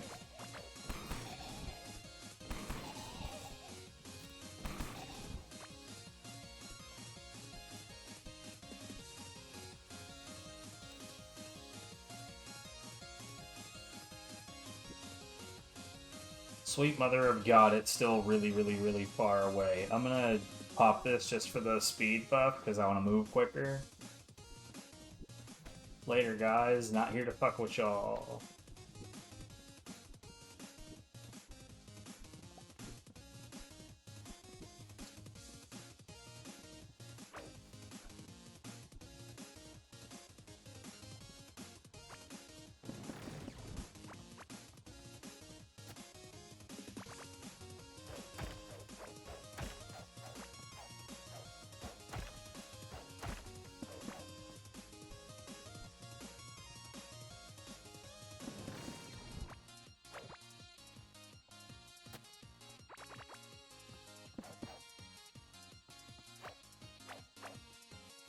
Well, something is on one of those tracks, so it's not a complete waste right now. Yeah, y'all have fun with each other, guys.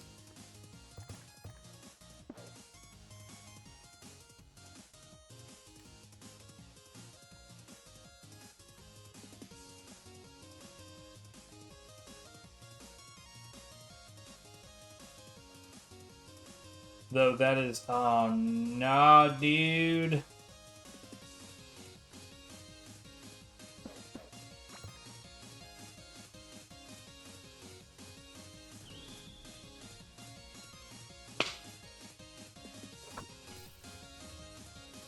It's always something.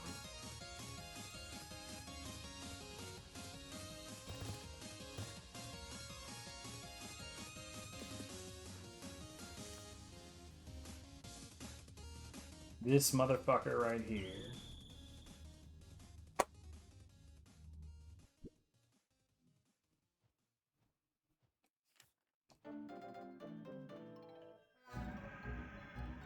Okay, I'm just looking for the rest of it real quick to see is this the last of it.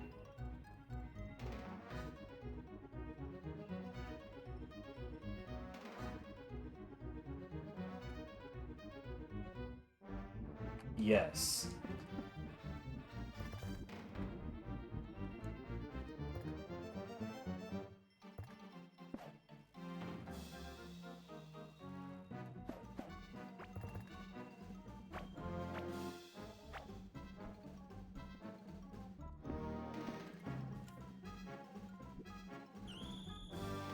Alright. Time to do inventory management and then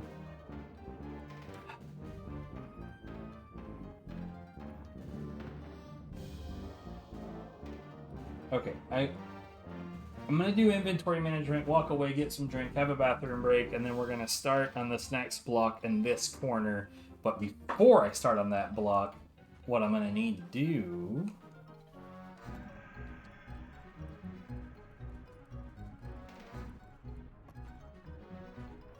is I need to do some mining testing.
Pissed, dude.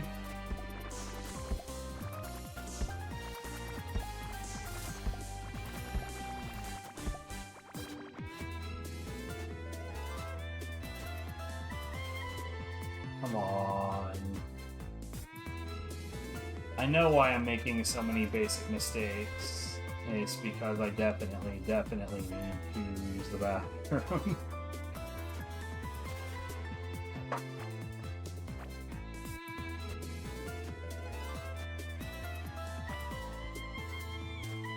Alright, you know what? I'm gonna get this planted and we're gonna step away for it.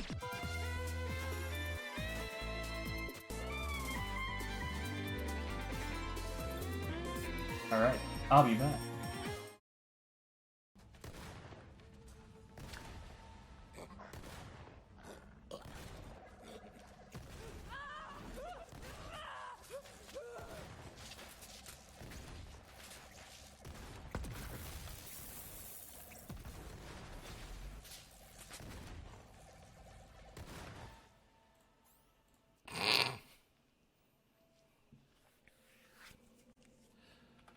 Well, what the fuck are you gonna do about that? Failures.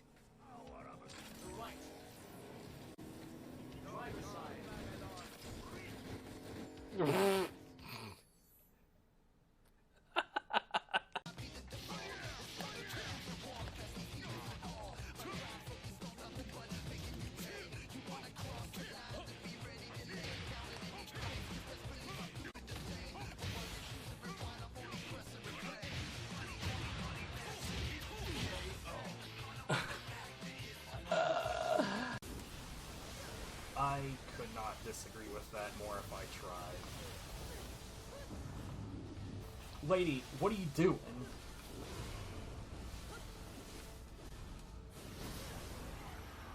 What the fuck? This game is so haunted, bro. Or rather, it lowers how much stamina you use by running.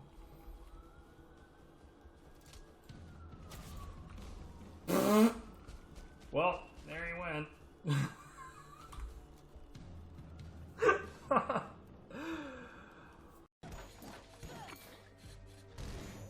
Good fucking job, Mike.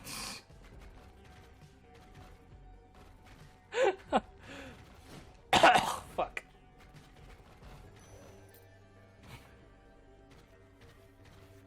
Here I am mocking one for it, and then the other one did it. Yes, I can see it. You didn't need to do that. Hey, I'm back. Yeah, you're Play back. follow the leader? I am not.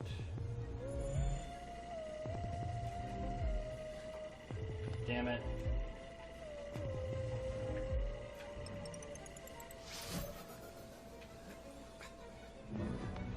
Really? That is the silliest shit. What the fuck just... No, what the fuck just happened? What the fuck just happened?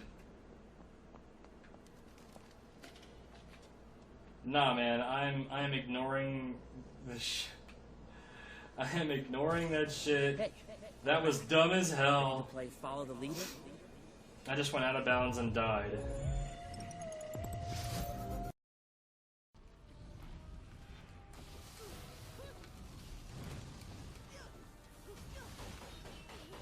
Hey, excuse me, sir. Okay.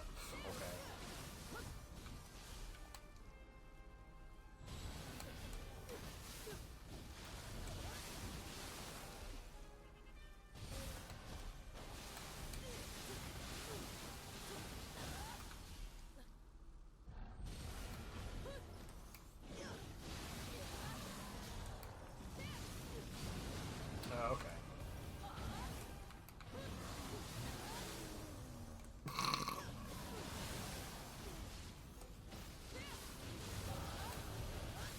Dude.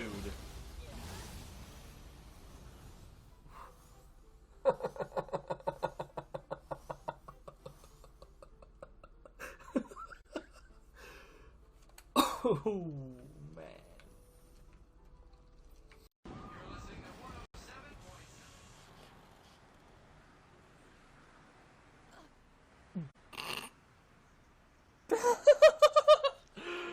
Why? Why was that a thing?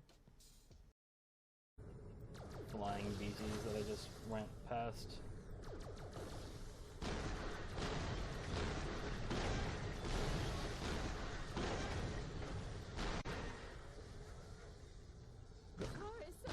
Fuck. What the fuck? We owe you our lives, Vault Hunter. Worship the Vault Hunter. Worship the Vault Oh, the box disappeared. Whoops. Come on back. Neat. I'm gonna get both of you out of there. Hold on. The lever over there. The lever over there. Over there. The lever. The lever over there. The lever. The lever. You. That doesn't look like a lever. It looks kind of like a bone.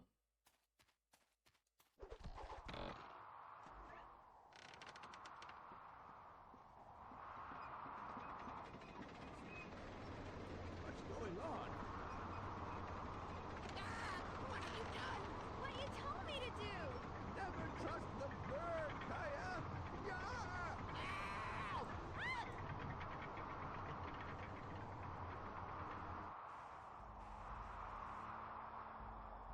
Ow! What the hell just happened?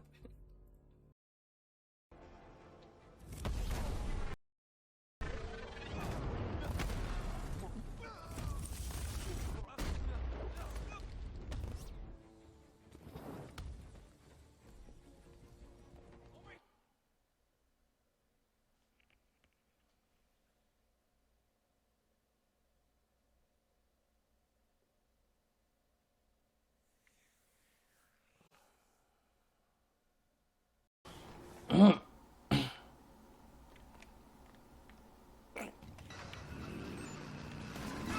okay.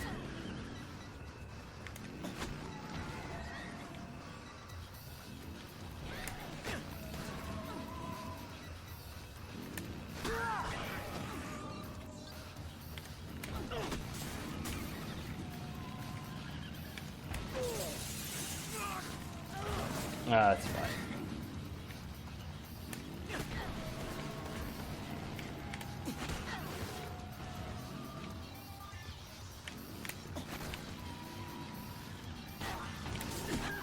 What the fuck? Why is she so easy to take down with these wall kicks? It's a wall kick, for fuck's sake. That shouldn't be a thing.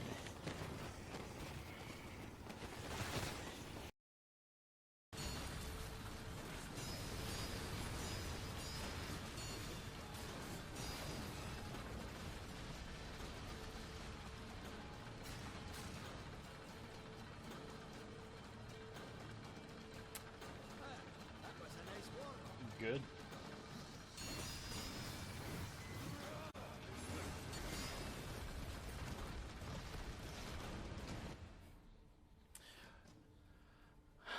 Fun.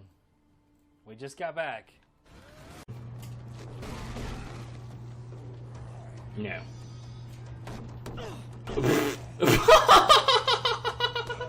That was actually pretty funny. I wouldn't call it mindless. I have a brain.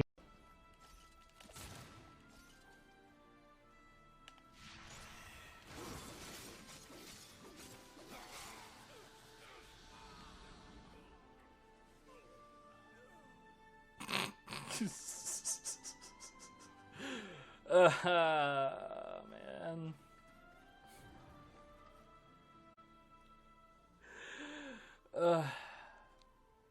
I don't know if I can handle all this. It's just too funny. Yo.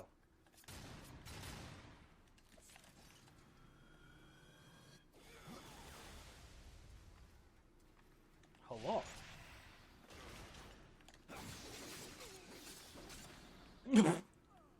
That dude just straight got meteor smashed. This is officially a Smash Brothers game. Okay, so the game's not shy about letting you jump over ledges that are angled. Which is good. What the fuck? Alright. Okay. No, yeah, that's fine. It's okay. Yeah? Guess son on you or pick on anyone.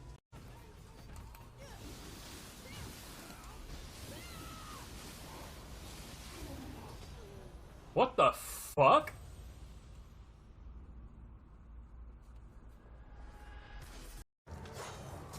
Yo, at least he's not facing like an endless row of dudes that's nothing but dazed by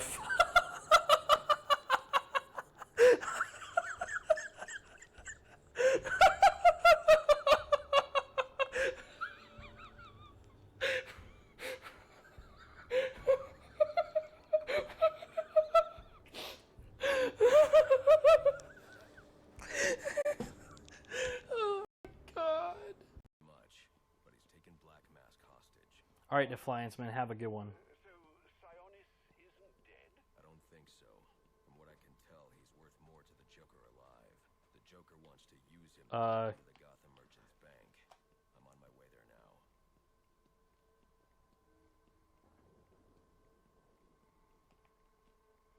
Good.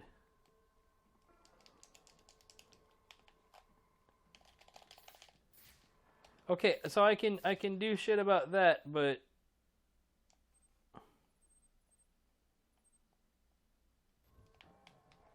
okay, so I can't make Batman stop doing this, and I can't even change like the camera angle. Oh, I can do this. That's good. What a fucking video game.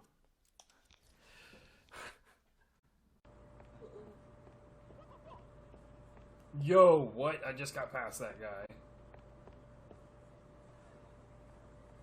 That's some bullshit. That shouldn't have happened at all.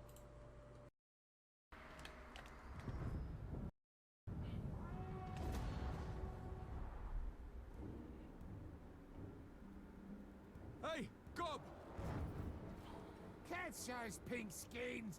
Every last one! Come and get me!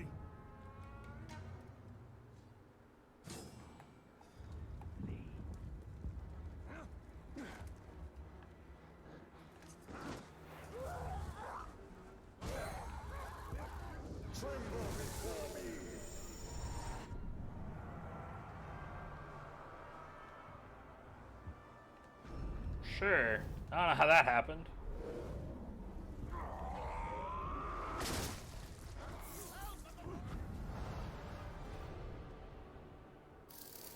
Oh, I guess he's dead.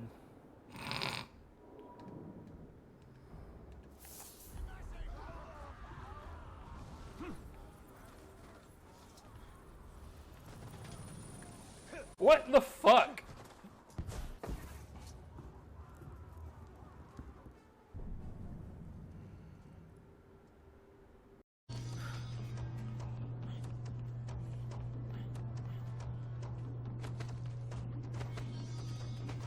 Okay, okay, how many hands are over here now? Oh my god, that's a lot of hands.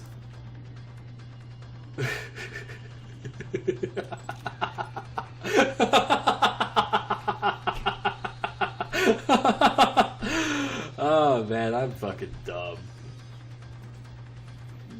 Get over there.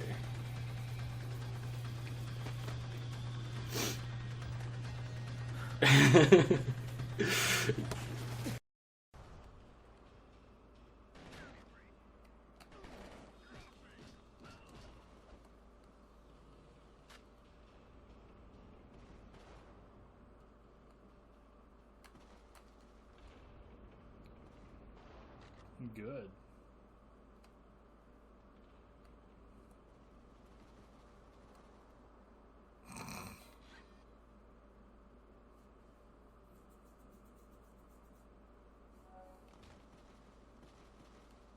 What is happening?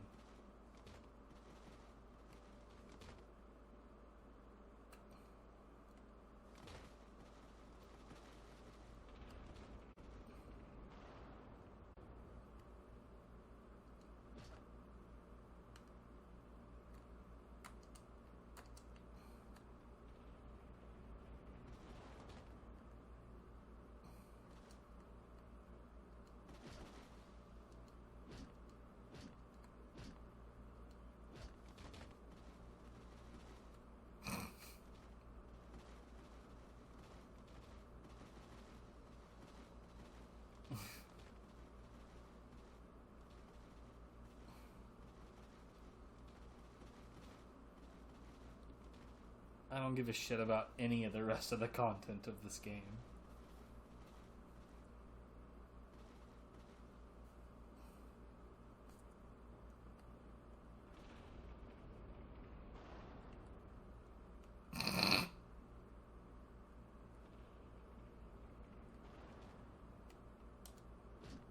Man.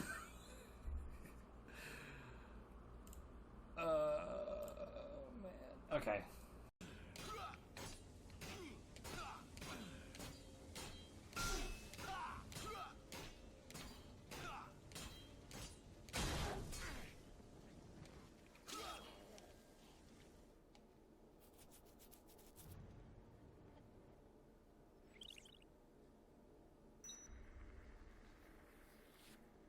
And there was TK like, what do I pay you guys for?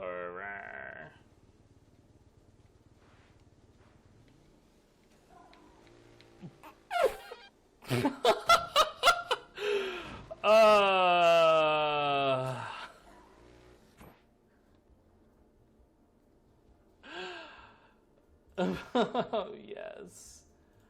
So fucking yes, dude. That was amazing.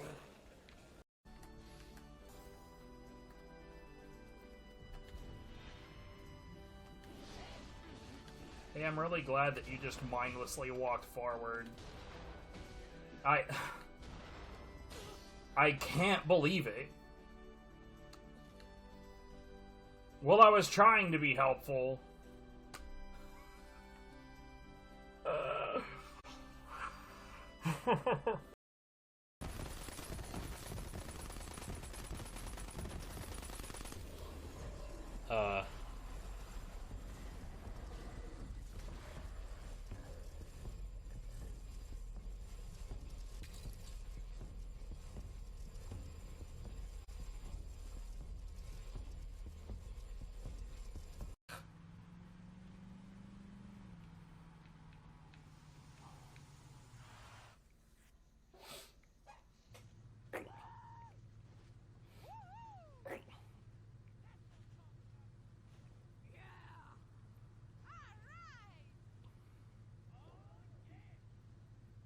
The lady that's trying to announce the race is stuck inside of the dumpster.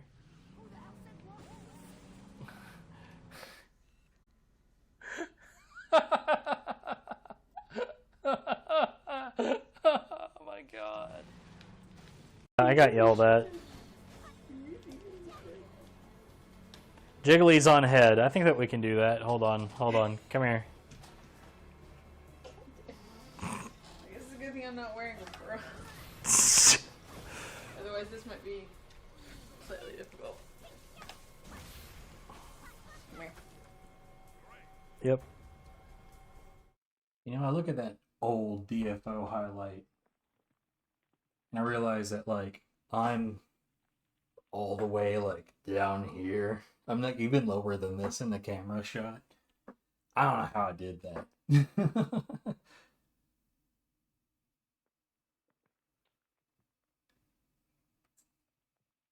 Anyway.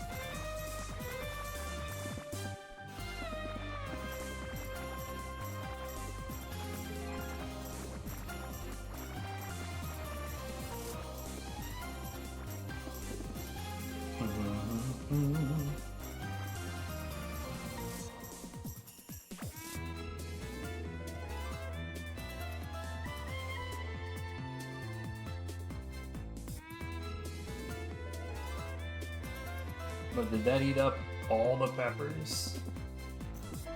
Yep.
was about to say, surely that's not all of it.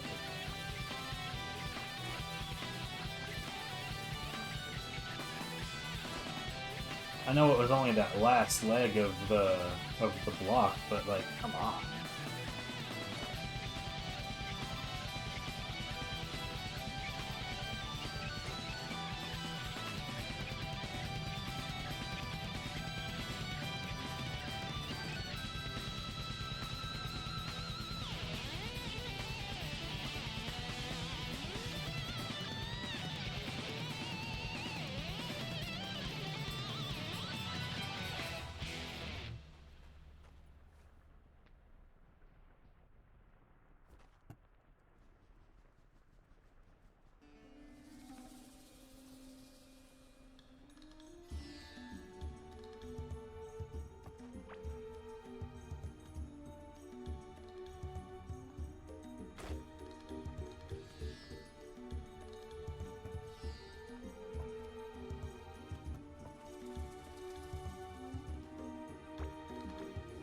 Like, when I say things like there's not a medal that I need, like, I wouldn't dislike having more Pandoran, but I don't need it.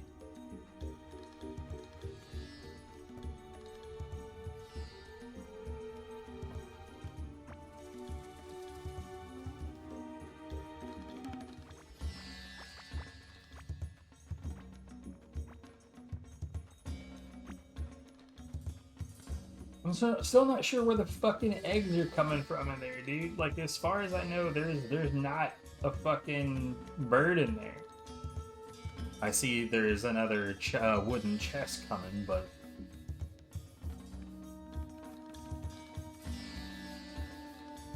eggs are just randomly showing up from the wood farming machine. I don't understand. I'll take it because it's a free egg, but I don't understand it.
This is literally the only thing I can think of to do with this.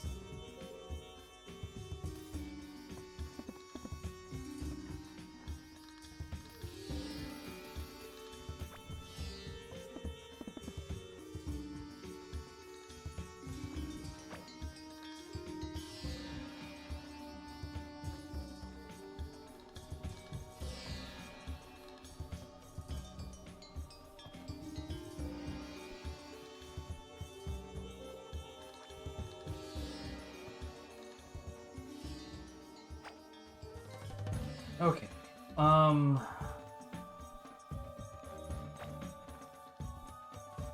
Let's get a couple of passage wall. Actually, let's also make some bridges. There's another fucking egg! What is happening? Which wood is causing egg? Whatever, dude. So, 4, 8, 3, 4.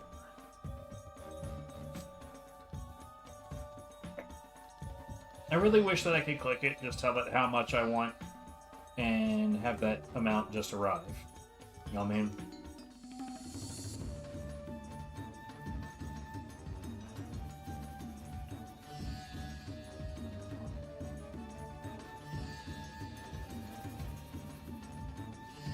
Wait, do I have any spare? I do, but it's like, it ain't cheap. 1652.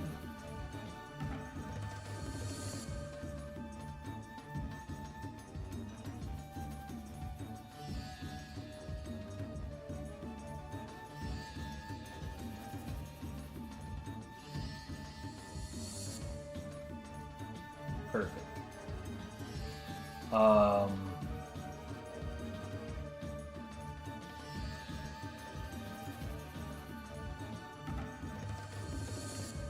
2327.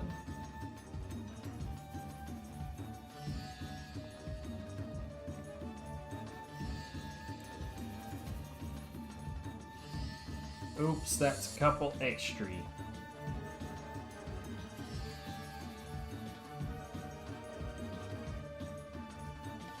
$11.40.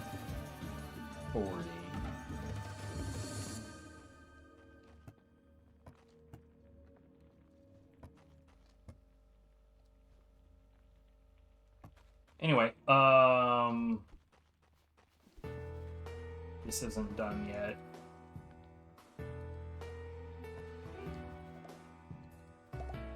It's done now. We'll do this and then I'll do some mining tests on the passage walls. Because I have a speed mining setup, and I have a strong mining setup. The thing is, though, is that the speed setup is, from what I can tell, is just barely not strong enough to one-shot, son of a shit, the walls in the passage. And so, like, when it comes to the walls, with the strong mining setup, because the way the laser works, the mining happens at the same speed. But I have to use the pickaxe to get the plants up if I'm not going to bomb them. And I'm not going to make a shitload of fucking consumable items to rip up a bunch of plants. That's just not going to happen. And for some reason, it's like the only plants in the game that you can't dig out with the shovel. I don't understand that, but okay.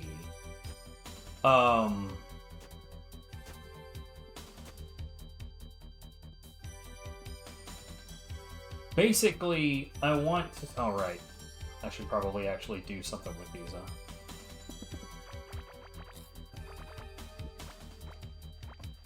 Basically, I want to figure out, like, what is the closest balance that I can strike between my fast setup and strong enough to one-shot those walls.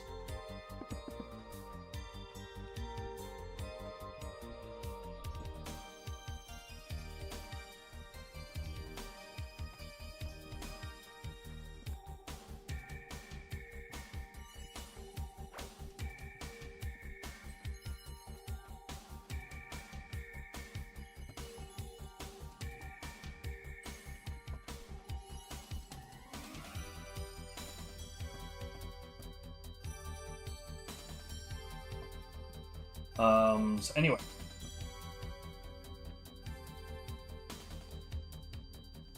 Here, let's deposit those.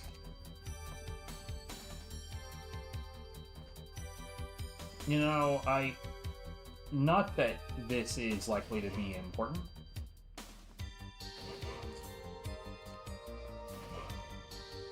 But, who knows?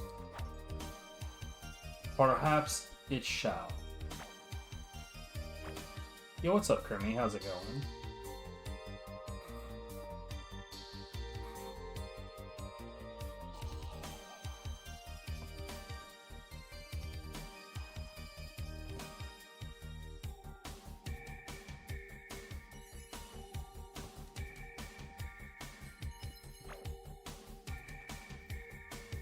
Okay, where's the best place to do this? Probably up here.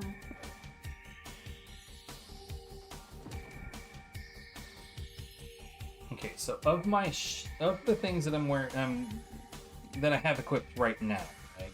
Let's see. That's 5.1% mining speed. How goes the Z? I'm doing alright.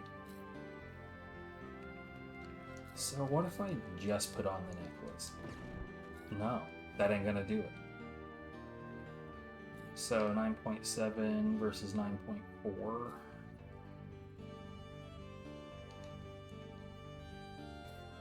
Here, what is my mining number right now? Not offense, not minions, adventure.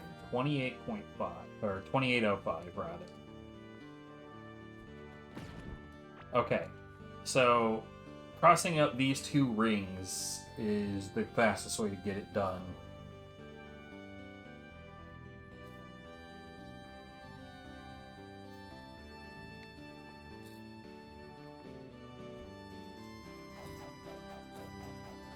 I'd say that that's still pretty quick. A wee bit of Forager. I have had people compare it to a cross-up between Stardew Valley and Terraria.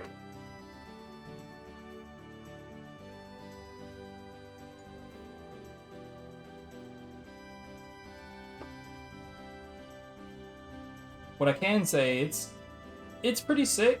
I like it quite a bit. What could I bring? Hold on.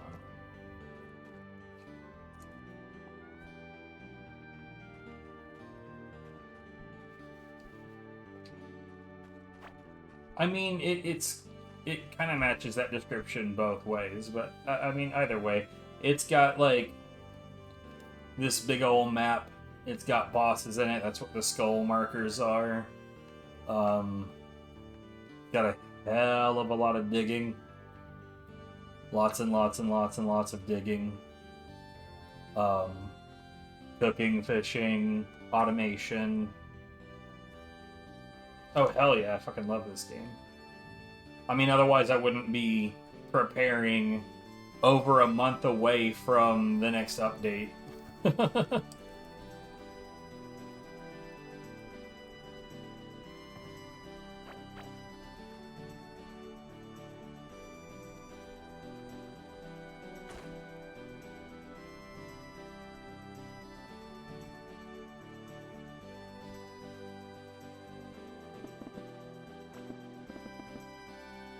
Honestly, this is probably one of the best ideas they ever had, is like you see how, like, picking up these worms or all these items that I have on me, right? Well, this is the box where the bugs go. If you push the Q button near a box that has items in it that you have on you, it'll just automatically stack those to the nearest treasure chest that those items are in.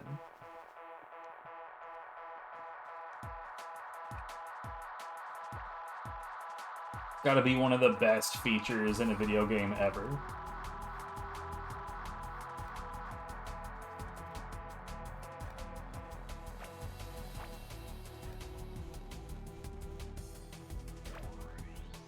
I will say though, I didn't overall enjoy V Rising, but V Rising did have one really sick idea in it.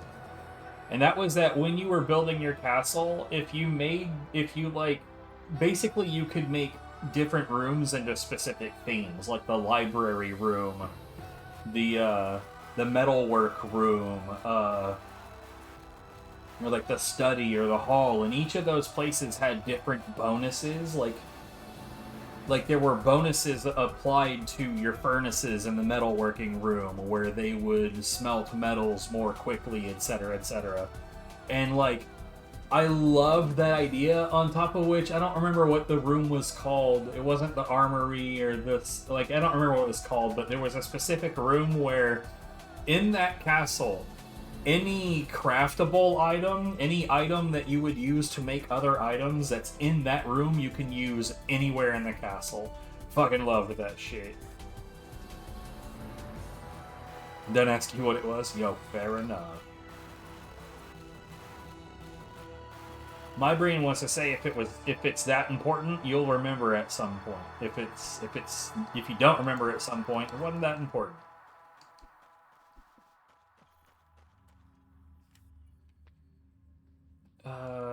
Yeah, you know what?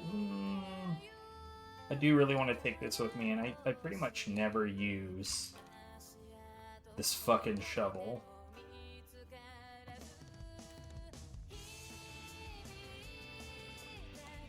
Alright, well, let's start the next block.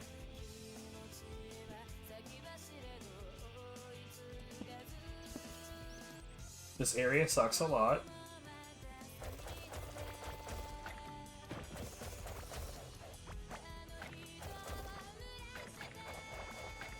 Because of these guys, the dickheads.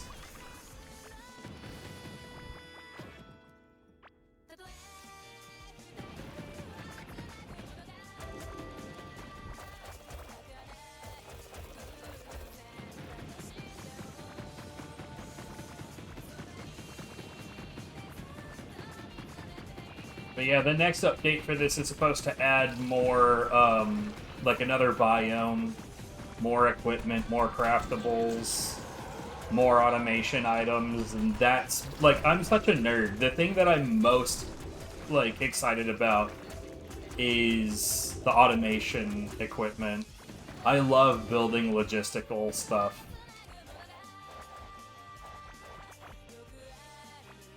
The hell?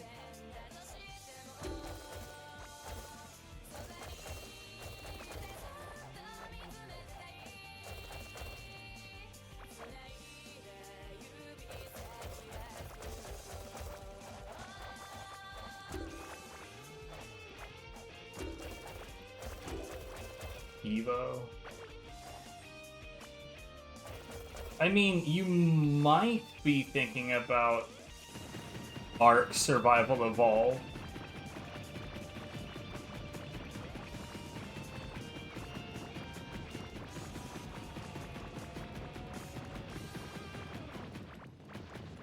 Okay, good. I'm glad we're not talking about Ark. I have some problems with that game as well, but I'd be willing to bet that my problems with that game are not most people's problems with that game.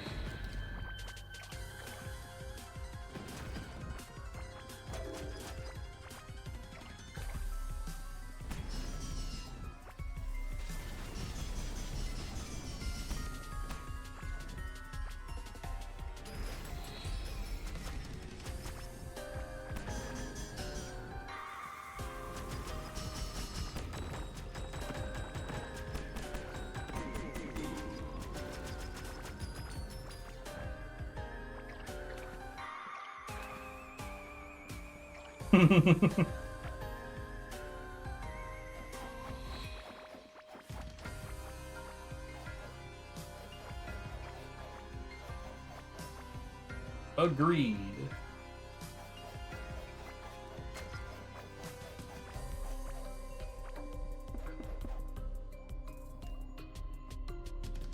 But mostly because one of the, like, main people behind that project is a sex pest.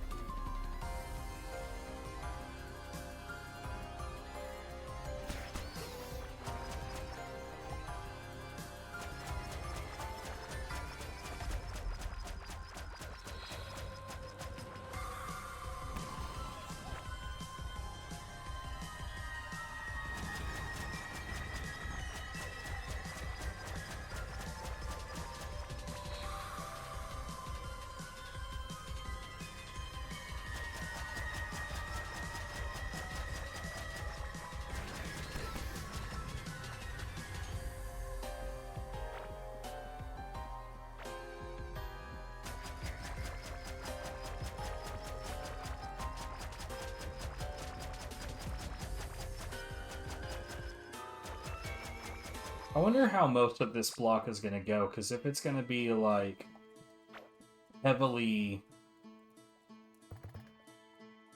like, crystal biome stuff, then it's going to be relatively fast overall.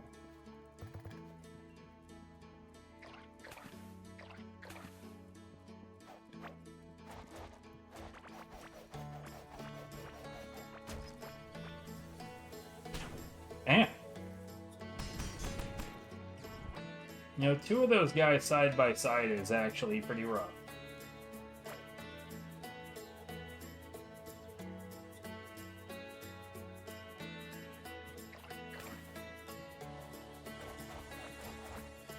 I really should complete this game at some point. Outer Wilds is such a unique experience.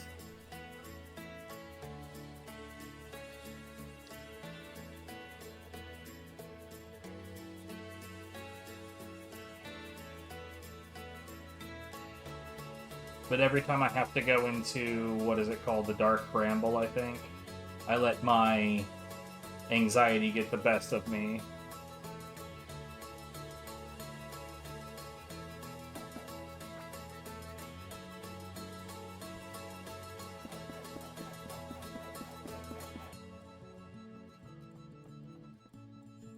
I think it was called the Dark Bramble. But until then, that game is fucking dope. I imagine after that, the game would be dope.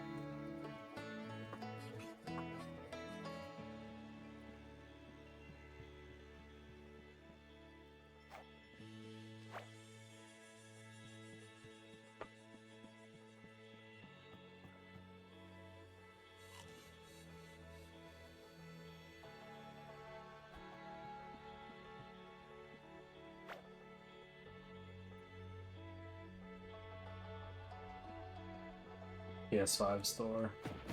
I wouldn't worry about it too much.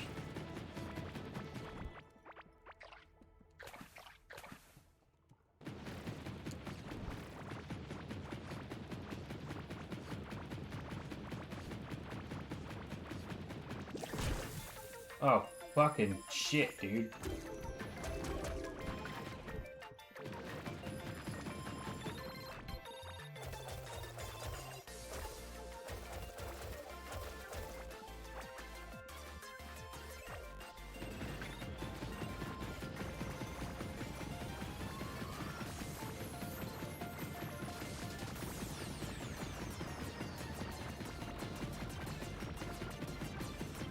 I was just minding my own business and I got boomed in the face.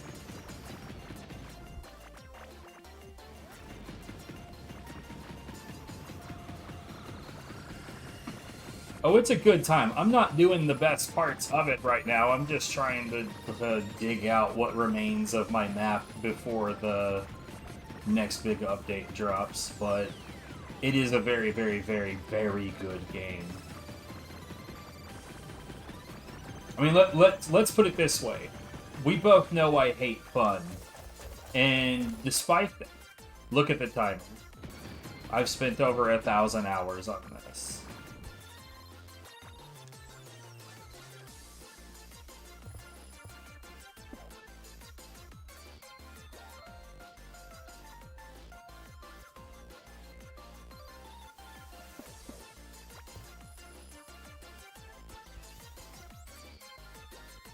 Oh, you can switch that like that. I like that. I did not even know that because I've never had a reason to try.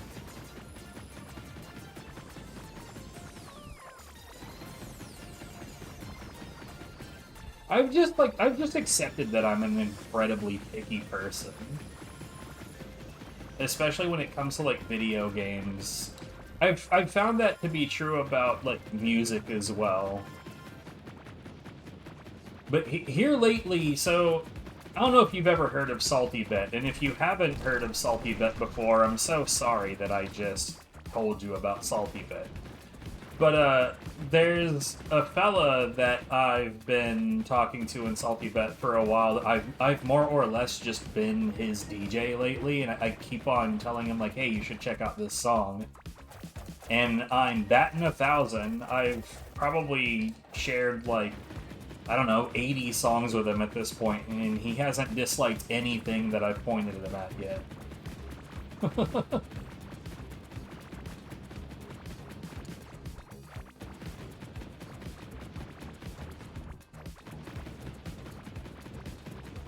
So apparently, like, my super picky music taste, like, narrows it down to bangers at all times.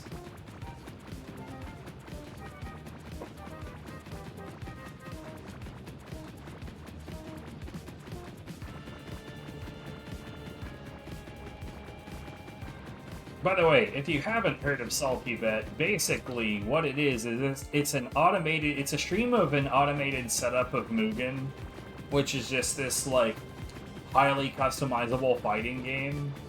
And it's automated where it just picks, you know, one of, like, tens of thousands of characters, or, well, it picks two of them, really, from the same tier, and then they fight each other, and you bet on it. Dude, Fire Girl's music is so good.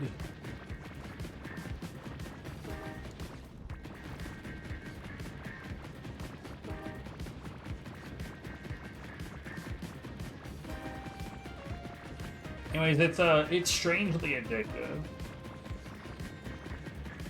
But sometimes the people in chat are not. But Thrash has been pretty cool.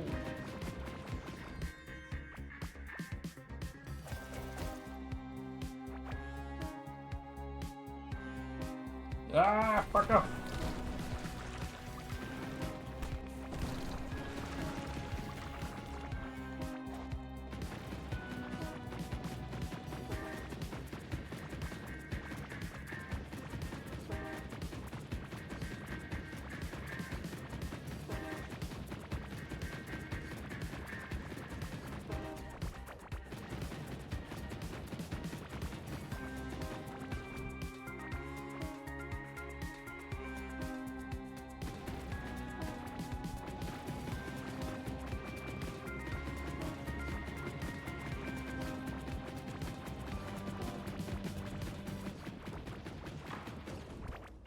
Rule of Rose is... like, okay, so Kuon and Rule of Rose are two extremely expensive PS2 games, and I think you're aware of that, and I think that that's the reason you brought it up. But, like, genuinely, I'm not sure why. I think it's entirely because of rarity, because, like, let's be real. Neither one of those games are actually particularly good. Like, I mean, I'm not sitting here saying Rule of Rose is shit or that Kuon is bad. They're okay. They're fine. But they're really not, like, good.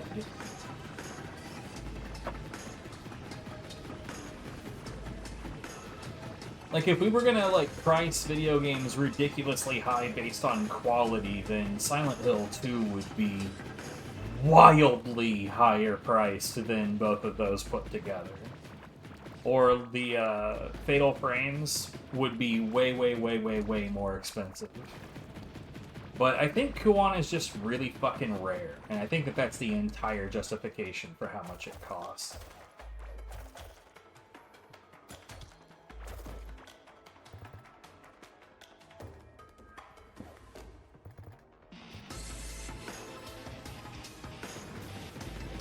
Only 400? You know, honestly, that's not bad for Rule of Rose in terms of the prices I've seen it go up to.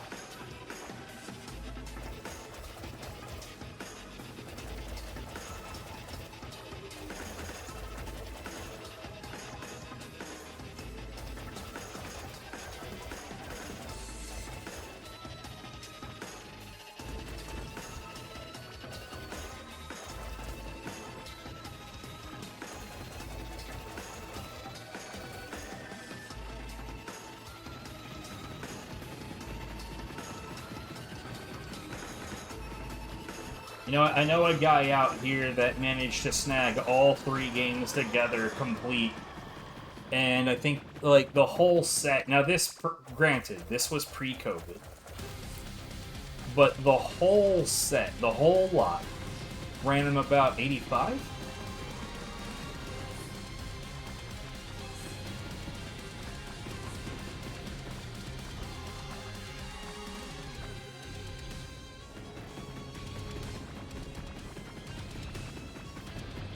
Dude, Obscure is another...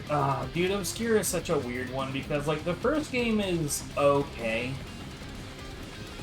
I genuinely thought the second game was pretty bad. But you know what I've noticed about... like, since I've been reviewing OSTs and, like, different game music for the very playlist that you're listening to right now, since I've been doing that, I've noticed a trend. Games that I think are noteworthily bad tend to have fucking awesome soundtracks. Like, here, I think I can do this. Hold on. Is there a control left? No, that's not quite what I meant. You know what? I'll just do it this way. This isn't too hard. So I'm gonna put a track from Obscure 2 after this one that I think is just one of the, like, it's just such a fucking amazing track. I love this track to death, and when I heard it, I was legit, like, bopping in my chair, dude. It's like, why does this game have so many bangers?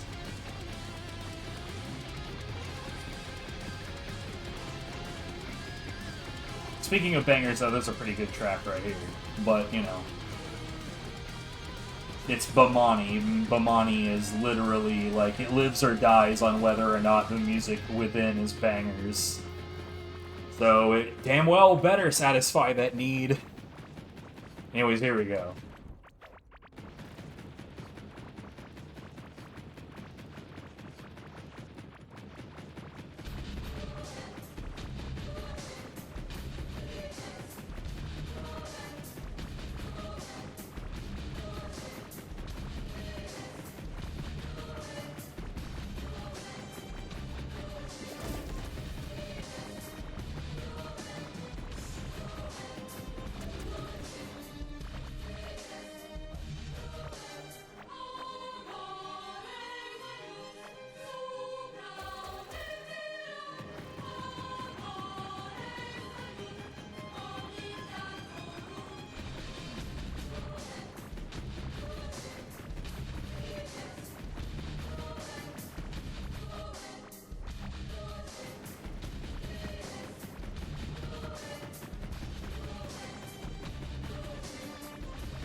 You know, it's funny, without me adding anything to the playlist at all, 2 songs from now, there was already going to be an Obscure 2 track.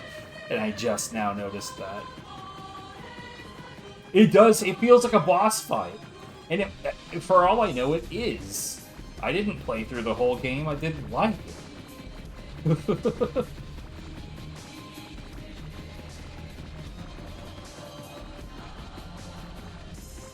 I think during Backlog I played maybe 25 minutes, something like that, of Obscure 2. And, you know, what's funny about that is I actually played the first game to completion at some point. Dude, you know, I've noticed that just being a trend. There's so many games where, like, I thought the game itself was just awful, but then it's just got banger soundtracks when I go to review them. And, like, I've found the exact opposite to be true about games that I really liked. So here recently, I played a 3D platformer that I thought was just fucking amazing, which is saying something because I do not like 3D platformers. And that game is called Wavetale. And when you're playing Wavetale, the music is really fitting, and it's really comforting, and it's really relaxing. When not playing Wavetale, that music is boring as shit.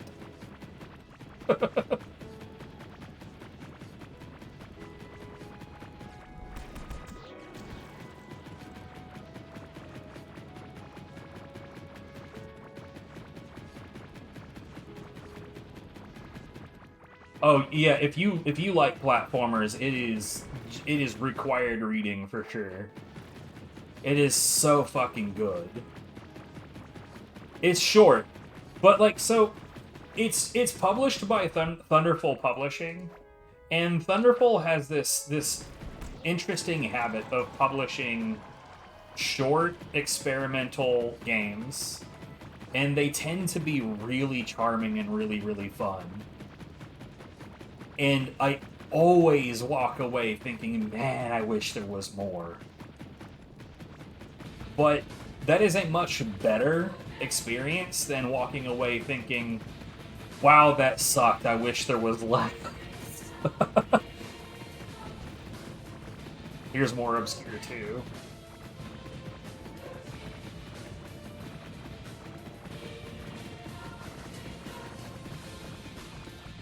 The voiceover in Wave Tale is pretty solid as well. And like the artwork, the animation, the way it all looks, the way it all comes together, the movement in it feels really nice and smooth and wonderful and responsive. Playing that game feels good.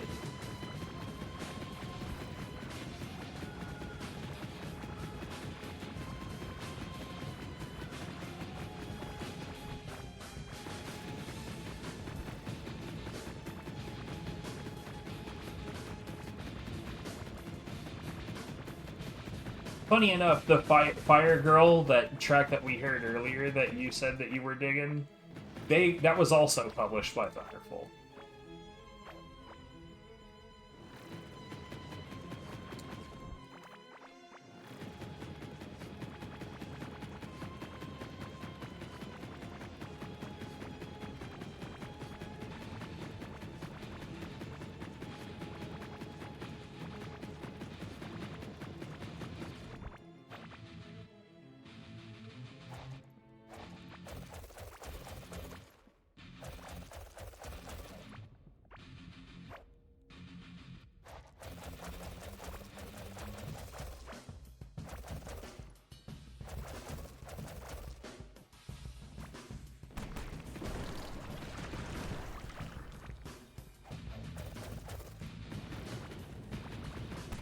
Go away, you boom shitters.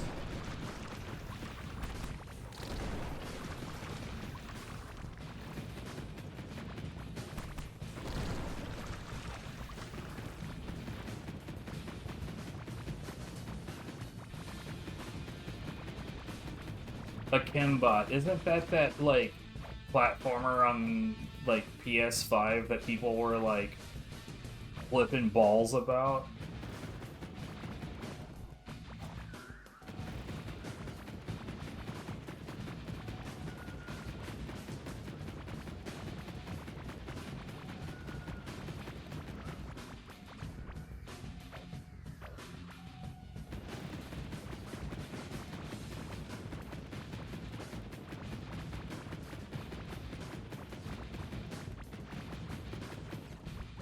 Here, hold on.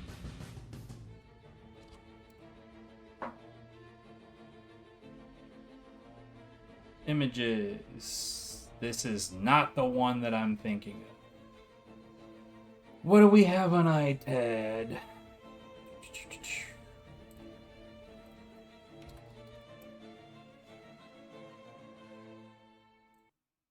Oh, so funny story. A Chembot is on my list, my wait list. So apparently I thought that one looked good.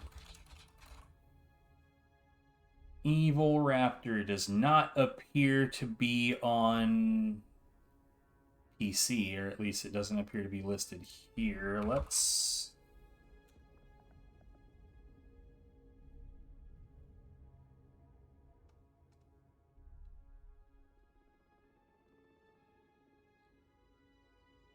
What the fuck? I mean, like, in any game that I get, yeah, it doesn't appear to be on PC, bro.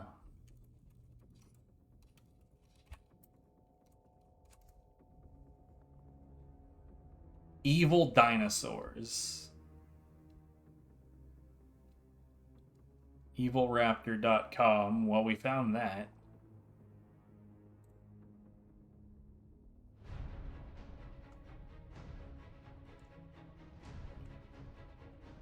Oh, you're... Okay, so you're... Evil Raptor is the dev team. Okay, so here's the thing. A Chembot looked interesting enough that I put it on my wait list. I can't remember why, but I did. Pumpkin Jack, I know... You know, I was gonna say I know that I didn't put that on my list, but did I?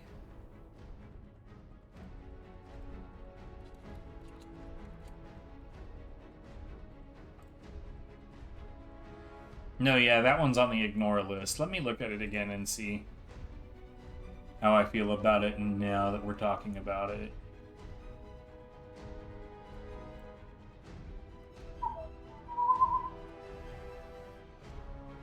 Why is this in this view? This is not good.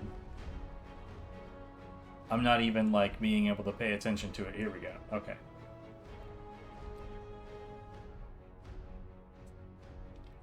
Far, Far West. Yeah, I'll look at that one here in a second. See, okay, so this one looks like an action platformer, but it looks like it's a little bit too platformery. But you know what this reminds me of, and I'm trying to remember what the PlayStation... It's a PlayStation 1 game.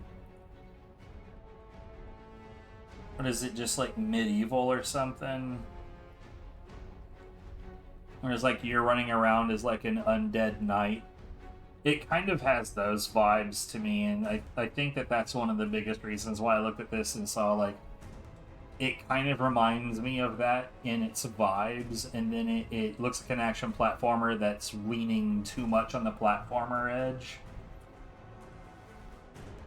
But let's look at this Far, Far West shit. So this is There Any Deal?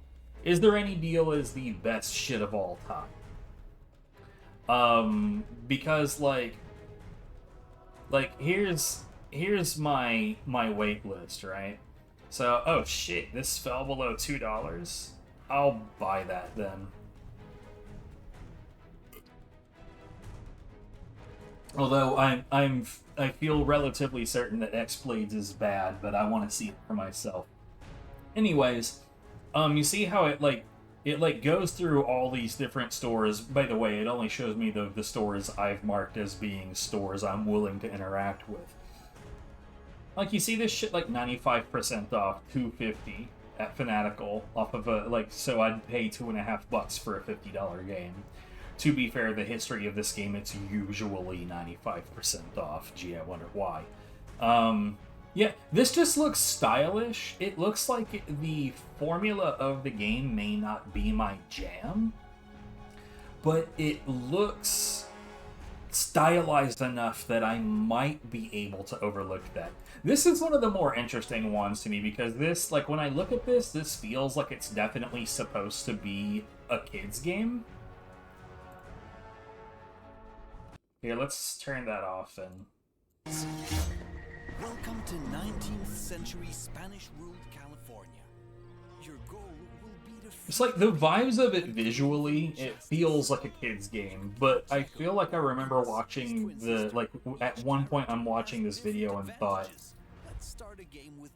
the combat element actually looks reasonably well put together. Like, you can choose between a stealth mission and a combat mission, and you go in and you actually do the shit. Let's go ahead and beat the soldiers and the evil monasterio. As you can see, the fights are fast-paced, epic, and most of all, fun. Be as agile as you can to disarm your enemies or mark them with if this moves as well as it seems like it might, then it looks like it'll be a lot more fun than you would think that a kid's game would be. Your fighting style is important, so you can get experience points to use to unlock new skills and more. So yeah, like ITAD, man, I genuinely cannot sing the praises of this website hard enough. It's like looking through my deal list, right? Like most of these are games I never would have heard of if I had just gone through things the normal way. Speaking of Windbound, isn't that what you mentioned earlier? Yeah. There's Windbound. It's on the list. But like, some of these I don't think I ever would have heard of without doing things this way. And like, one of the greatest things about this, and like, hashtag non-spawn, I talk with people that work on this, but like, once I have this set up to where like once I say like, okay, you know, I'm not interested in this. I'm not interested in Ninja Gaiden 4. But like, let's see, what's this? Black Souls 2. That looks like ass. This looks like some RPG Maker shit. And I'm kind of surprised that it's not listed as that. But like once I mark things as not interested, or even if I put it in my collection, if I put it in my wait list, if I mark it as not interested, we refresh, that shit is not there. And so what I've been doing is just like when I have a free moment, I'll like pull up every single game in one page list of this, and I'll put them all in a different tab, and then I will go through each of them and react to them. And every time that I come back to this list, it's a completely different set of games. You're not going to see duplicates outside of developers that feel the need to release 18 different editions of their fucking game. That shit always annoys the hell out of me. But yeah, wait. Far, Far West. Before we go back to Core Keeper, let's go ahead and look at this shit. I don't know why there was a hentai game up on the search results right after this. I liked that game, but it is published by Microsoft, and Microsoft backs AI, militarized AI in the genocide on Gaza, so I just can't with their bullshit. I am literally speedrunning a switch from Windows to Linux right now because fuck Microsoft. But let's look at this game. Fire Shrine. Didn't they publish Valheim? So this is a PvE multiplayer. This kind of looks like an attempt at making a more family-friendly type of Borderlands.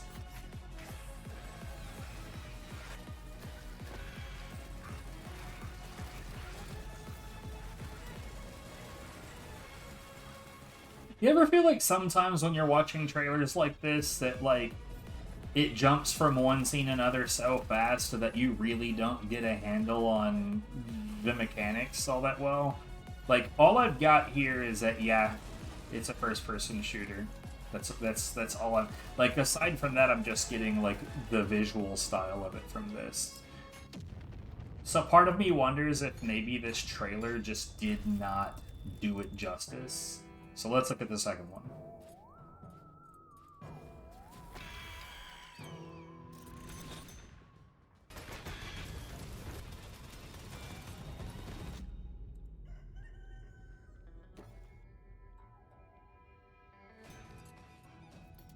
And it's obviously a team game, and the next question that I would want to have answered is, how necessary is the team game element, or, you know, is it just as playable solo like Borderlands would be?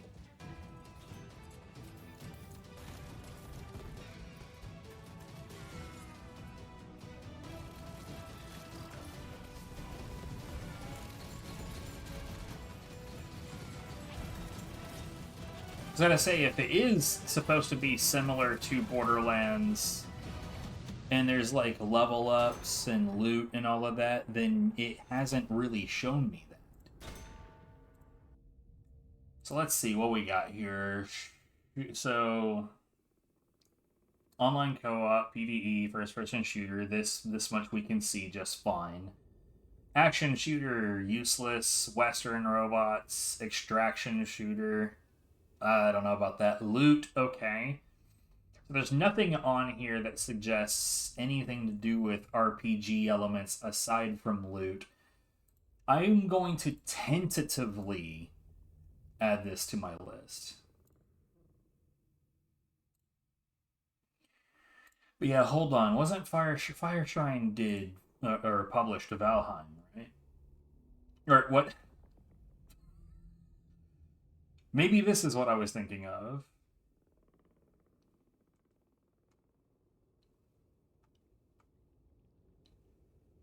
Rekka, it's funny, I have this ignored on Steam, but it's in my wait list. Disjunction. What is this shit? Oh, if that's what it looks like, it's definitely on my ignore list. Yeah, I'm not about Helldivers. Anyway, that was a fun little trip.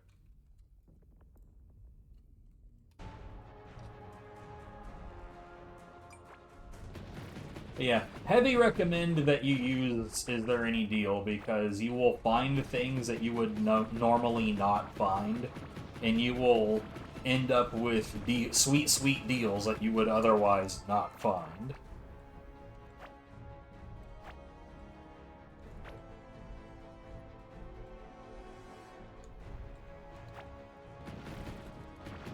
Again, hashtag non-spawn. Oh, he said the thing. Ah.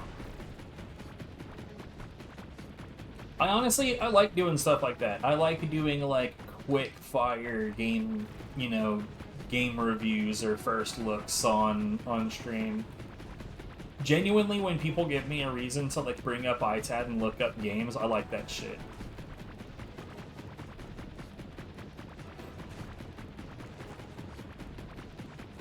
That may in fact, like, I may have in fact done that over 50 times at this point.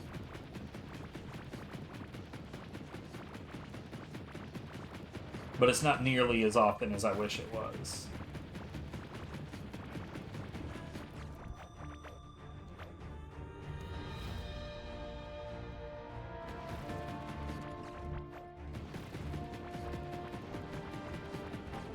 Hold on. There we go. Okay.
Anyways, what are you doing up this late? At the lovely gamer degen hour of 4 a.m.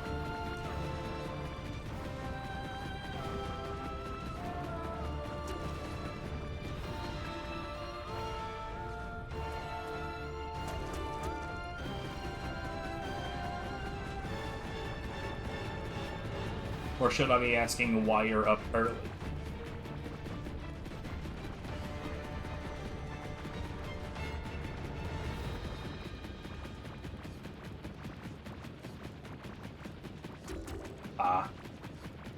One of those nights, I see.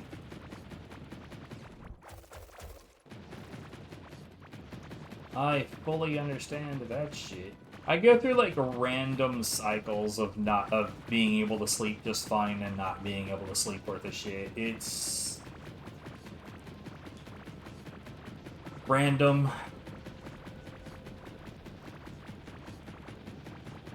Car wouldn't start. What the fuck? What's wrong with your car?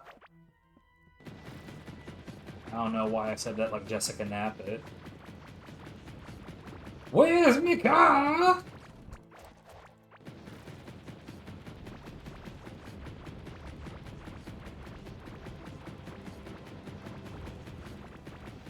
Nebraskaville?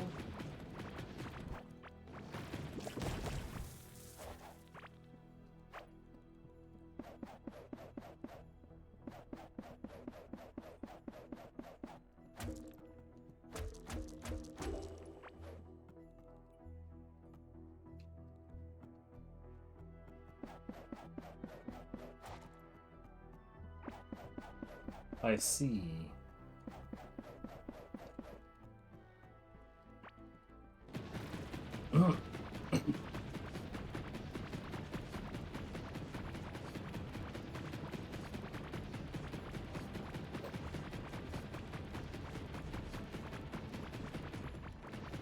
Thankfully, we have not had that problem here.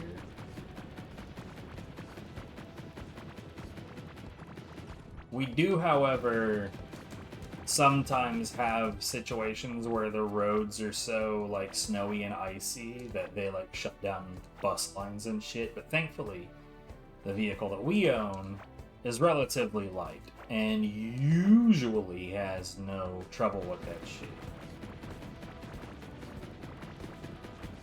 However, we do, you know, I didn't think about this until just now. We do sort of kind of live at the bottom of a hill now.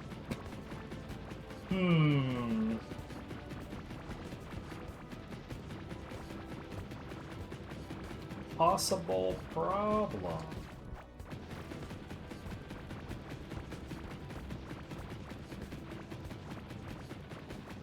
Realistically, though, not that Viv would be keen on this at all, but realistically, we are in walking distance of her job.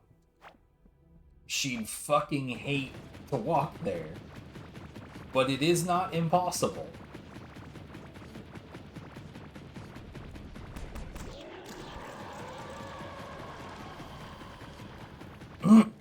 So, are you afraid that I'll hate you because you know about the guy who created that shit and what an abusive piece of shit he is, or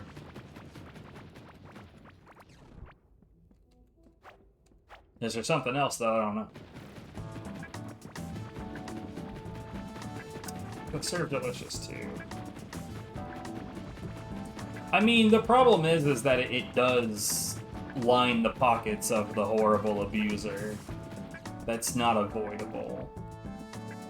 And that's like, I actively avoid things that I like that I know are made by terrible people. Like, for instance, you've literally never seen me stream Killing Floor 2. I used to stream that shit all the time. But Tripwire showed their asses.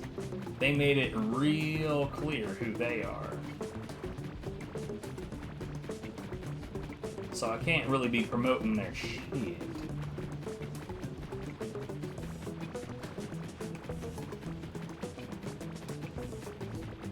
It's funny because It's Easy and was like legit worried that I was gonna cave and get Killing Floor 3 when it came out, and I was like, no dude, don't worry, I'm not interested.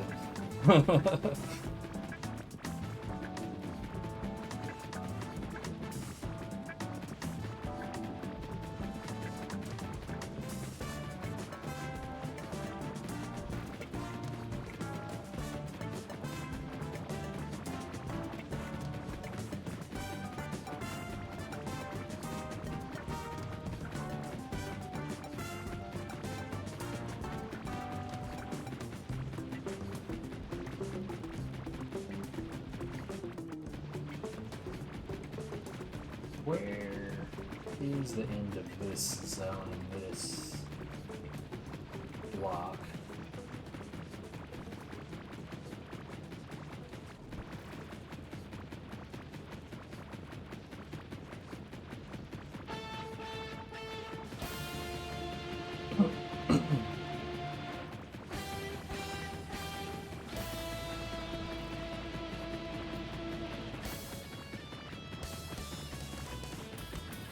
But I mean, like, it is worth noting that no, of course I don't hate you. Shut up with that shit, dummy. But you brought up that there was something wrong with it before I did, which tells me that you know that there's something wrong with it. But here's the thing, man. Nobody's perfect. We could all do better. You know what I mean? And if this is, you know, part of your road to doing better, then that's just how it is.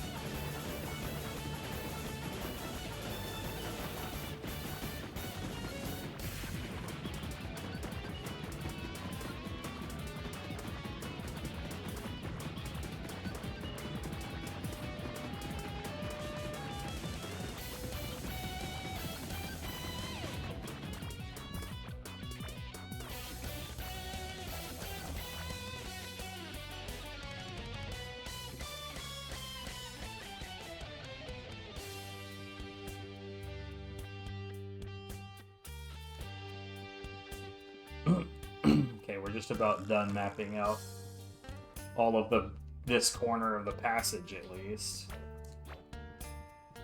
And then I can zip on out of this area and deal with the... I should probably go the direction of the desert, just to get it out of the way.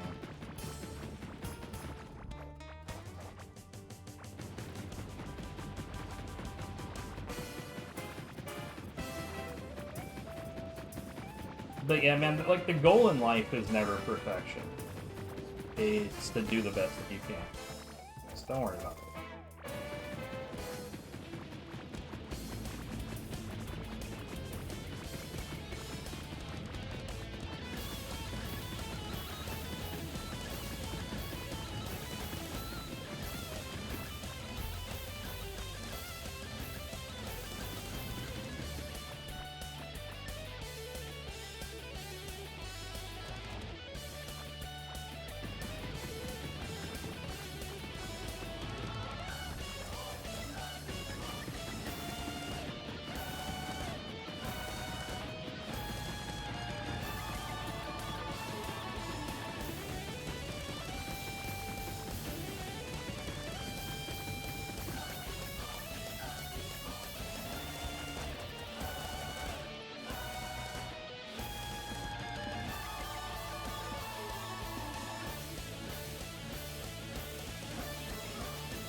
Alright,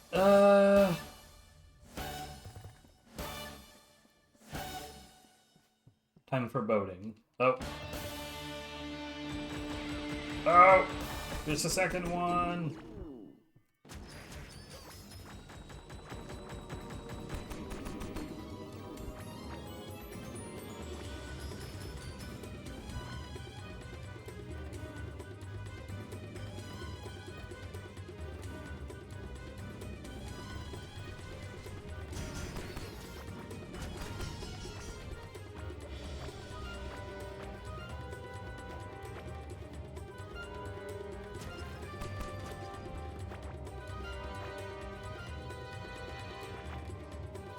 Catch all the things.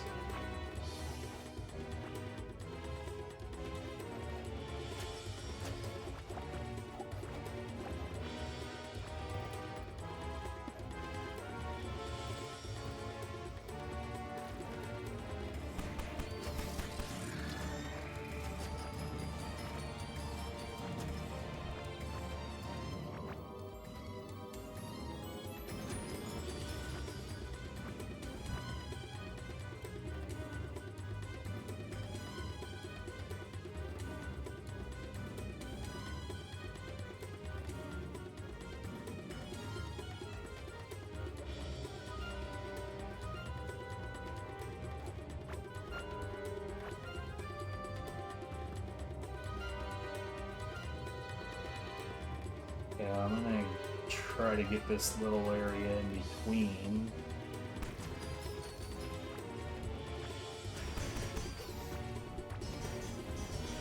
Ooh, I think that there's a battlefield in here.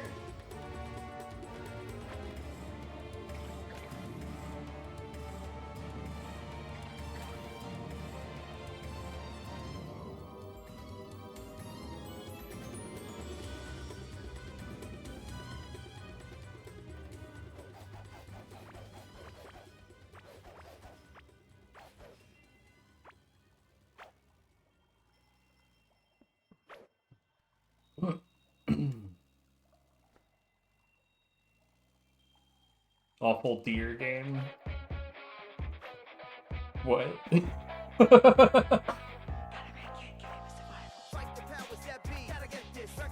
So are you one of those gamers that's like, well, I started playing it, so I guess I have to finish it? I used to be that way.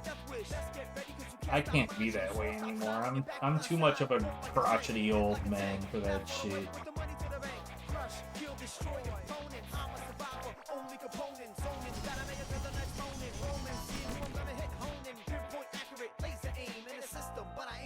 game. S to the U to the R to the V to the I to the B to the A to the L. Defense, defense. I mean, so was Bunga, clearly. Like, that dude finished fucking Prism, mate.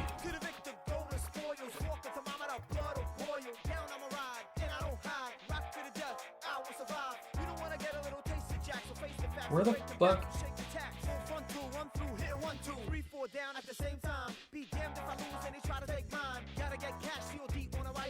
Did I just not pick up my boat? Yeah, that's literally what happened.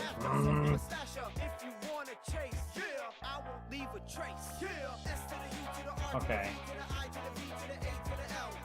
The nearest line is a fucking million miles away.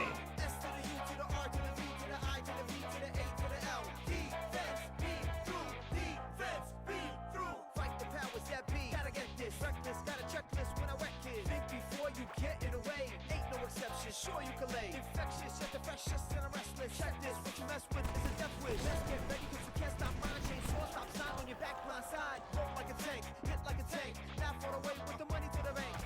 What deer game are we talking about? Only component, zoning, gotta make it to the next moment. Roman, seeing who I'm gonna hit, honing. Pinpoint accurate, laser aim in the system, but I ain't playing your games. S to the U to the R to the V to the I to the B to the A to the L. Defense, beat through, defense, beat through. S to the U to the R to the V to the I to the B to the A to the L. Defense, beat through, defense, beat through.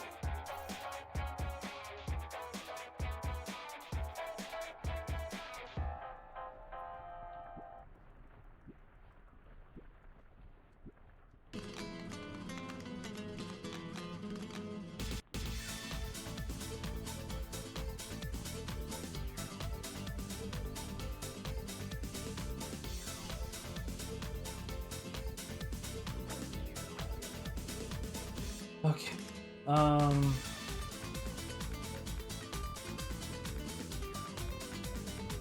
Yeah, desert would be down.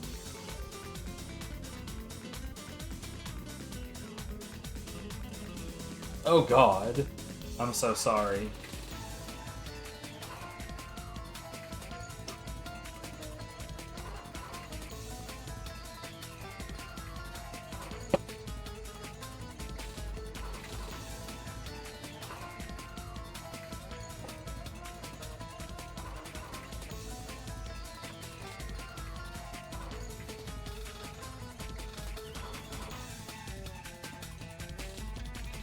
I'm pretty sure it is on PC as well, yeah.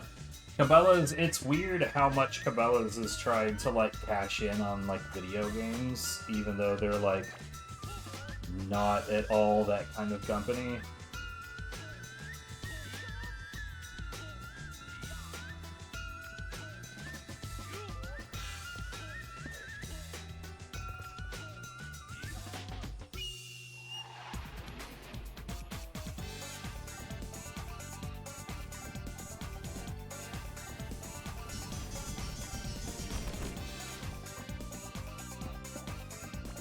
I almost said that'd be like if the WWE tried to cash in on Barbie, and then I remembered, yeah, they did that though.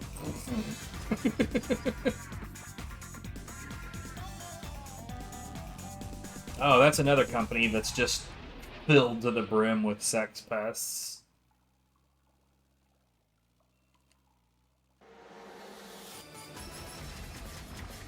That was an inconvenient realization for me, too, because that means never interacting with some games that I actually quite liked ever again, like, Guitar Hero, or Rock Band, or even, like, once upon a time quite liked, Tony Hawk's Pro Skater. A lot of people gotta fuck shit up, man.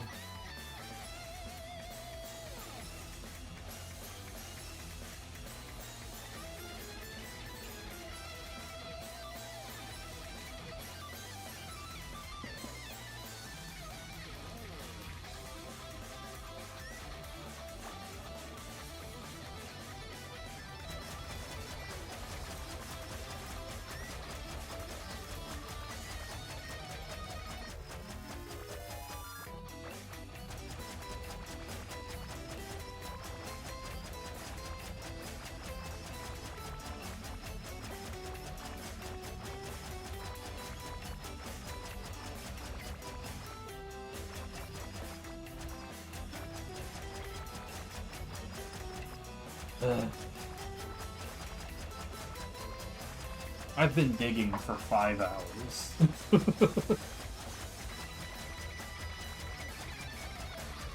Well, sort of. Mixture of other things here and there, but for the most part, I've been digging for 5 hours.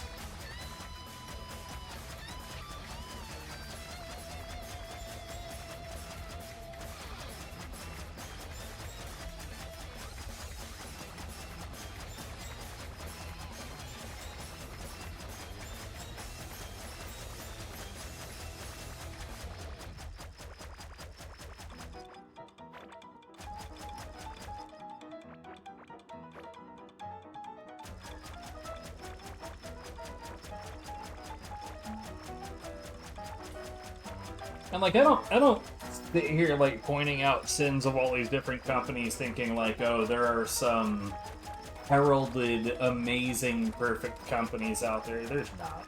I mean, you'd have to be kind of childish to believe something like that. But at the same time, I think like, you know, there are heavier sins than others, you know? Like, I mean, most of Capcom's like worst decisions ever aren't so much like criminal or deeply immoral as much as they are just stupid.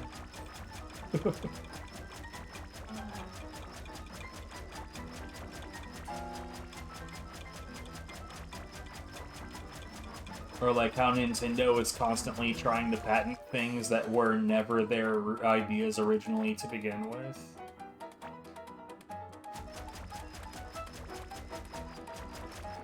Like, did you know that Nintendo, once upon a time, after the release of the original Super Mario Brothers, they tried to patent jumping in video games?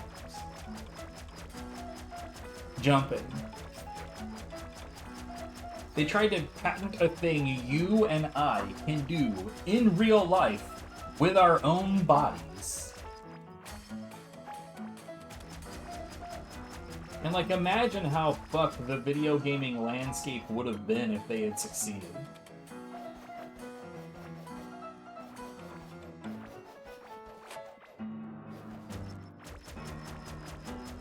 Yeah, like, I mean, honestly, that's... What I was just out talking about is, like, the deeply immoral spectrum. What you're talking about is just the really stupid spectrum. Like, why is the price of the original Switch going up? Why is the price of, like, games that have, like Breath of the Wild, which is another game I don't fuck with, but that's because it has humor in it regarding rape against small boys. Yes, it does. It genuinely does. But why is Breath of the Wild, a game that's been around for several years, suddenly like $30 more than it once was? It makes no sense. None at all. Nintendo be greedy as fuck, dude. It's crazy how greedy they are. Like, the place of greed where they are right now is pretty similar to how, like... Now, I don't know if you how much of this you were aware of, but there was a point in time where Capcom really, really, really loved the idea of on-disc DLC, where they would release a game and it would have all of this shit on it, and then they would make it where you could not access things that were literally already in the game without DLC. And it's just like, son of a bitch, dude. Like, why? Like, the level of how dirty that is just so gross. Because, like, you know, you could... the funny thing is that you could have avoided this controversy by just not including it on the disc. It didn't have to be there. If you're going to make it DLC, make it DLC. A lot of people are going to start pirating again. Yeah, I fully believe that piracy is going to go up because of all of this nonsense. And, like, Nintendo is, like, hella greedy and, like pretty much never putting their shit on sale either, which is just crazy. because like every other storefront is not at all allergic to putting their things on sale. And I think I remember at one point when Nintendo was like, oh, we're having a blowout sale, and it was like, oh, Mario Kart 6 Deluxe was $3 off. So instead of paying $60, you're paying $57. What a deal!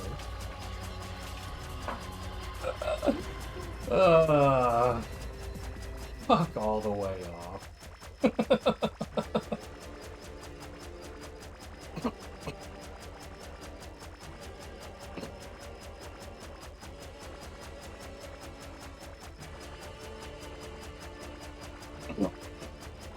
I can't believe how, okay, this has been an issue that I've found with a whole lot of things, and not just, like, game storefronts, but, like, also things like Twitch, or YouTube, or a whole lot of different, like, streaming services, is the inability to tell the service, no, I'm not interested in that thing, and then for it to no longer try to push you into that thing. Because, on the Nintendo eShop, if I was to go looking for games, like, let's say I was to pop onto my Switch right now and look for some games that maybe I don't know about them. Maybe I want to find something I've not seen before. Good fucking luck. Because that is asking far too much of the Nintendo eShop. Like, you go on there right now, like, you can pick a different genre, you can have it sort by a different thing, you're gonna see mostly the same shit. And there's no way to filter things out. And the same thing is true about, like, the digital store on the Xbox. So I've got an Xbox Series X, it's right here. I don't buy things this way because I said before that, fuck Microsoft and their genocidal bullshit.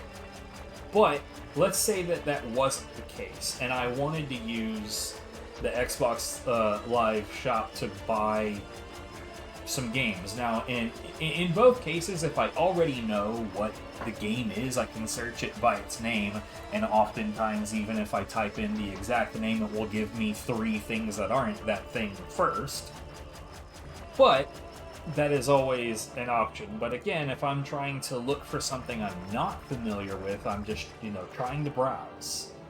It's ludicrous how difficult it is to just explore on these storefronts.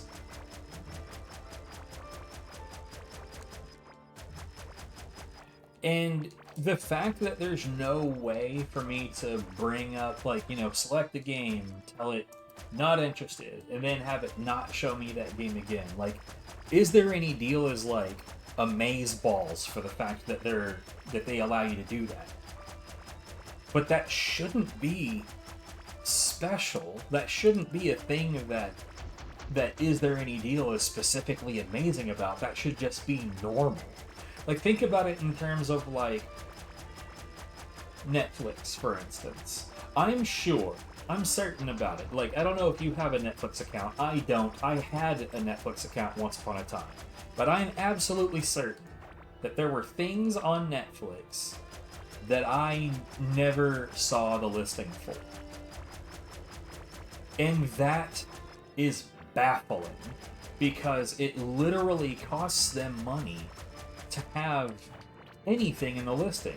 So literally that's like if you were running a restaurant and you bought the ingredients to make a dish and then you never put that dish on the menu. And those ingredients are in the back and they're just going bad. And you just never put it on the menu. That's what these streaming services are doing. For what? Why?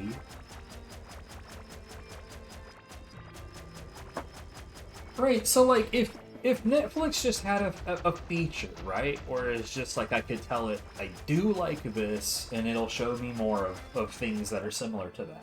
Or I don't like this, and it will maybe not. I don't want services to not show you things similar to something that you've disliked, but I want it to at least not show me that specific thing again. That way, I could spend hours just hanging out on the service saying, like, I do like this, I don't like that, I don't like this, I do like this. That will encourage people to interact with your platform for hours and hours and hours, saying what they do and don't like. And then they would actually have some level of confidence that the next time that they look, that they can find more things that they might like. Instead of being shown the same shotgun blast of garbage they already know that they're not interested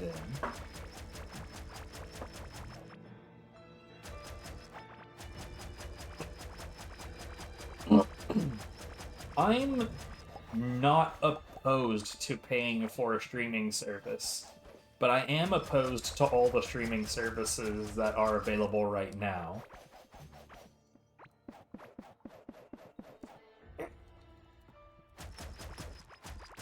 Because, like, none of these motherfuckers is doing a good job.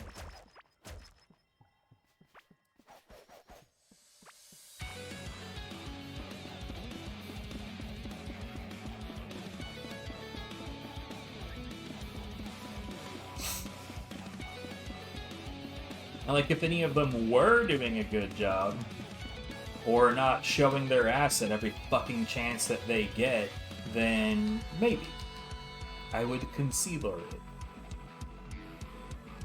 it. No, I think it's just dead.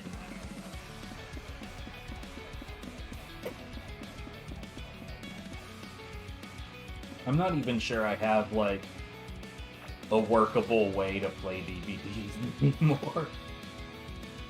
I mean, I suppose I could throw it into my Xbox Series X, but now see, okay, and maybe this is just my paranoia, but once upon a time, like in the PS2, GameCube, Xbox Classic era, obviously the GameCube isn't a part of this conversation because it couldn't play DVDs. And for some reason, a lot of people thought that that was like the magic bullet to convince everybody that the GameCube was garbage, but whatever. In those days, playing DVDs on your consoles was a really, really, really, like, solid, reliable way to kill that console. And it's because the hardware on the disc tray and on the reading laser was, like, specifically set up for the way that video games work. And the way that video games work is that they spin the disc, they load, they bring into the console everything that they need to, and they stop spinning. DVDs don't do that. They're constantly spinning. And so playing DVDs on the PlayStation 2 long term means that you're going to obliterate your PlayStation 2's ability to read discs at all. And I don't remember what the issue was with the Xbox Classic, but I do remember that it wasn't great for the Xbox Classic either. I don't know if this is my paranoia, because I haven't heard of that being a problem on a more modern console. But it's not really important enough to me to watch DVDs to risk the life of my Xbox Series X to, watch DVDs. And there may not even be a risk. I don't know. It's not important enough to me to find out, I guess.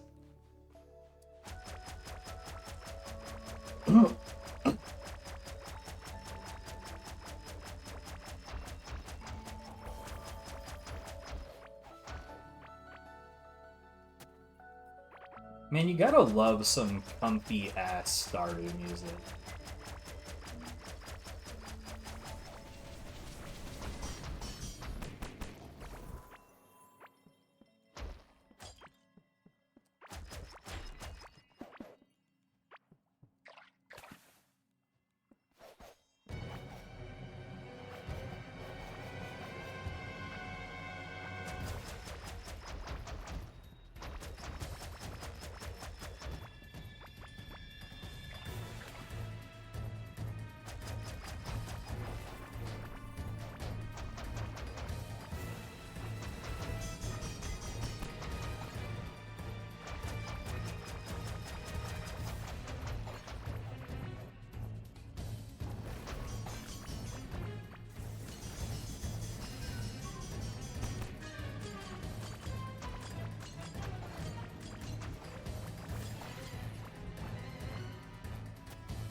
Shit, what was I doing? Right.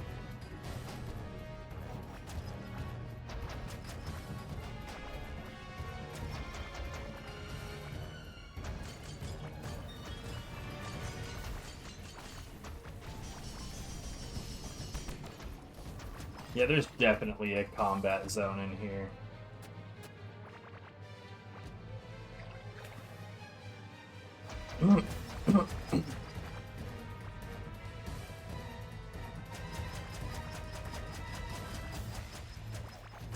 In fact, you know, honestly, now I'm sitting here thinking about it, I would be deeply shocked if the Xbox Series X didn't have Blu-ray support.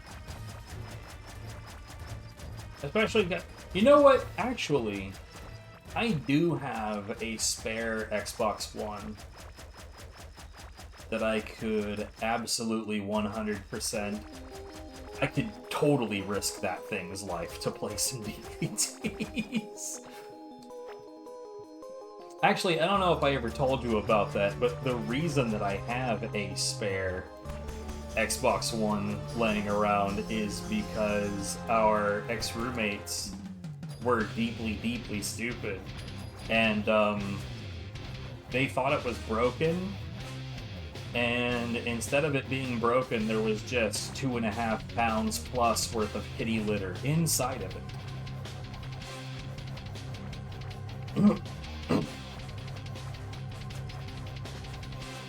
I open it, I get rid of the kitty litter. It works.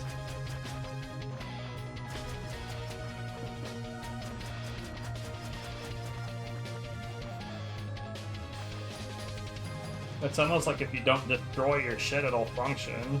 Who would have thought?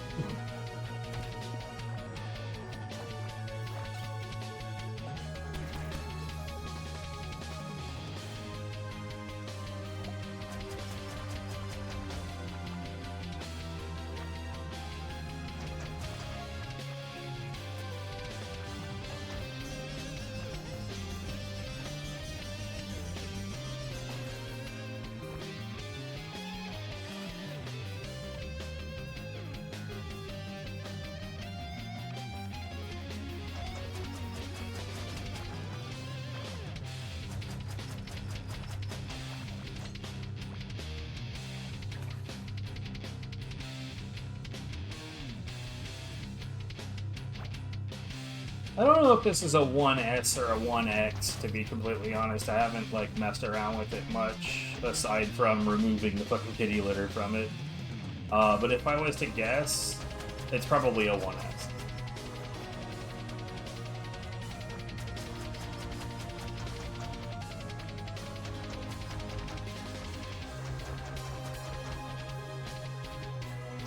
A series, whatever it is. You know what? I don't blame you for saying it that way, because, like, why did they name it this? Like, what am I even supposed to refer to the games as? Like, is it a series game? That sounds stupid. I don't want to say that. It sounds really, really stupid. Oh, there's not a combat zone in here. Huh. I'm not sure there's anything to understand. You got, like, some fucking boobs in the room that think that they're really fucking cool. And then they're like, yo, series. People like that shit. It kind of sounds like a car.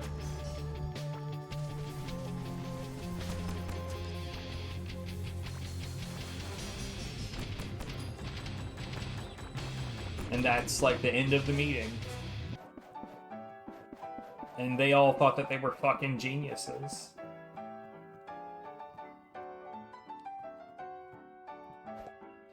Yeah. Yeah, I mean...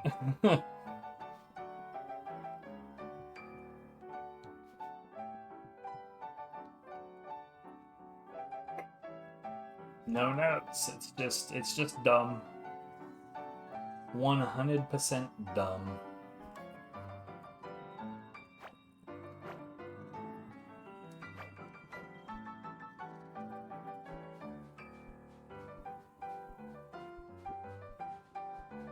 Like, the only reason I have an Xbox Series X, and like I did buy it retail, which means Microsoft definitely got some money off of that shit.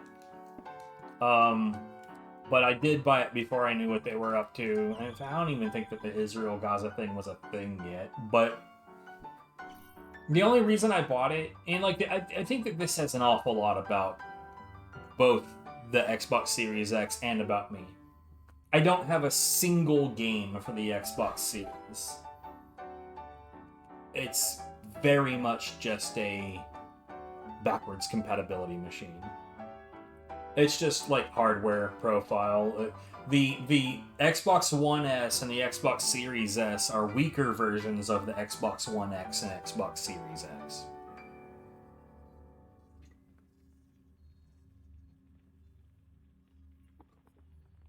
And supposedly there's on the Xbox Series, from what I understand, there are actually a few games for the Xbox Series X specifically that cannot run on the Series X. How accurate is that? I don't know. That might be true.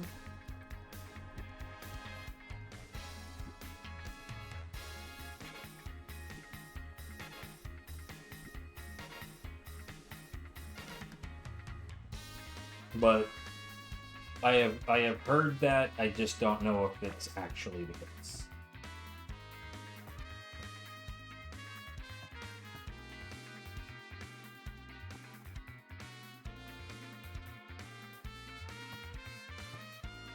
Oh, I do already have a second one of that. Okay.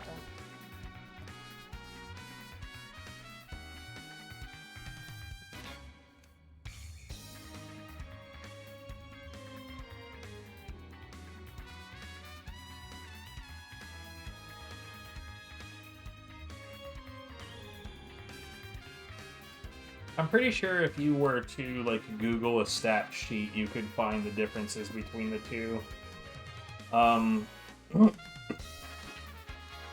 What I can say is, like, because I speedrun Asura's Wrath, most of my observations are going to be from the perspective of someone who was trying to speedrun Asura's Wrath. Because I speedrun Asura's Wrath, that's literally the one thing that I was measuring all of this by, is how good does it do that? And when I tested the Xbox One S, what I found it to, like, how I found it to perform in terms of that was literally, it was no better than playing the Xbox 360. Like, there was no reason to play backwards compatible Xbox One S over the 360. Xbox One X was noticeably performing significantly better. Now, that might be because the Xbox One S is literally not stronger than a 360, or it might be because the coding structure of backwards compatibility is just not as good on one, or, you know, there's a number of different things that it could be. Realistically, it doesn't matter that much these days. From what I experienced back then, I am under the impression that the One X actually does backwards compatibility better than the Series X does, which is kind of hilarious.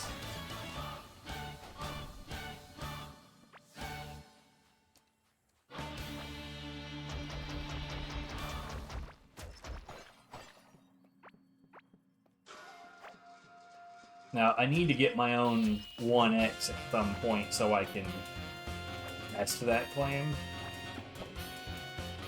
But, that was in my brief testing on the matter back then. And that is as much as I know on the topic.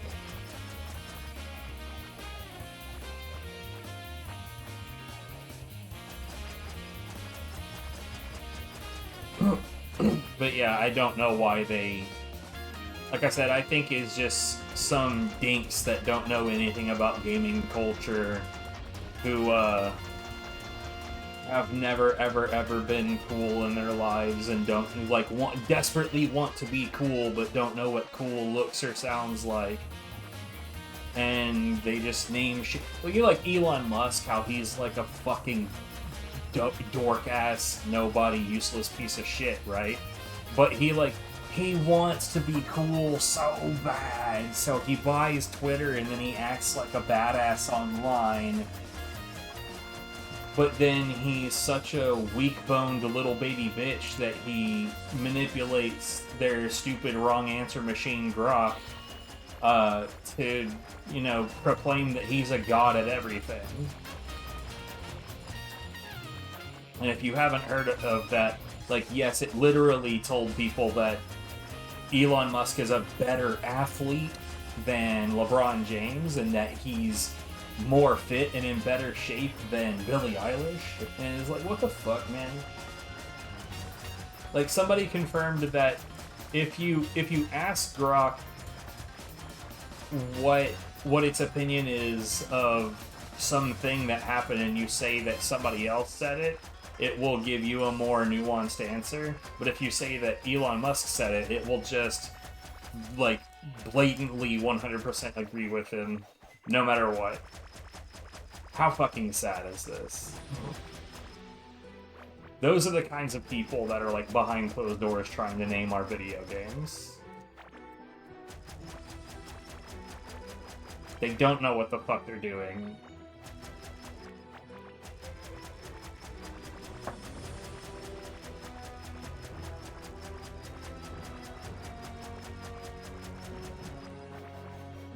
But then again, like, even the experienced people, like, the Wii U came out of Nintendo.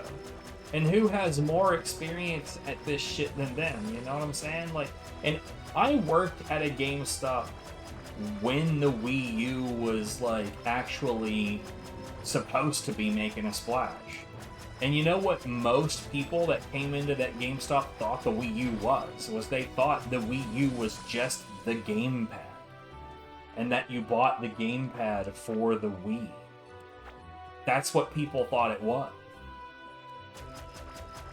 Not everybody. Some people knew what the Wii U was, but for the most part, people just thought it was the gamepad. It's like, think of like some poor kid that's like, you know, desperately wants the Wii U, sends his mom to get it. She has no fucking idea what she's looking for. And that's totally Nintendo's fault. Simultaneously, Nintendo was like bullying YouTubers to death, not allowing them to do any videos about Nintendo content because they would all get demonetized and copyright matched to hell and back, right? So they name a thing a terrible thing, and then they don't even let like prominent YouTubers essentially give them free marketing for the thing that they named terrible.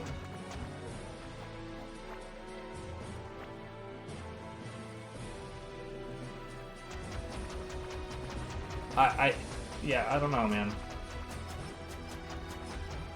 With Microsoft, I have a pretty good idea. It's because they desperately want to sound sleek and cool, and they don't know how to do that. With Nintendo and the Wii U, I have no fucking idea. Somebody very clearly had a terrible idea.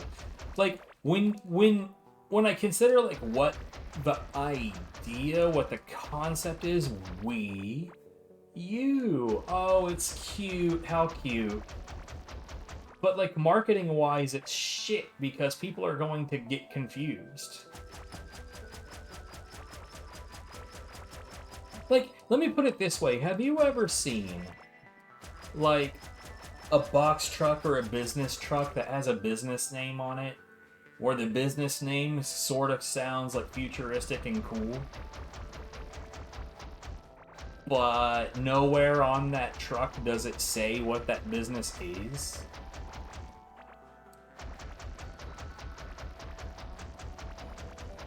That's shit. That's terrible. That's awful marketing. That's a total waste of money.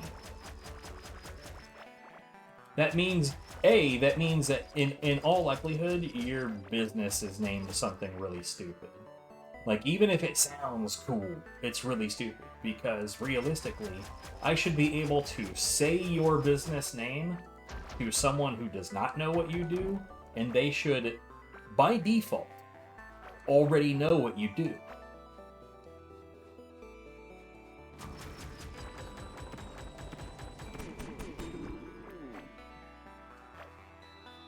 Yeah, I know. I'm not interested. Never gonna be interested.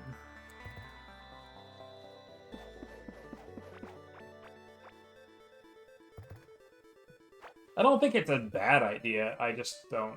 I think it's one of those things that's like what they're trying to do is they're trying to get a foothold in the market of gamers that aren't interested in trying to be PC gamers. And like I said, I'm not interested, but I understand what the idea is.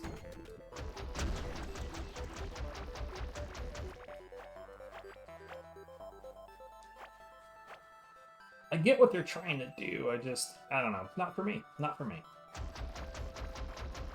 It's just like, you know, people that were like banging on about the Nvidia Shield and like, bro, you know what's funny to me about that whole Nvidia Shield shit is that like when it was like briefly the hot goss, ooh, the Nvidia Shield, I can play my PC games anywhere.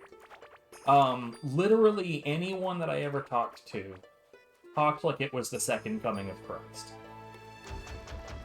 And I gotta say, within months, I never heard about it again.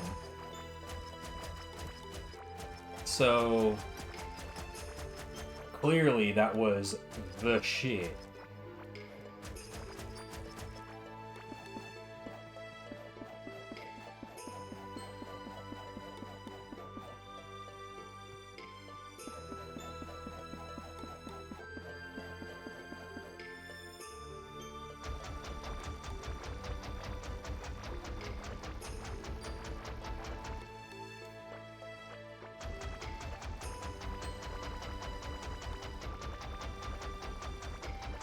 The new big best thing. You know, I'm anti-VR. I hate it. I don't want it. Every time that something shows up in iTad that has VR attached to its name somewhere, I ignore that shit pretty much right away.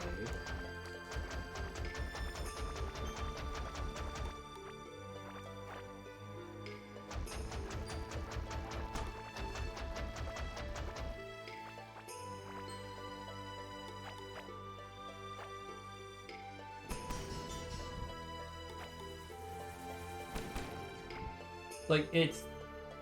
You know what it is that they want to be part of the next big craze.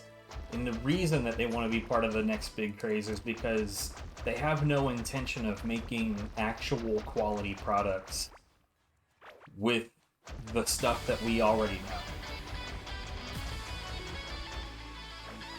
No interest at all in actually making something worth having. So instead, it's a lot more important to be at the cutting edge of the next big fad.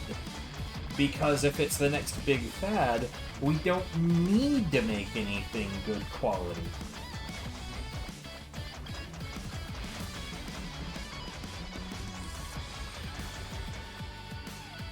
Why put in all that effort and try to not suck at something?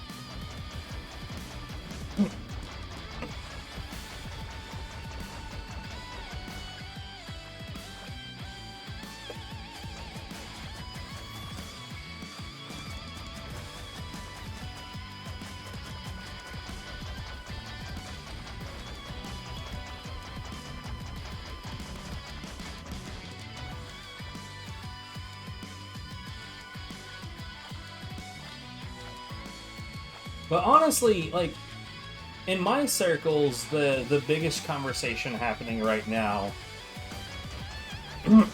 is about this latest smattering of games that need root access to your computer and like secure boot and what is it called, TPM or whatever, for their anti-cheat shit that still doesn't really manage to solve the cheating issue.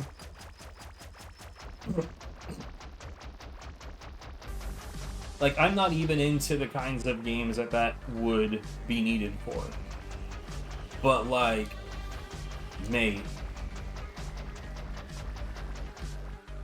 I'm not about to give some rando gaming company, not even like a well-established one, like, boot access to my PC. That's madness.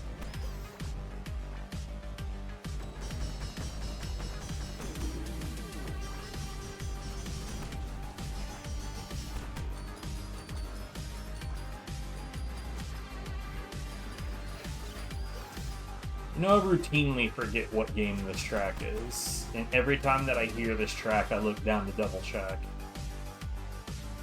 I'm still really not that close to somewhere to drop off all of my shit.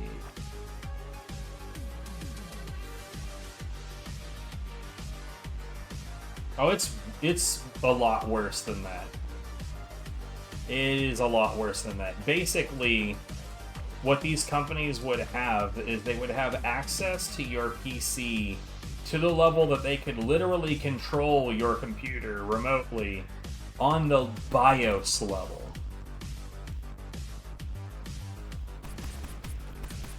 Like, that is how intense that level of access is. And, like, I don't know about you, but I say that can fuck all the way off.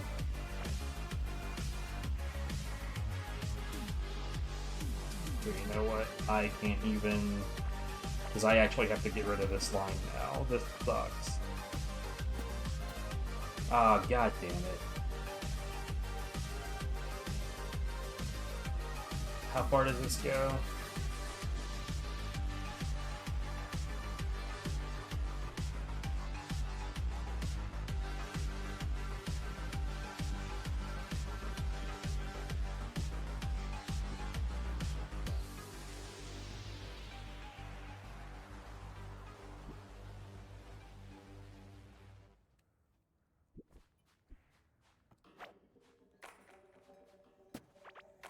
Like, people clearly don't understand that there's more sinister reasons to do things like what they're talking about. And, like, real talk,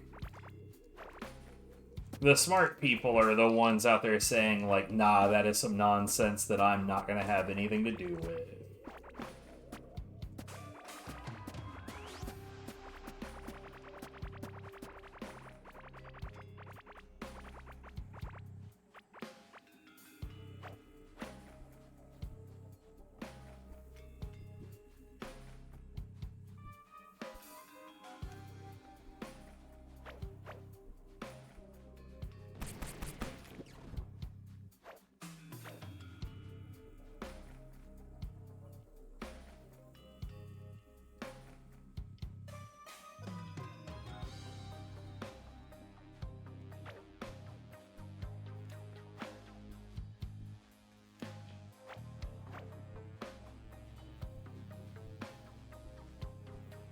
I'd say at this particular moment, I'd really like to find a new boulder so I can run a line out here.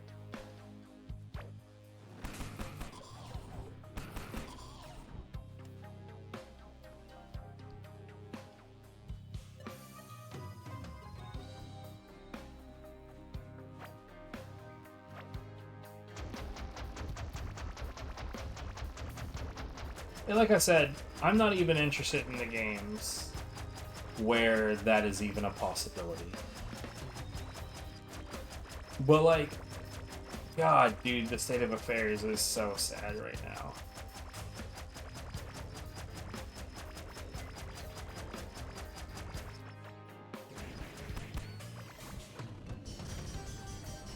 He also said in the morning he's making waffles. I do not yet see any fucking waffles, so Donkey's a liar. Also, if he ate waffles, he would die. So I don't know what the fuck he's doing making waffles.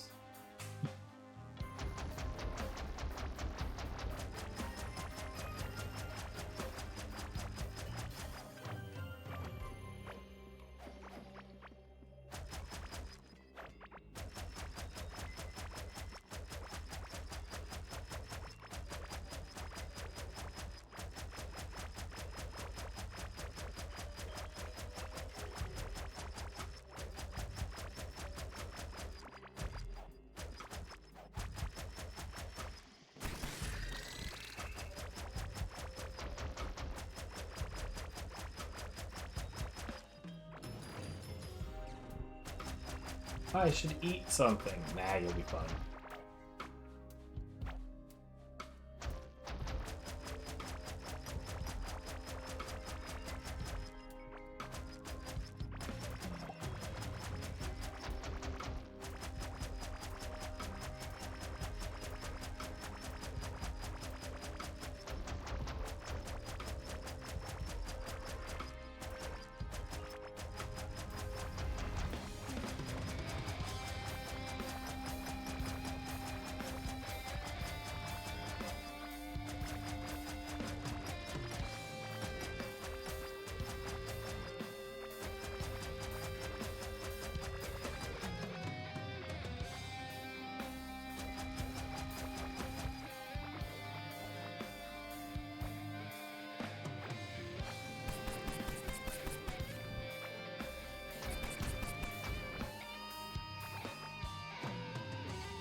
Bro, I've been at this for almost 6 hours. What the fuck?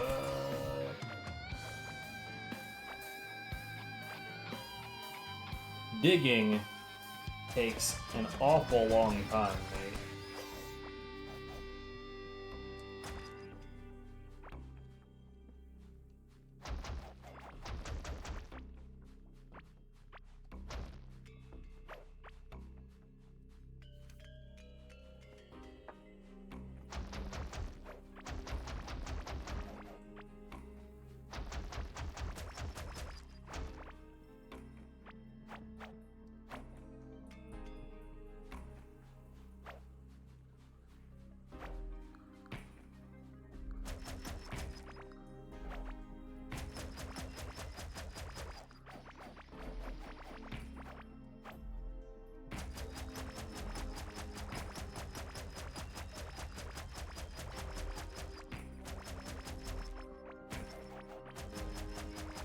How far does this crystal zone? Oh. Oh.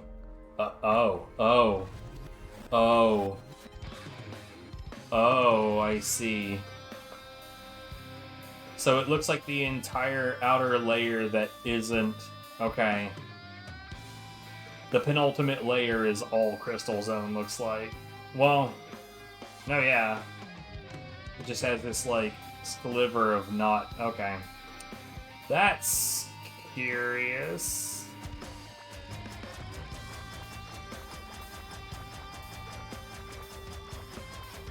Big ass stretch of blue.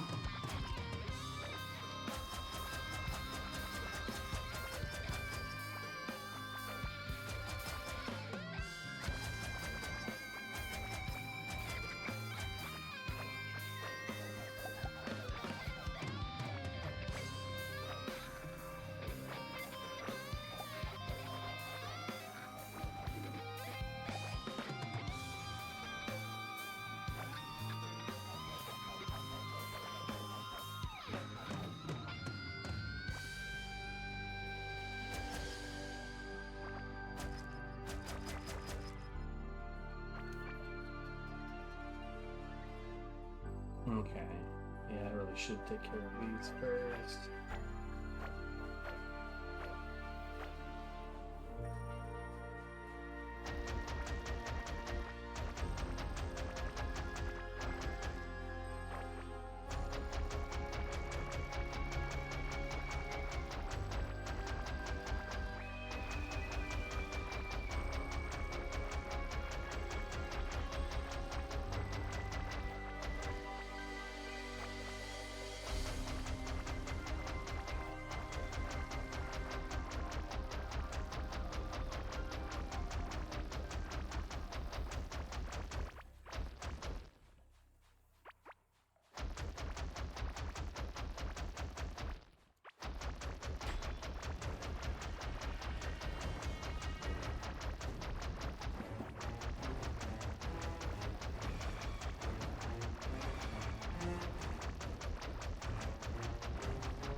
Alright, I keep forgetting when, like, given that Warner Brothers is up for sale right now, depending on who buys them, I might have to get rid of all of my Warner Brothers shit. Including both of those games, all the music associated with them, all of my highlights for either one.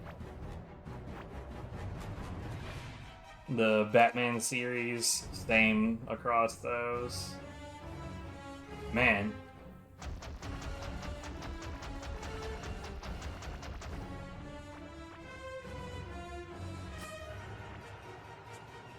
The times, they are a different.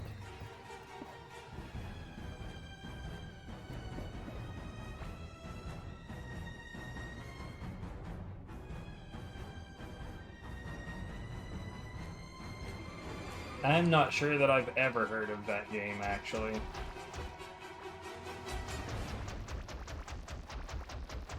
I don't really fuck around with video games that, like, are entirely online anymore. So, I used to be really into Final Fantasy XI, and, like, at one point, and this is the whole story, really. At one point, I had a laptop that I was, like, renting from Rent-A-Center because I'm a dumb person who does dumb things. Anyways, but that laptop had no video card in it, so I was just using it for other things, and then I got told by a friend that I should try out Dungeon Fighter Online because it does not require a video card. I thought, that's got to be false. Turns out, no, yeah, you didn't need a video card for it, so I was just able to play this MMORPG on this weak-ass piece of shit rental laptop. But I got super into that, and at some point or another, Nexon did a whole lot of, like, really shady shit, and then after they promised everybody that the game wasn't going away anytime soon,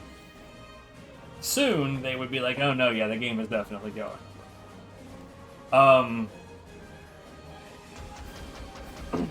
And, like, maybe it's partly because Nexon handled that really shittily.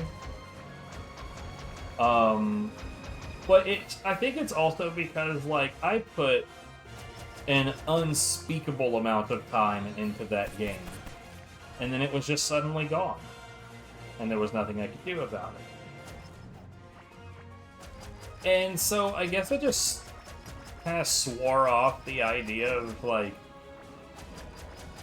playing a super long-term online game where once they decide that they're not making enough money, all of my work just vanishes.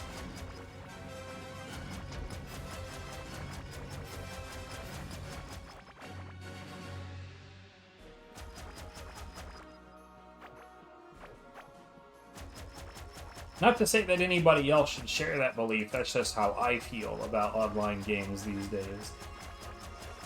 I gotta say, though, if they ever release, like, because there's a global DFO now, so a completely different setup. Like, Nexon isn't hosting it anymore, it's now Neeple self-publishing, and they're doing a great job.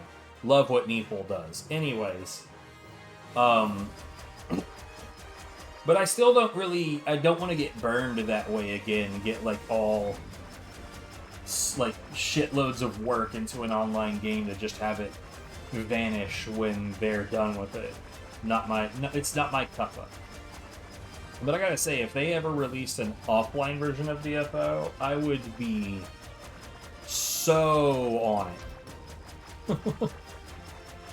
I would buy an offline version of that lightning quick.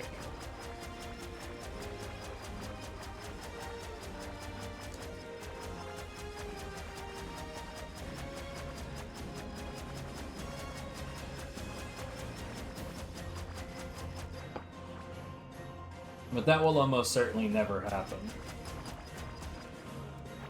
I will tell you though, there's a game that I believe that you can get this one on PC, or used to be able to get this one on PC. But was also out for like Xbox 360 and other consoles. I honestly don't remember what all platforms it was, but it was an online-only game called Defiance. And the server for that game has been down for like over a fucking decade. Like literally the game has not been playable in any way for over 10 years. And I still sometimes find used copies of it on the shelves at used game stores for $20. The last time I saw it was for $20. And like every time I see it, I take it up to the front, and it's like, you know that you can't play this, right? It's not playable.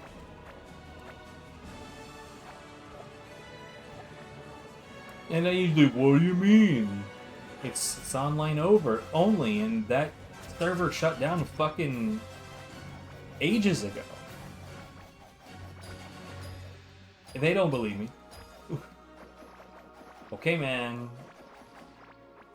Potentially sell this game to a customer that doesn't know shit, who's going to definitely get angry about it. Have fun with that mess.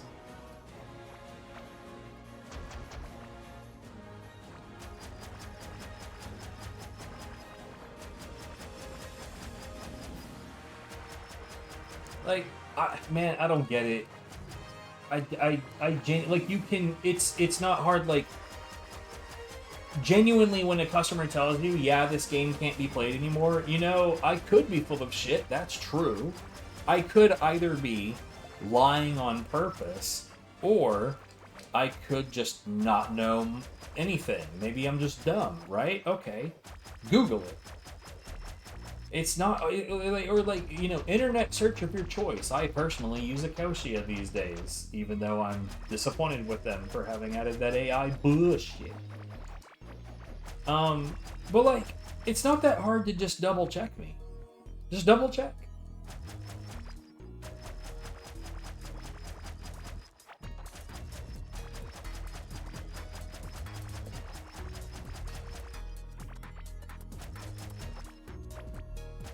I have literally not once had anyone believe what I'm saying or double check.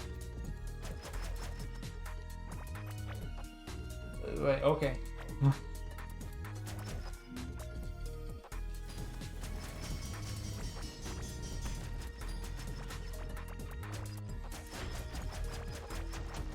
And like, real talk, at the end of that, I've done my part.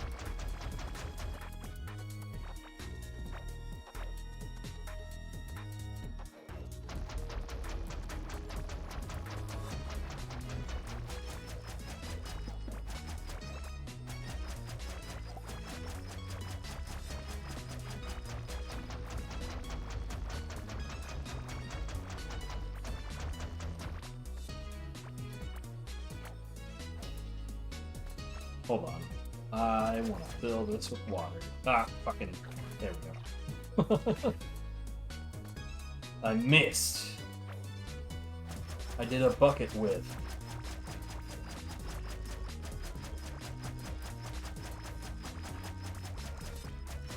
But yeah, online services come and go. It's not even, like, I will tell you, there was one recently that I did find kind of surprising, and maybe it's because I just didn't hear about it when it happened. But there's a mobile gacha game that I honestly thought was, like, you know, Father forgive me for I have sinned, I enjoyed a gacha game. But it was Final Fantasy Brave Exvius, and I thought it was a relatively decent game. That I would periodically lose interest in, and then go back to it sometime later, and then lose interest and then go back to it sometime later. Rinse or repeat, rinse or repeat. Well, I guess I was starting to get back into the being interested in it again phase, and it turns out it's gone. It's not a thing anymore.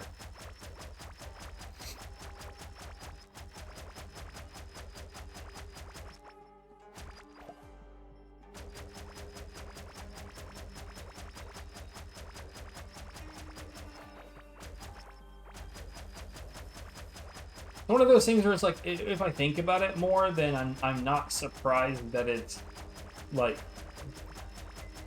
that its popularity dipped enough for them to stop supporting it. But like I said, I think I'm only surprised because I just didn't hear that it had happened.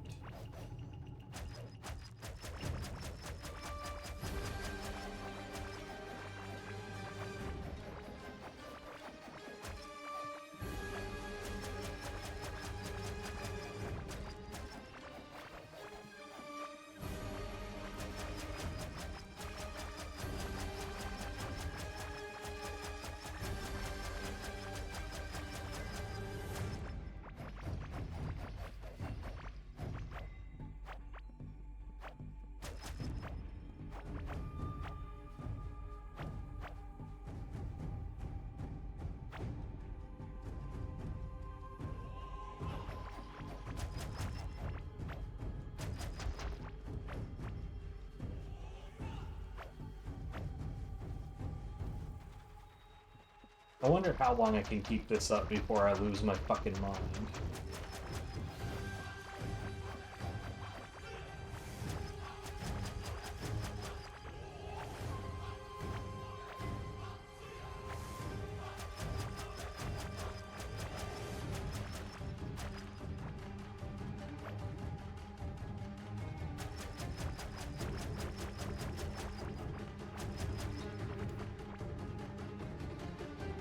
I mean, this is a decent amount of progress, I suppose.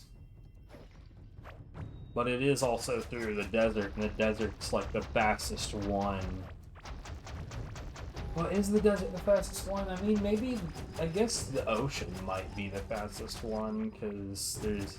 So in the desert, there's like large areas of like no walls. But in the ocean, there's large sections of ocean. Just fucking water. And you just boat through to fill in all of the gaps in the map, and that's it. Hard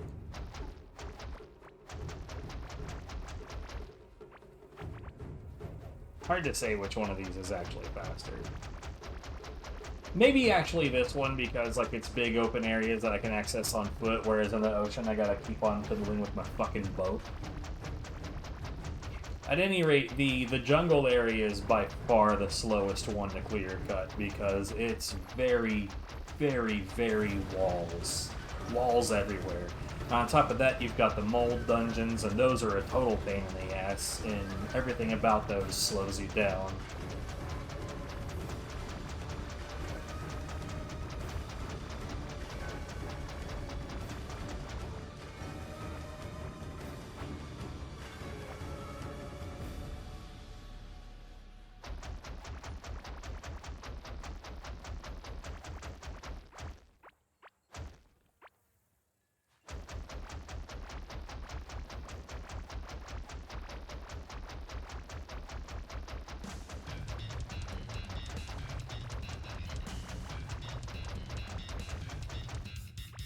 I gotta say, the playlist is being very Gitadora heavy tonight.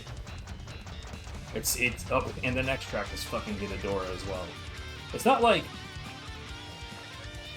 I don't want to hear Gitadora, but like, it's randomized for a reason.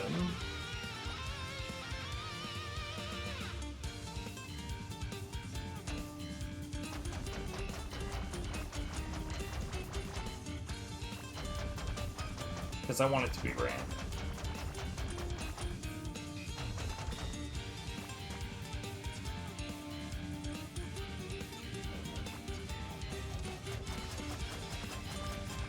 By the way, you know one thing that really surprises people when they learn this about my stream and about my setup?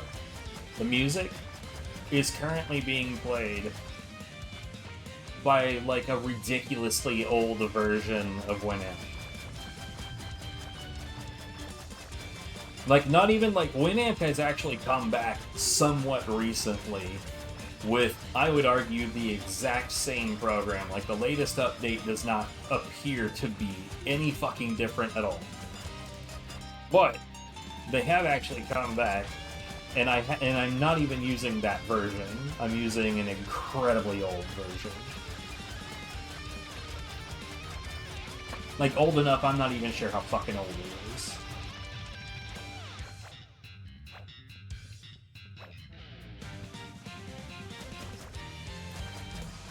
I've always thought, like, it's weird to me that people are like, oh my god, why would you still use that thing? And I'm like, oh my god, because it still works perfectly fine. Why would I change to something else when what I'm using works?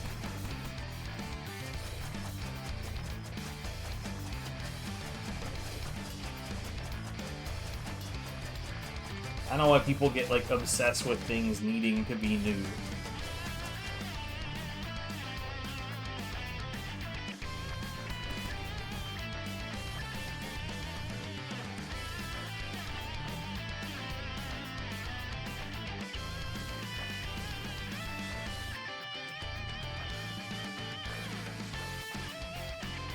You know what? I'm curious. Help about.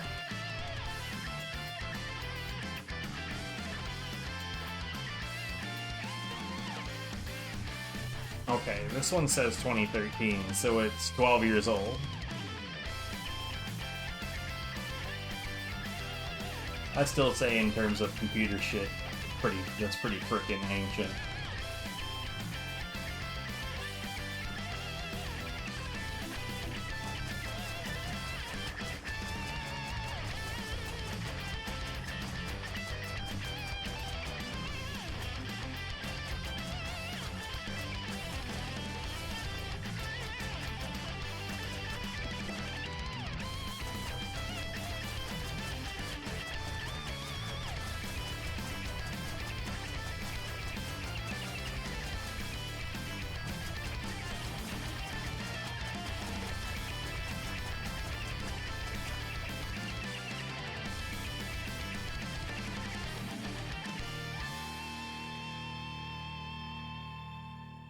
Okay.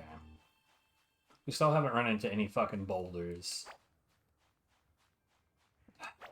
Deeply upsetting.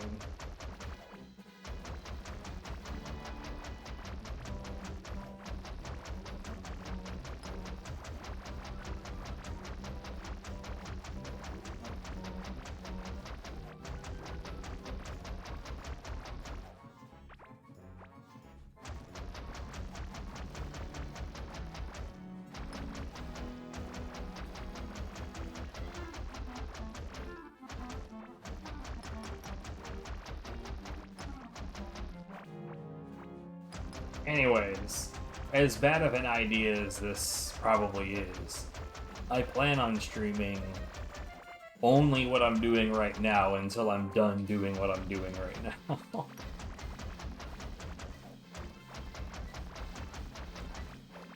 Not that I think that this is going to be done in this sitting, but like, the next time I go live, it's going to be more of this. And then the next time I go live, it's probably still going to be more of it.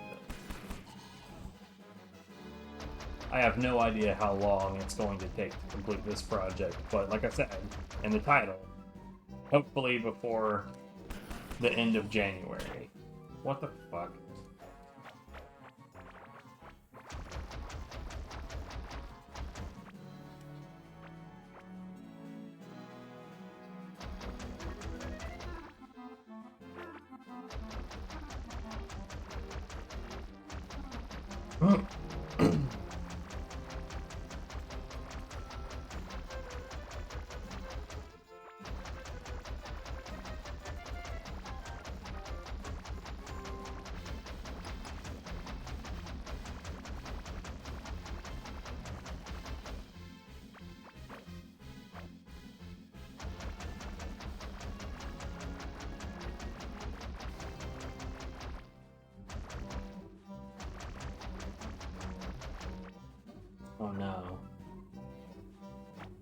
I'm full.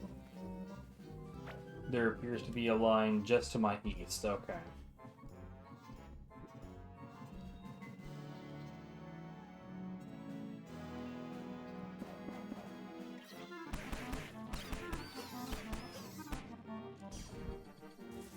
And of course, it's empty. Oh no.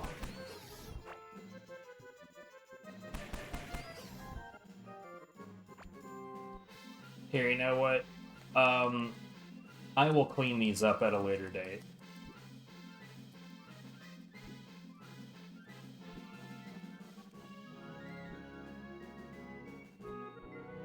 I will, however, take these.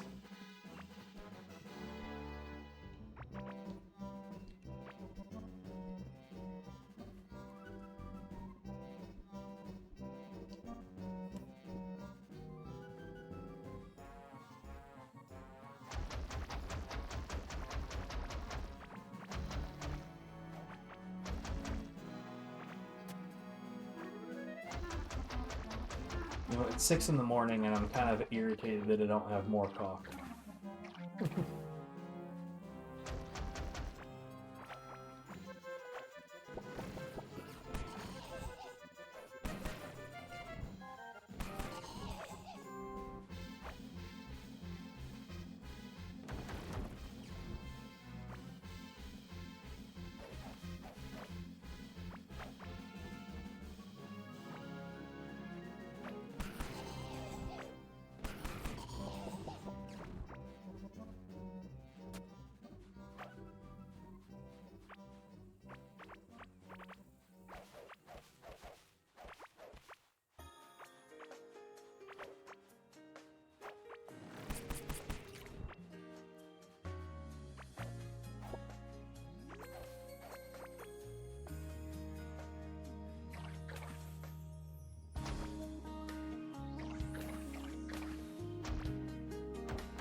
Man, if I wasn't distracted by all these bugs, this would definitely get done a lot quicker.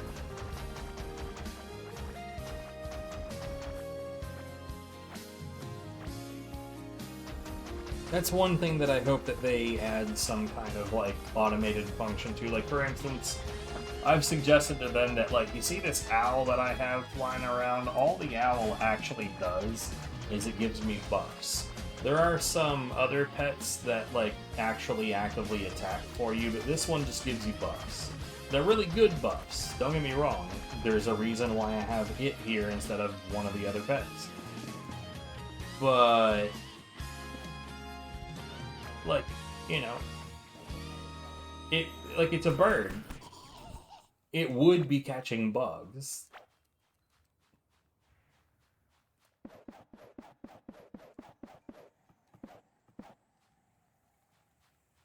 Like, why isn't it doing that?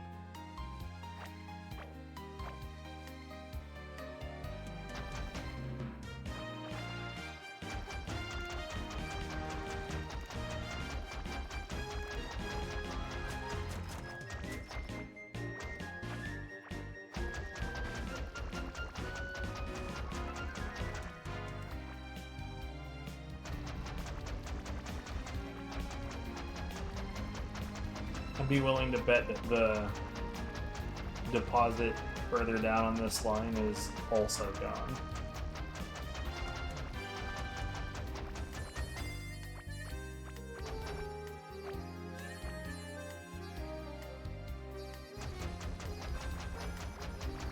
A boss battle.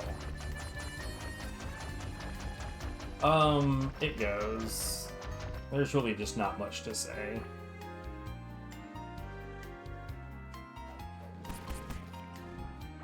Sometimes an insect that explodes comes my way and I laser it to death and then I break more walls.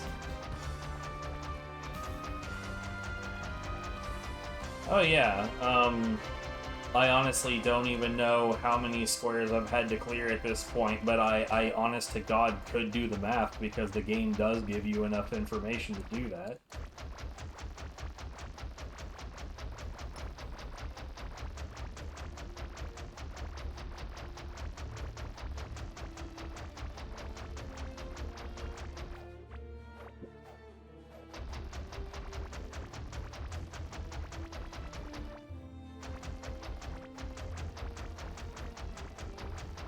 But like, let's see, so I have cleared up to 800 by 800. Like, fully and entirely clear cut up to that range. And right now we're working on the 900 by 900 range.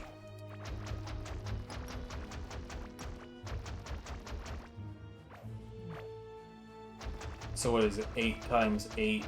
Is 64 plus 4 zeros, so 64,000 squares.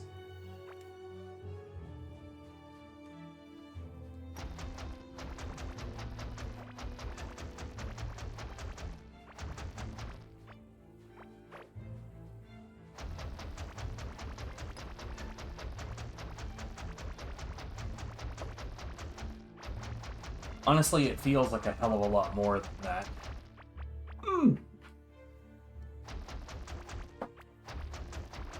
And this is the speed mining build, mind you. This is about as fast as it can get. I mean, I don't think it could get faster. If it could, I would love to fucking hear about it, man. Fucking hell.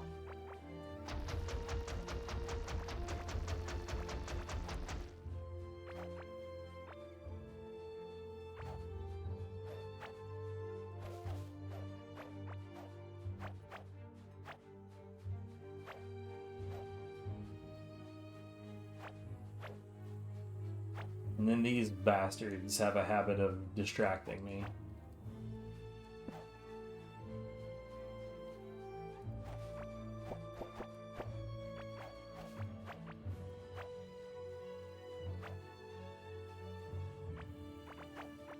I say distract as though these aren't like a necessary resource, and who knows, in the upcoming update they could be an even more necessary resource.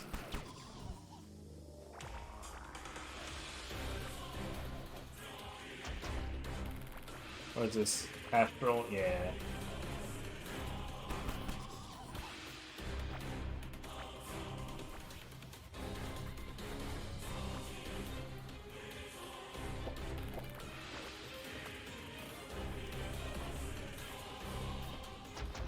Astral Chain is a deeply trash video game. It's so fucking bad. But like you can hear it right now. It's some epic music.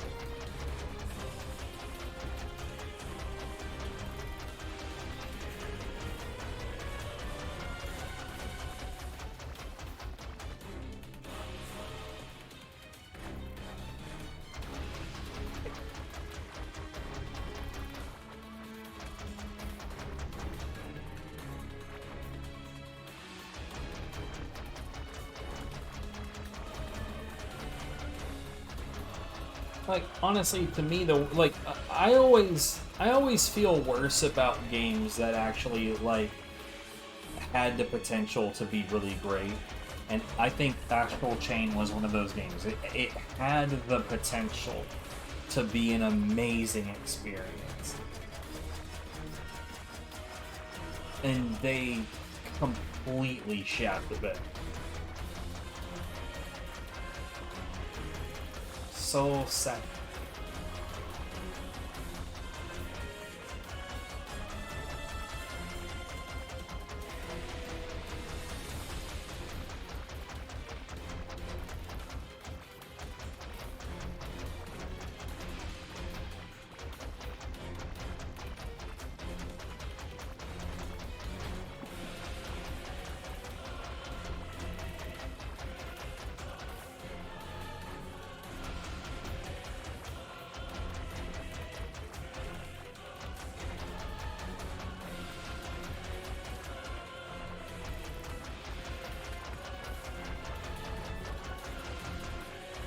I just realized.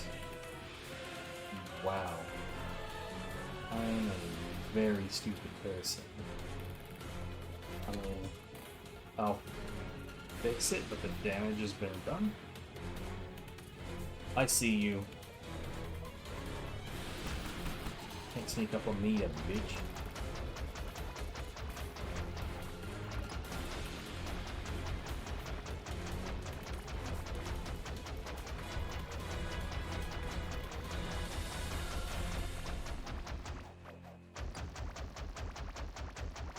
Oh wait, I said, you know what, I fucked up that math so hard because it's not 800 by 800, it's 1600 by 1600 because it goes, well,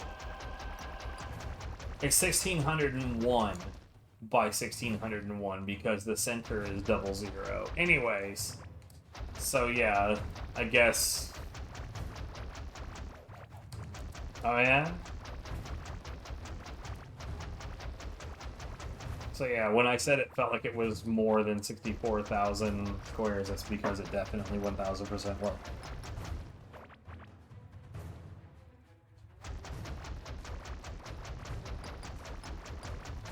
I don't know why I said 64,000 too, because 800 by 800 is what? 600,000? I don't know. My brain doesn't want to do maths right now. Damn it.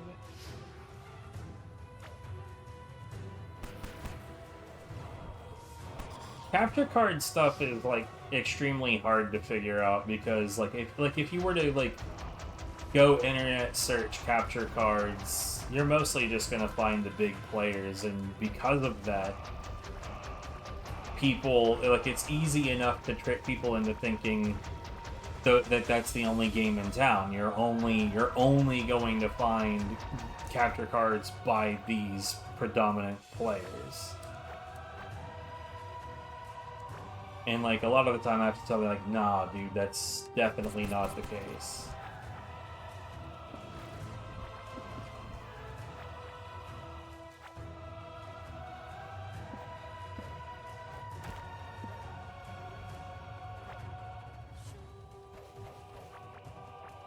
But, like, it's hard to tell people, it's hard to teach people how to look for those other options, and it's even harder to convince them that there's a reason to do so.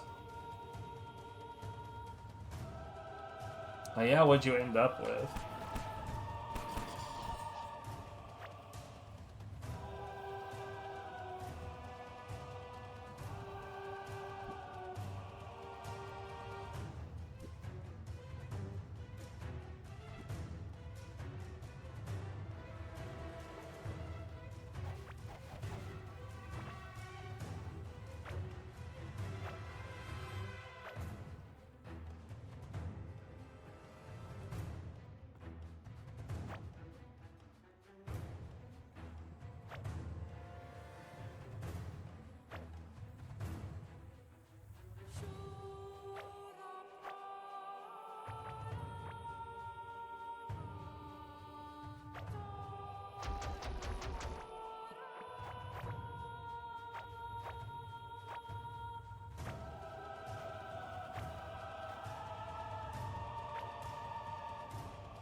I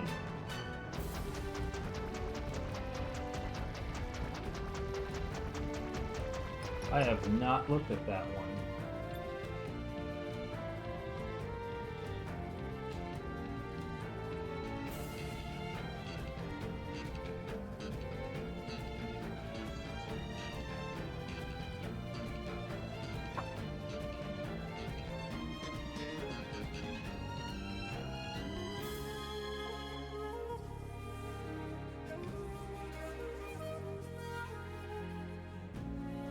No, I'm not looking for the downloads. I'm in the support center. Oh no.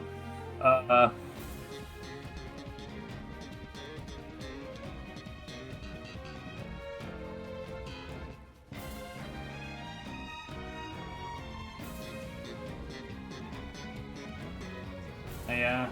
I want the retro tank that has SCART on it, but like it's always fucking sold out.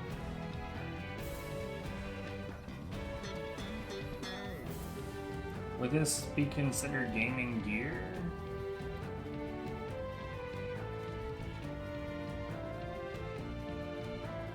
I don't want you to take me to the downloads. Show me...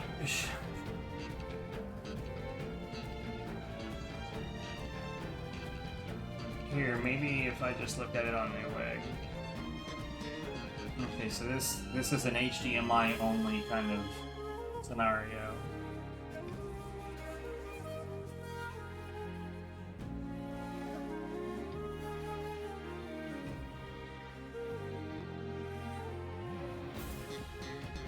Respect. That doesn't tell me anything.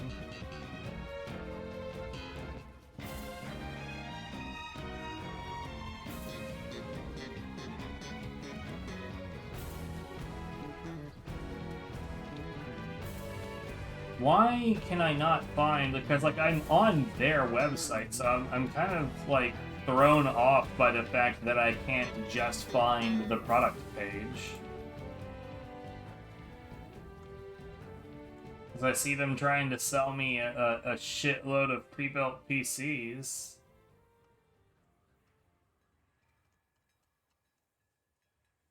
It's discontinued. The fuck?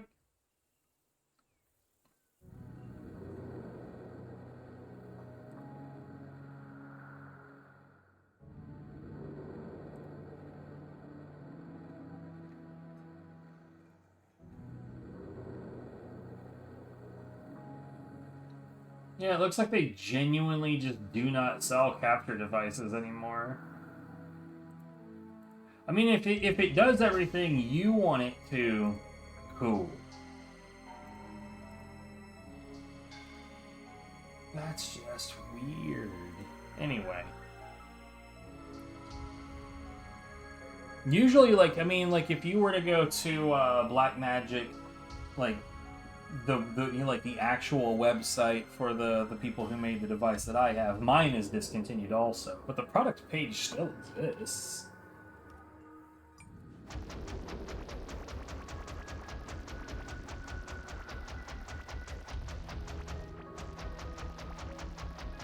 These days, like, the biggest problem that I have now, and like, honestly, I don't even know how I would look for a new capture device. And that sucks because the capture card that I'm currently using now, thankfully, has no health issues. It just works. It's a total champ. And the reason that I'm putting such high praise on it in that regard is because it's 15 fucking years old. Genuinely, it won't be that long until this thing is old enough to drink, drive, get a gun.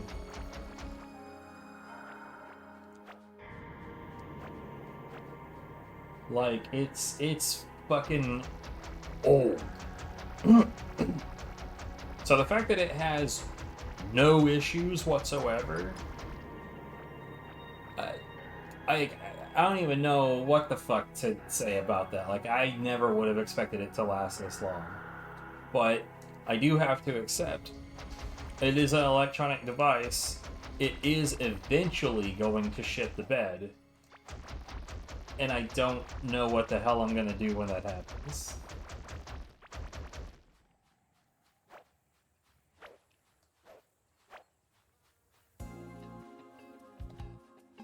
Well, they're even harder to find that, like, and this is, because this is the problem, the main reason that I would have trouble finding a new one these days. I need it to be able to capture SD stuff. Like, it needs to be able to capture, like, PlayStation 2 era shit. And almost no capture cards these days have support for standard definition. It's all HD stuff. It's you know, like a lot of capture cards focusing on 4K HD, which don't get me started on that shit. But like it's basically impossible to avoid, which is hilarious because, I mean, console gaming doesn't really even do true 4K. So it's like, it's just, like, we're basically going through the same kind of, like, stupid bullshit that we did when 1080 first arrived and nothing was actually in true 1080, but everything fucking pretended like it was.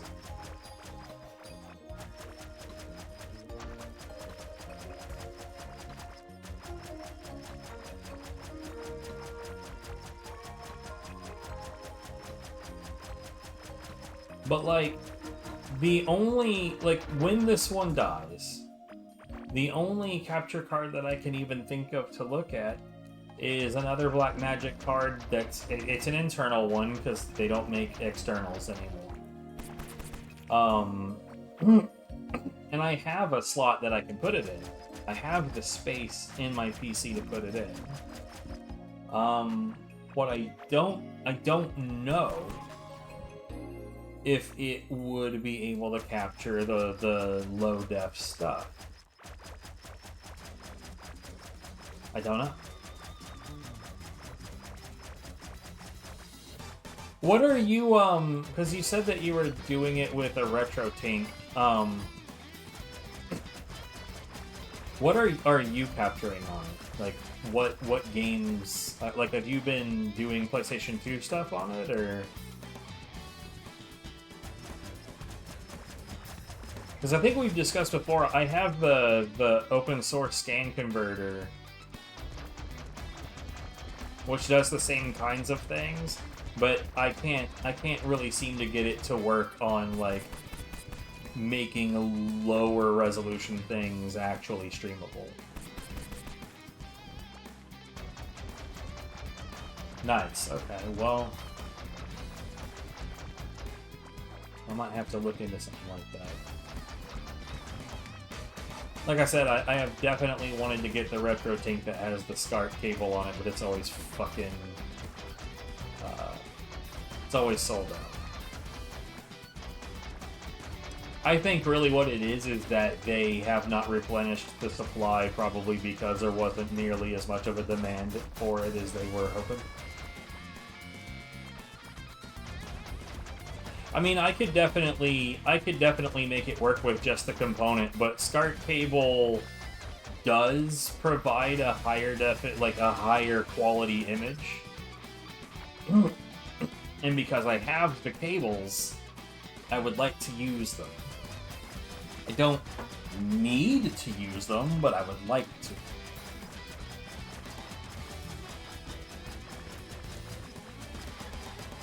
Like, funny enough, I actually have 2 sets of SCART cables for the PS2. I tried to get a SCART cable for the GameCube, and I could never find one from a reputable source. So sad.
Speaking of, I genuinely still don't know where the fuck my cords for my GameCube went.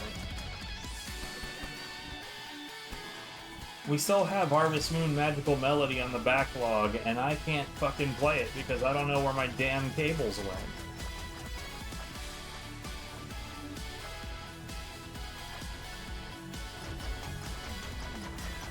And I'm genuinely curious if I would still enjoy that because, like, look, I've got Stardew Valley now. And I kind of feel like if I was gonna get headlong into a game like that, I'd probably just go for Stardew Valley. But I do remember I quite liked Harvest Moon Magical Melody back in the day. It was one of my top games for the GameCube.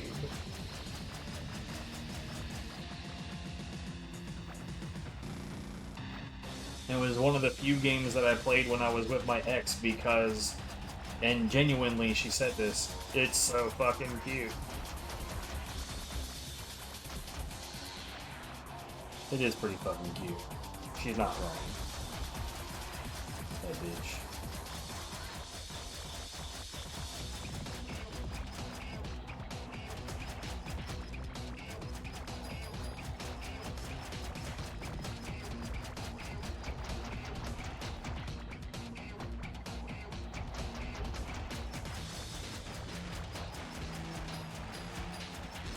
But you know, oh man, you know what that means. If I can't find that cable, and I mean if it's not here somewhere, that means it's just gone. But if I can't find that cable, that means I also no longer have my S-Video port for either the PlayStation 2 or the GameCube. That, oh god, that would make me so sad because that particular cable, the place where that I purchased it from, they don't sell that anymore.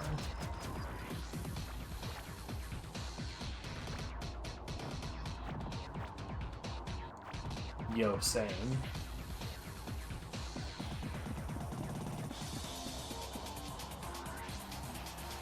Dude. The inside of my right ear has just decided that it is not going to behave and that I'm going to itch forever.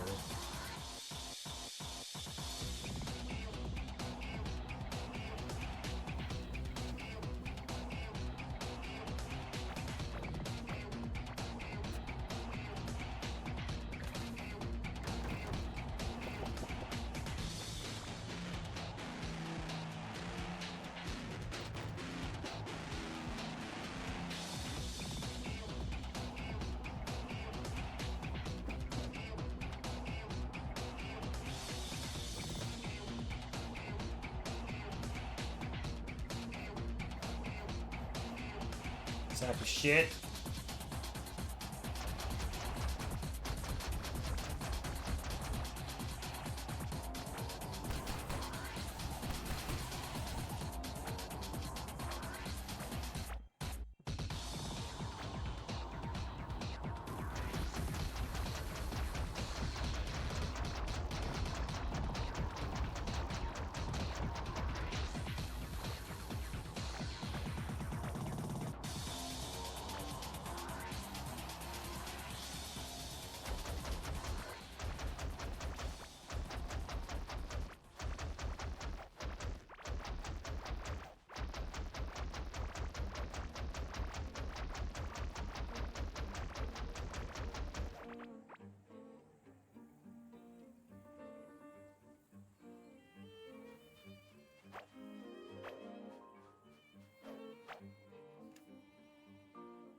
I wonder what would even come up right now if I was to search standard definition capture card. I know that there's one in particular that people used to lean on quite heavily that was just called the Dazzle. It was a relatively reliable low definition capture card, but B, it was also pretty fucking cheap. Like $35 cheap. Like, it was cheap. Or I guess inexpensive is a more polite term.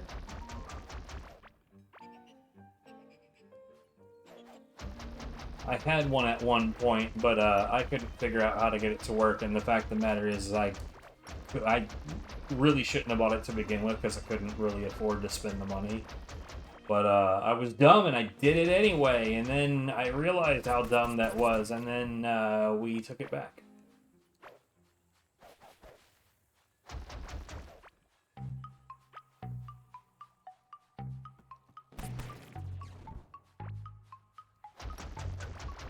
I mean, I've got an HDMI splitter, so even if if I had a cheap card that didn't have, like, an obscene amount of delay to the capture window itself, it would be fine. Because I can split it off to a second display without needing a pass-through. But an HDMI-only card is almost certainly going to be problematic for a full retro setup anyway.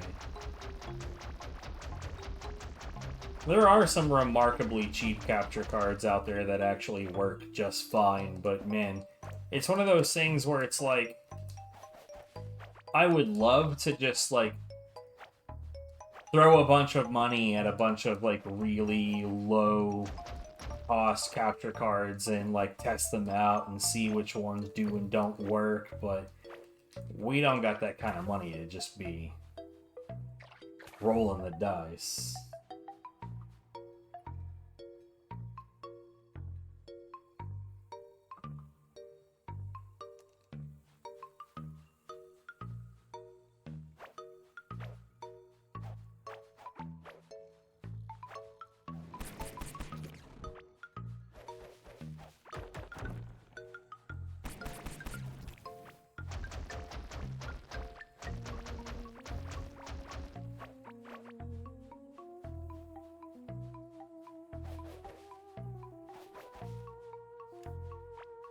But at any rate, for now, my capture card is still a total beast, and the only problem I have with it is that I can't capture anything below 480 IO, which is fine because the vast majority of everything I give a shit about is already in that range.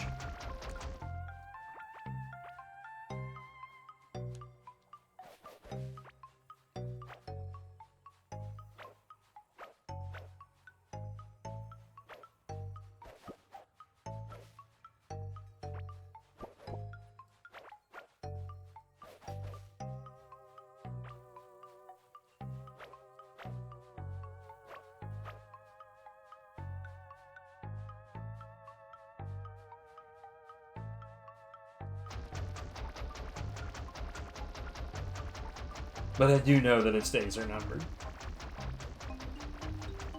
You know what? The best news, however, is that before it got discontinued, we bought a new one for Viv. Now, that was quite some time ago. But Viv barely uses her. So, theoretically, I do have a backup.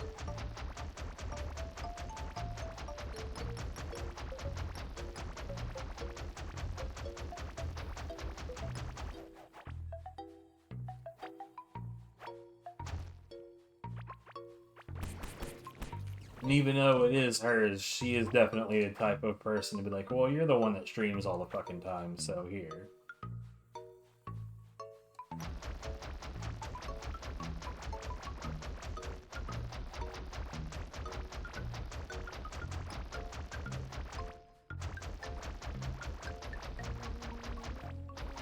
I genuinely do not remember the last time she streamed a console game.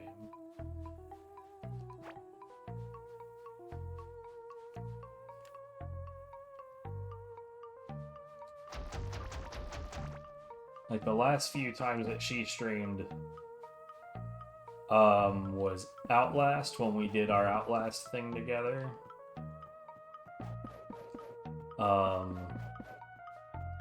Subnautica. And this, funny enough.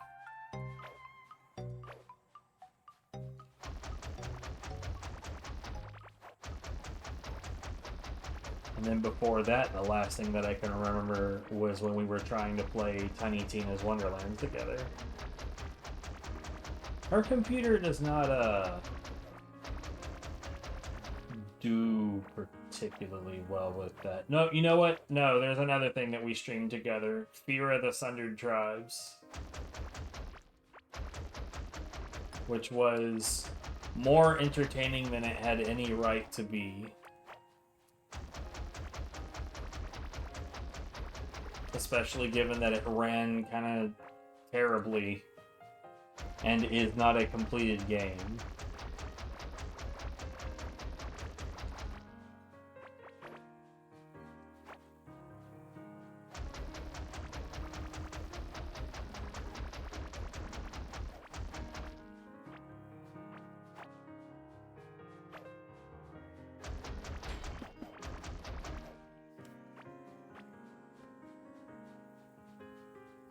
Like, it's incomplete enough that I am not personally convinced that it's possible to beat some of the bosses that are already in it, because, like, the tech tree on your equipment stops pretty fucking early.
Tell you what, if I'm still digging around the 8-hour mark, I think I'm gonna call it at that point.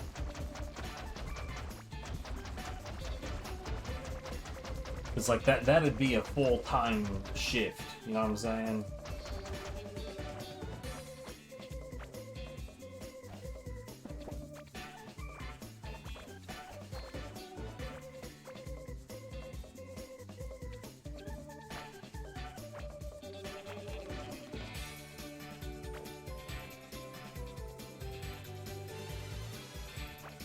Unless I want to treat it like 4 10s, in which case I'd have to do like another 3 more hours, which I'm not gonna do.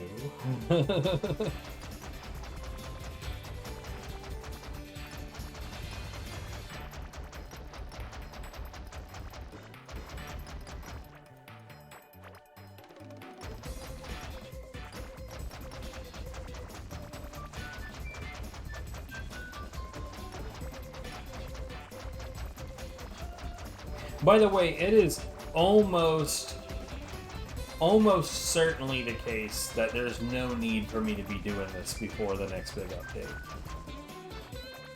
Almost certainly do not need to do this at all. Or, like, scratch that.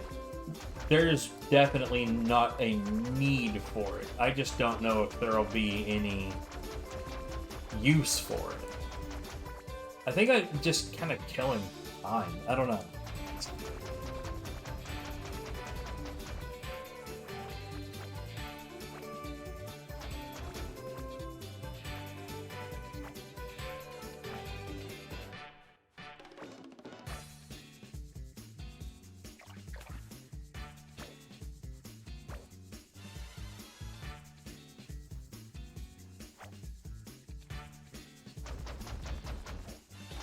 Like I was saying earlier, normally like I'll do this while I'm taking in the news, because like I can very passively play this. Well, I can very passively dig anyway.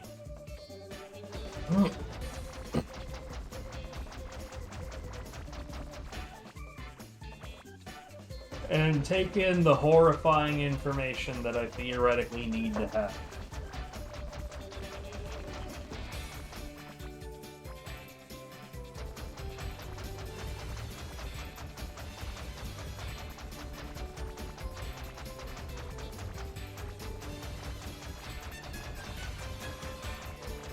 Today, I jokingly, I guess yesterday at this point, it is 6 a.m. after all, I jokingly told somebody that I get my news from Fox News, and they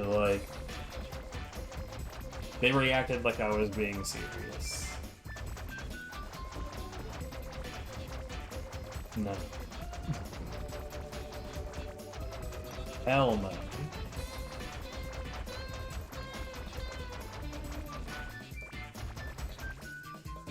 No, sir, I have some sense.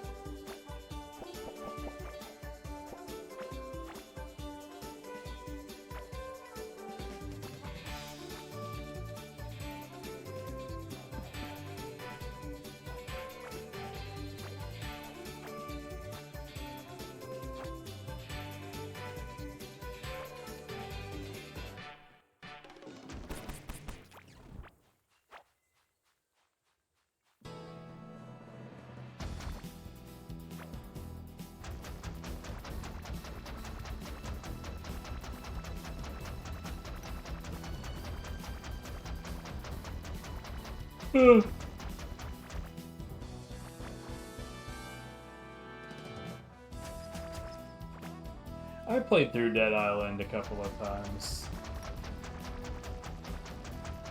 I really wanted to like Dying Light. But I like honestly like and this is the thing about those games that puts me off the most. I really am not a big fan of weapon durability mechanics. Just in general. Because there's only two different flavors of weapon durability mechanics, and those two flavors are basically irrelevant or too onerous. And in Dead Island, I found it to be too onerous. I found it to be too much of a pain in the ass, particularly in Dying Light. It's like you got these like level up RPG ass elements, and then you got like okay, well I need to find these weapons so I'll be properly equipped, and then it's like, oh, I killed 6 zombies, so that weapon is gone. And like in Dying Light in particular, like bro, you had to find hyper-specific materials and weapons to combine together to make a combination weapon that would then just break and go away forever. It's like, well then, what did I put in all this fucking work, getting all of this, like extremely specific shit and wasting all these resources so that I can have this thing that will be gone in 20 minutes? Like, what the hell was the point of that? And like, I wouldn't mind it if it's like, well, I mean, you've been whacking a zombie in the face with this thing for the past 20 minutes, so yeah, it got damaged. I wouldn't hate the idea of like, well then let me repair it. But no, it's just, you know, it gets damaged and past a certain point it just fucking goes away. Lame. The first Dead Island though, I do remember there being like a reasonable amount of like reasonable weapons that you could just get more and more of the same one. And I don't remember there being like an extreme, and maybe you know, because you're playing it now, maybe you know more about it, because I don't remember there being a huge emphasis on having to craft weapons and shit.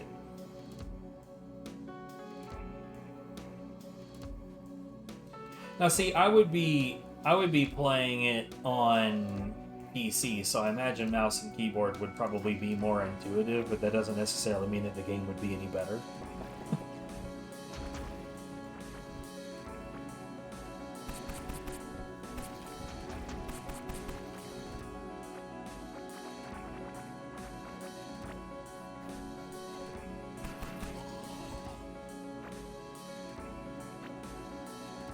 I know, I really, really, really wanted to like it, because, like, all of the other ideas sound super good. It just didn't turn out that way. What, the sequel, you mean Riptide?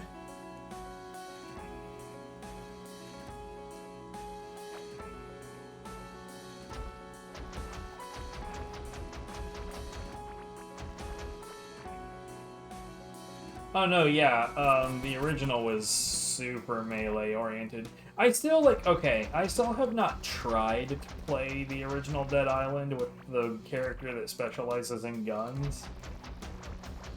But I did, my first playthrough was, apparently I chose the hardest character to actually complete the game with, the Asian chick that specializes in bladed weapons.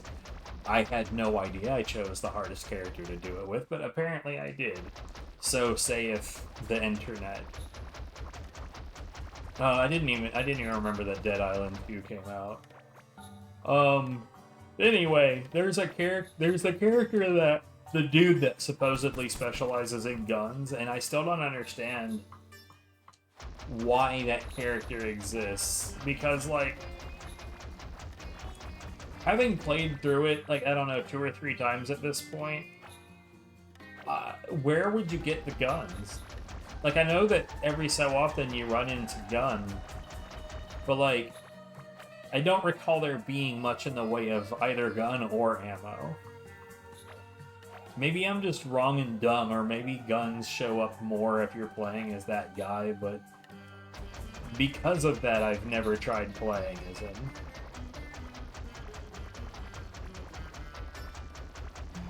But I can confirm, weapon throwing guy is way hella fucking better than Asian chick that specializes in blades.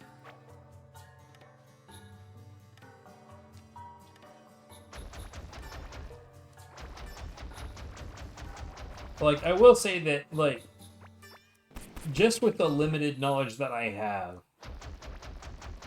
on, like, the characters and their nuances, it does feel like weapon throwing guy is the best guy, and that he is pretty much always going to be supreme in every possible scenario.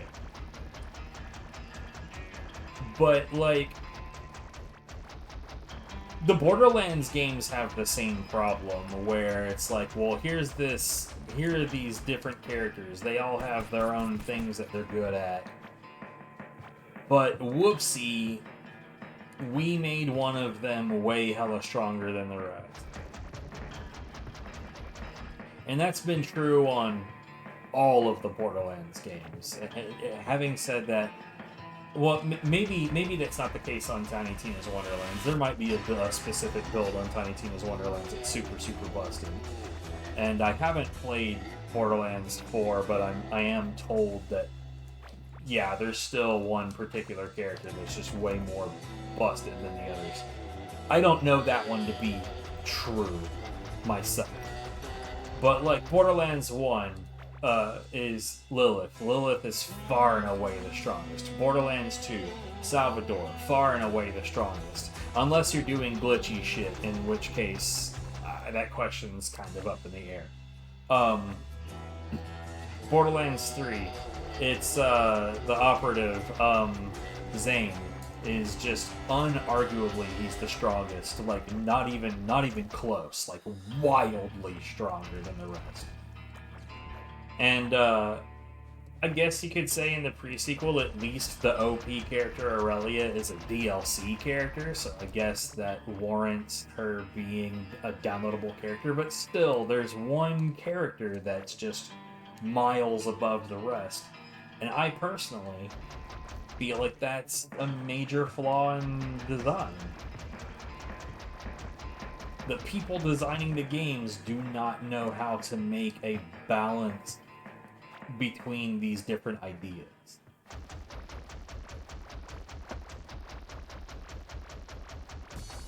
Now, in the first Dead Island's defense, like 60% of the code is to-do list. There's massive numbers of instances where it's just like -- to do, and it's like an idea of what they wanted to add to that section that never happened.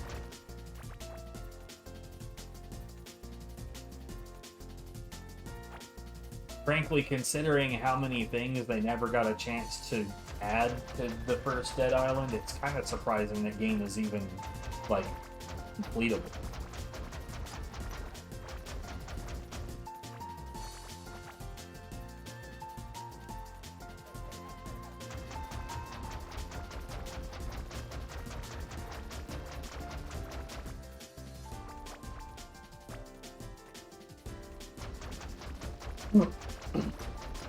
But I will say, like, overall, I much prefer the first two Dead Rising games over Dead Island.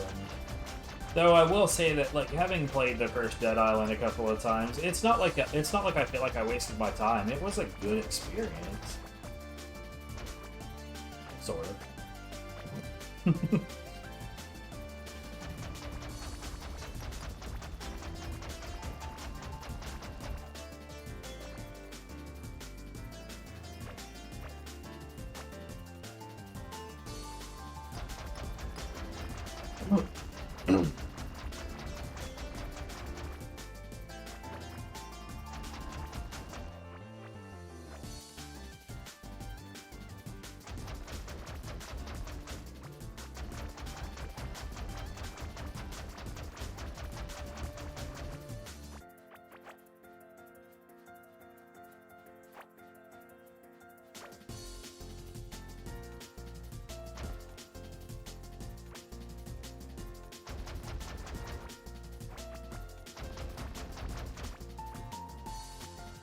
I mean, to be honest, my favorite Dead Rising is the original version of Dead Rising 2. And I still don't understand why people think that Anton in the original Dead Rising 2 is, like, busted, imbalanced. He's fine. He's in fact, I would say that if you have any idea what you're doing when you fight him, he is in fact super fucking easy.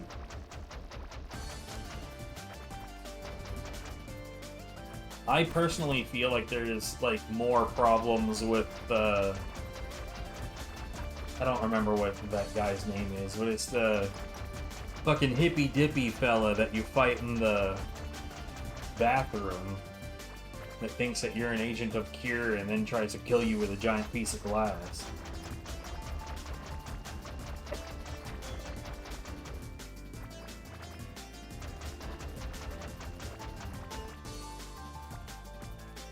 It's like, that fight is deeply annoying with him, like, fucking off and disappearing over and over, and then, like, when the cycle decides, he just does attacks that you can't avoid. That's shitty. I'm not even sure if there's another boss in the game that's just literally impossible to avoid damage from. Or rather, sometimes you can get lucky and he'll whiff, but for the most part, no, you're pretty much guaranteed to take that damage.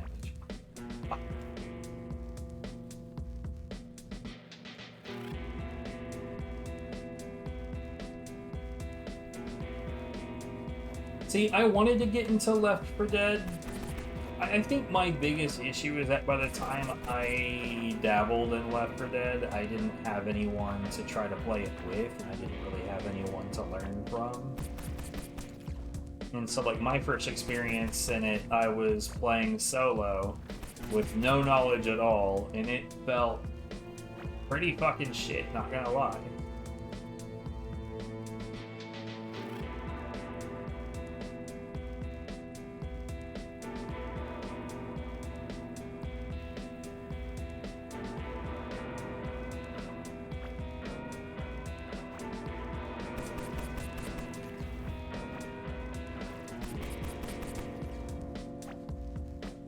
I think also part of me was hoping that it would just be like a not tripwire killing floor, and no, it's not that at all.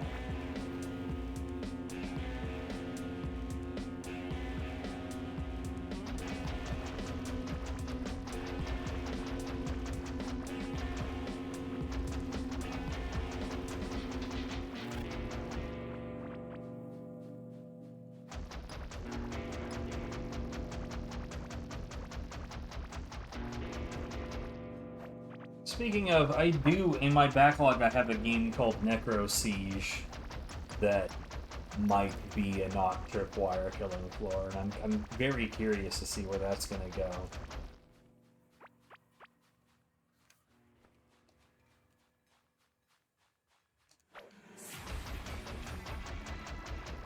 The developer seems like pretty good people.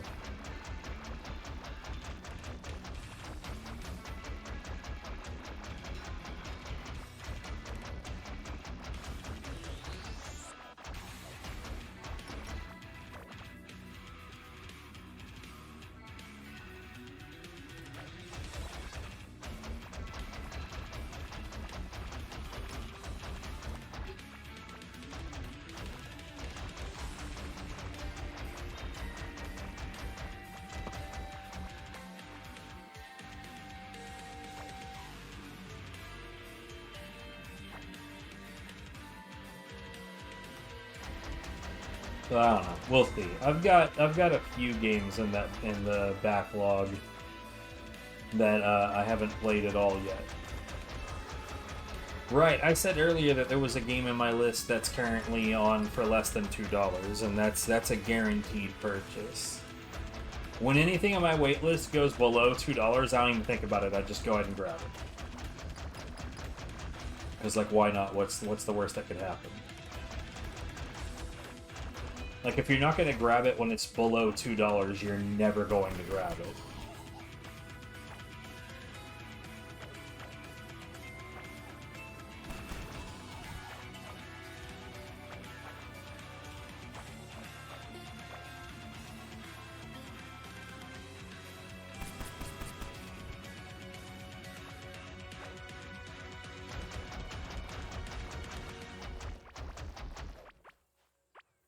Oh. Shit, hold on. I'll be back. You asked for this. Just want to point that out. How does it feel? It feels like there's movies on my head. Yeah. He's happy. They're both happy. Give the people what they want. It's not like a pillow. Like, okay, here's the thing. Pillows are not normally 80 pounds. My boobs are not 80 pounds. Your upper torso is... Look, okay. If it was just your boobs, okay, no, they're not 80 pounds. But when you factor in all the other weight that was on my head just now, it's not just your boobs, okay? Well, no, because I had to, like, lean into it. And so you were getting all over. Yeah. No, Discord called my girlfriend fat. Yeah, we joined a channel and it was like Big Vivian and Andromeda. No, you joined in my Pokemon Go Grapevine channel. And I said I joined the channel and it said Big Vivian and Andromeda showed up. And it's like, you calling me fat, Discord? We can take this offline. She thick? A little bit.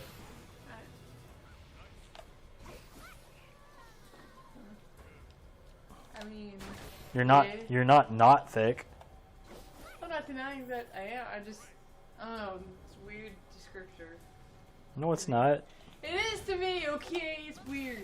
Your face is weird. But so is yours. Yeah. Especially your bald head. It's not bald. I mean, I don't give a fuck if it is. It's just, come on, if you're gonna describe something, be accurate. Fine with your buzzed head. There you go.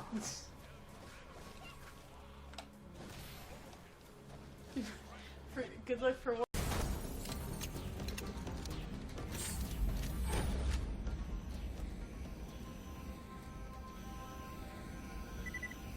See, look at this shit. What?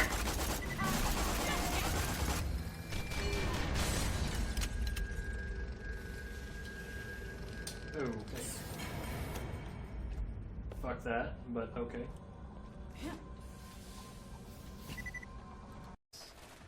Making sure that I'm not on the road because what?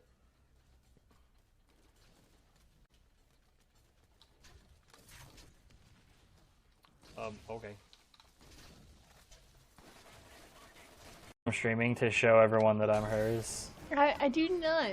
You know I'm doing stuff weird. You have a piece of pizza left. So, you want it? No. Ew, gross. Supreme? Ugh. Most of the supreme elements of that pizza aren't even like things that you can taste. Ugh. Show you her jigglies. I would do that if we were on a different service, but I'm not trying to get banned, so. Pizza and bald head, please. Fuck it. Go ahead and put that slice of pizza on my head real quick.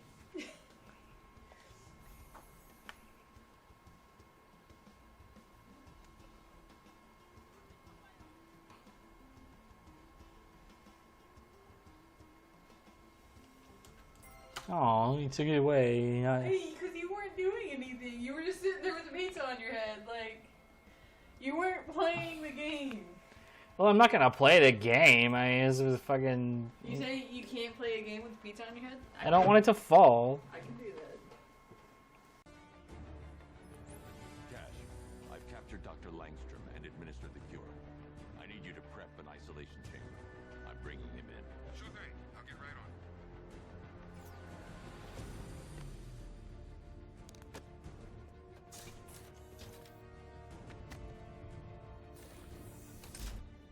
Good.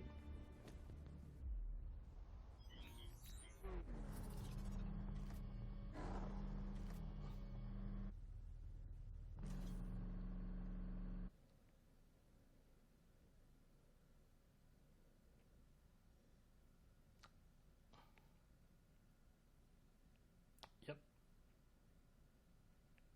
Yep. as it should be.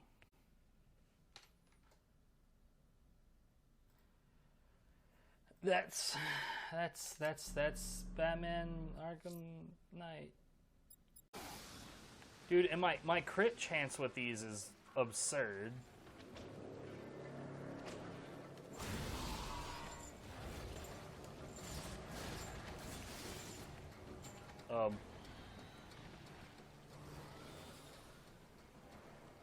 Good fucking job, my dude.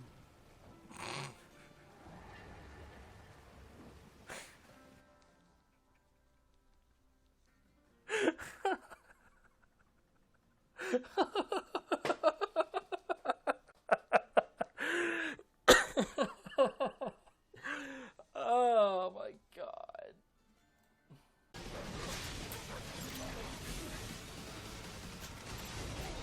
Oh. Ooh. I honest to God don't know what I just did. Like, I felt like I fumbled a controller and then all of a sudden two dudes were dead. I know.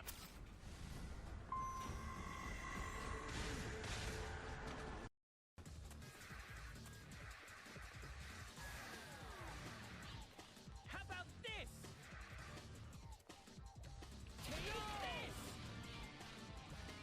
Did I make him fucking hurt himself?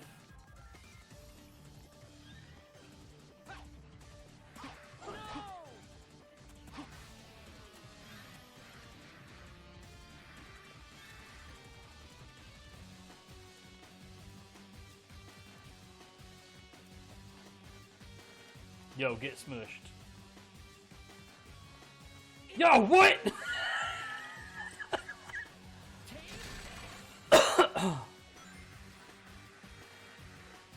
that was worth it.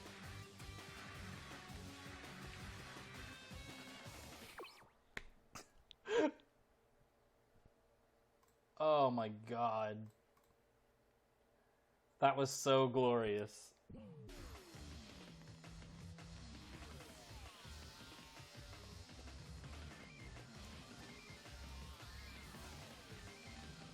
How about this? Take this!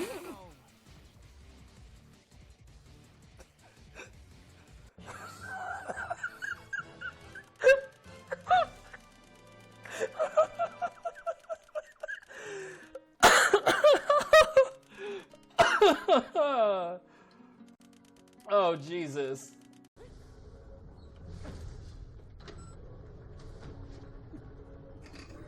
Are you serious?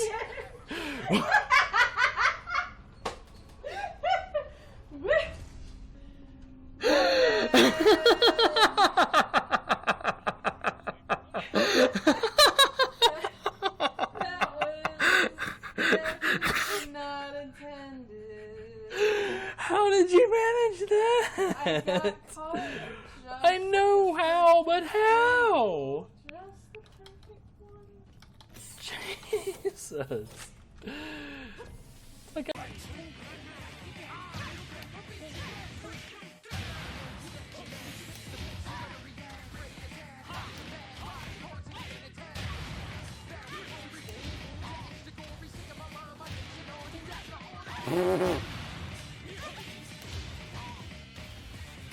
Who?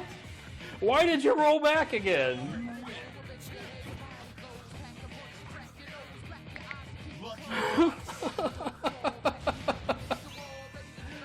Oh, God. This is gonna suck. So there's a reason that there's another multi-purpose room on top of that one, and a hatch pointed this direction. You fucking what?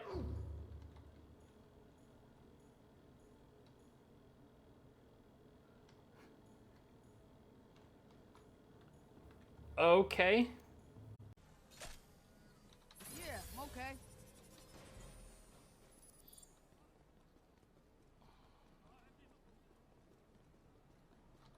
Is it my birthday already?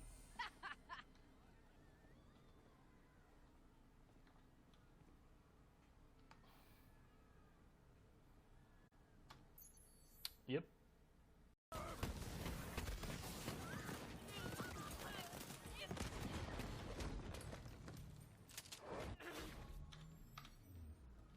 Because like if it's sometimes it works, that's not good enough. Yeah, no, it doesn't work at all. So this weapon just sucks. You just saved my damn life, and I am dead.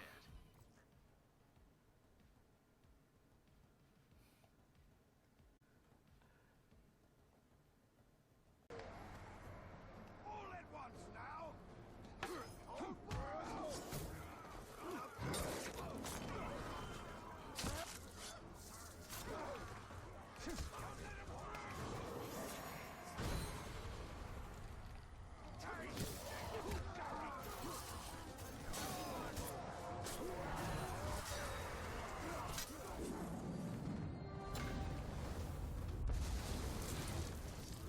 Yo, Brew's like fucking teleported. I fancy this fort capturing business. And once this one's yours, you'll need a new overlord. I'd like to throw my hat in that ring. What have I unleashed? Yes,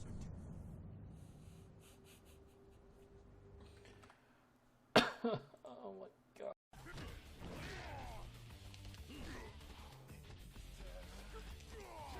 What? Hold on, can you slam this? Hold on, I need to...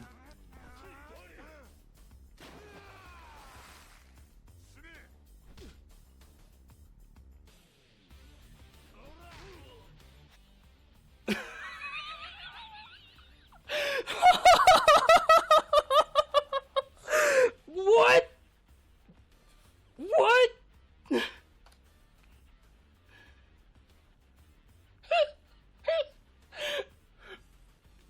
water can't possibly be more than a few inches deep. What the fuck?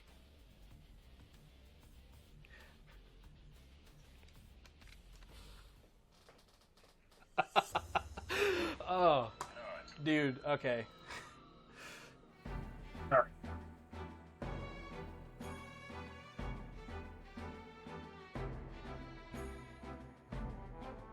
I don't know how long I've actually been streaming, but we're going until that clock right there says 8 hours.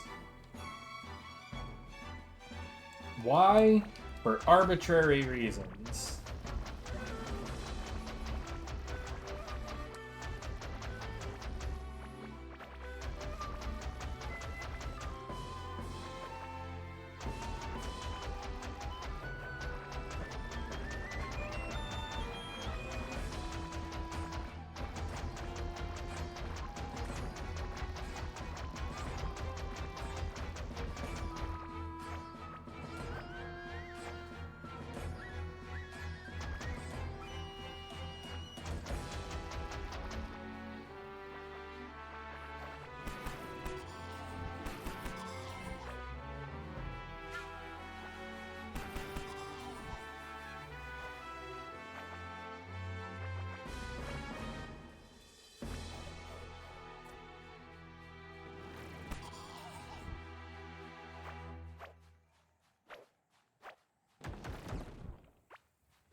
Yes, sir.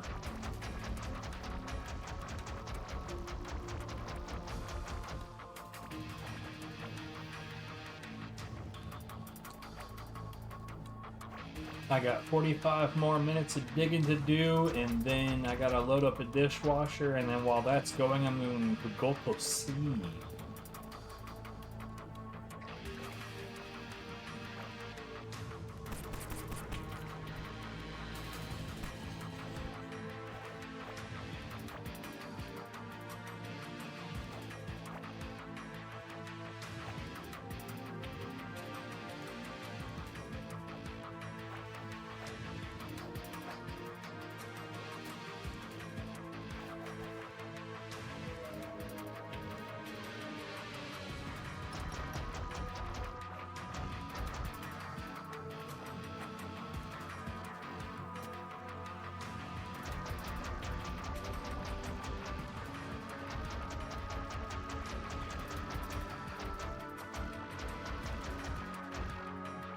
This track feels kind of whack.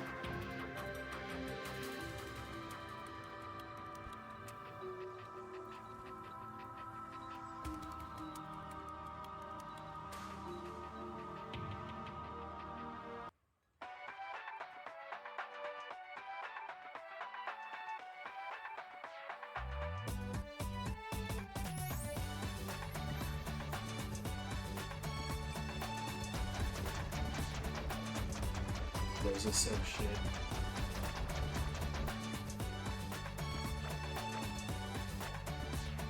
It's worth noting that even if Microsoft wasn't up to no good, that it would be totally worth figuring out the switch to Linux. Goddamn, Windows is just an awful experience. What the fuck, man?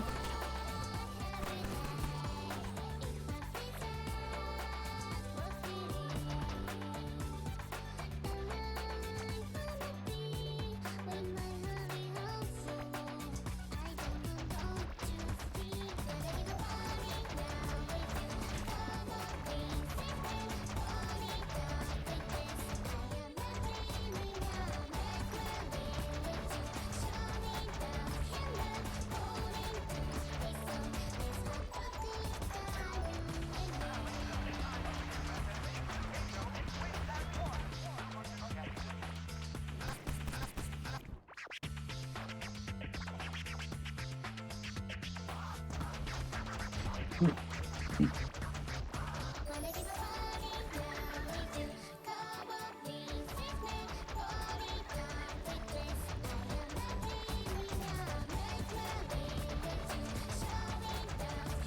this right here is kind of making me want to play some 2DX. Which is a weird sensation because I haven't wanted to play 2DX in a long time. Yo, what's up, Street Fighter 3? How's it going? He said to the music, there's nobody in chat. No one is hidden in chat named Street Fighter 3. Unfortunately.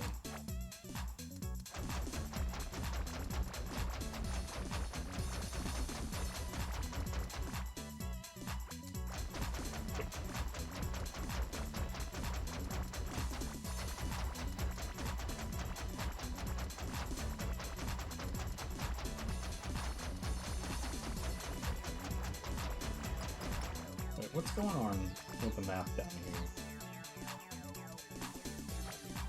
Nothing now. Okay, good enough.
You know,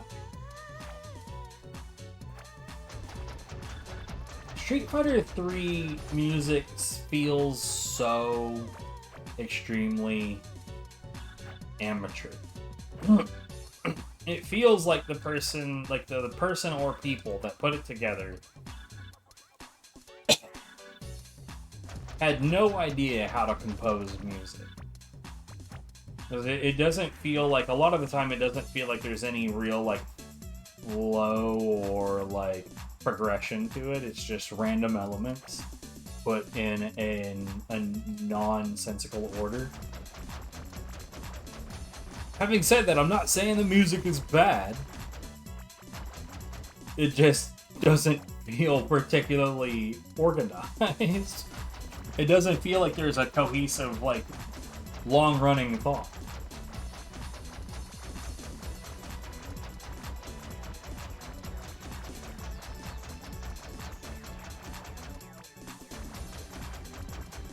It's got the same kind of energy that, of a child, in front of a coloring book. There's no, rhyme or reason to the order most of them are going to color the things in.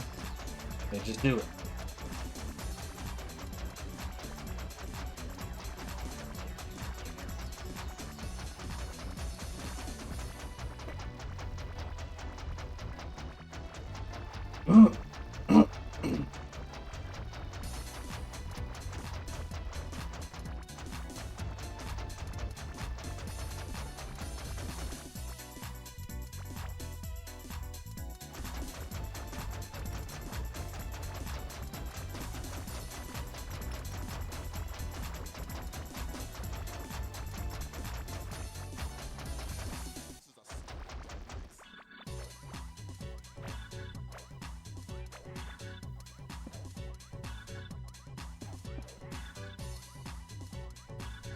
Why did my character slide like I had the slippery effect just now?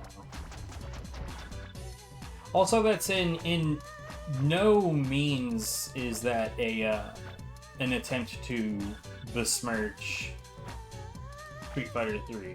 Like Third Strike is far and away my favorite Street Fighter. Besmirch. It means to put down or to condescend.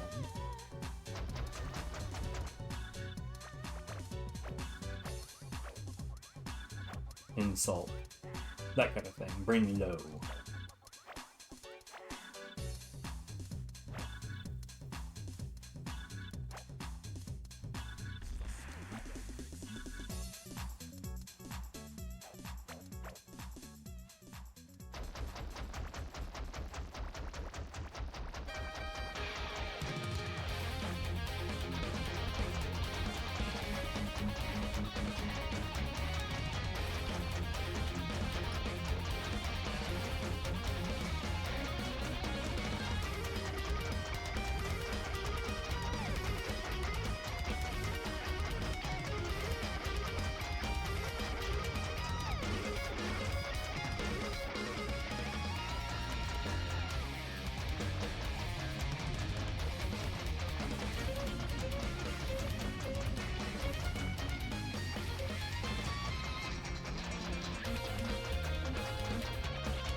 Yeah.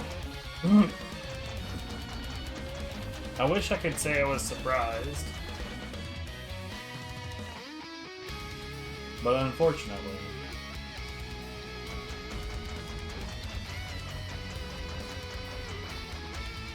Oh, I didn't know either, I'm just not surprised.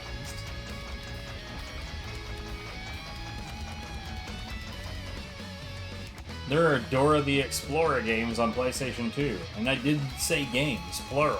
There's multiple of them. I think there's like 5 of them or some shit. There's definitely like... There's definitely too many.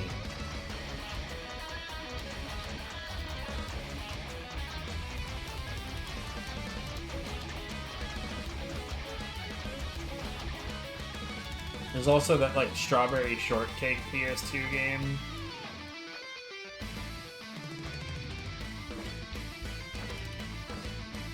There's multiple Bratz PS2 games.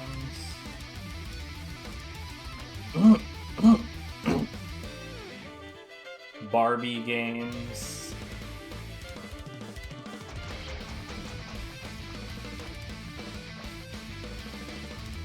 What the hell? I thought Bunga was your friend.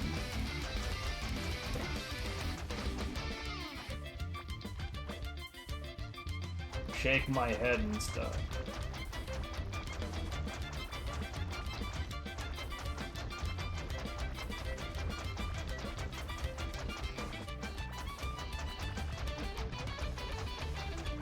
There's also that VeggieTales PS2 game, and that shit was What's more is, for some reason, like, one of the opening cutscenes has a visual copyright match on YouTube because, you know, everyone is just chomping at the bit to steal the intro cutscene to VeggieTales on PlayStation 2. That game that everybody is definitely trying to knock off for great profit. Nah, you know, I mean, I'm sure that there is also a European version, but I say I'm sure. There might be a European version, but there's definitely an NTSCU version as well. That's the version I was on.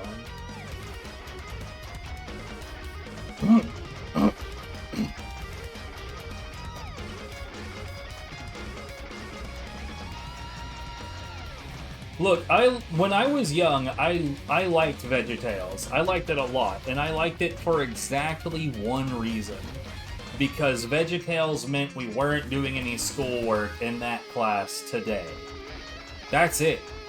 That is the biggest reason that I liked VeggieTales. It is otherwise a dumb shit, awful, boring show. But it is way fucking better than doing schoolwork.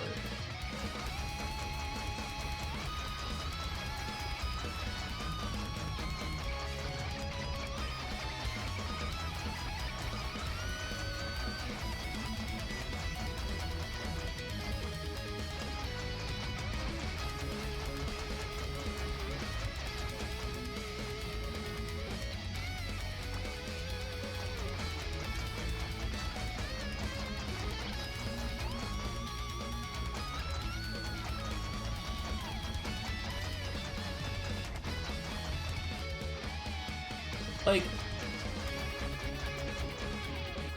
I genuinely do not remember much about the Arthur the Invisibles game. But I do remember the Spiderwick Chronicles game. And I don't remember having, like, any major issues with it as much as it was just, this isn't for me.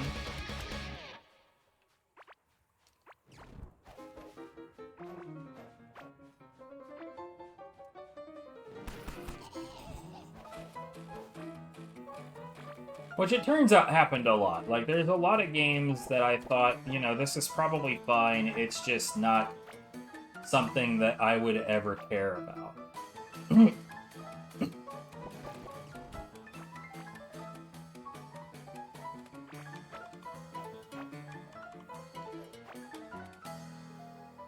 Yeah, more or less. And I think more people should adopt that quote, because, like, real talk, you don't have to spend your life on games that don't make you happy. You can in fact reserve your time for things that are giving you joy.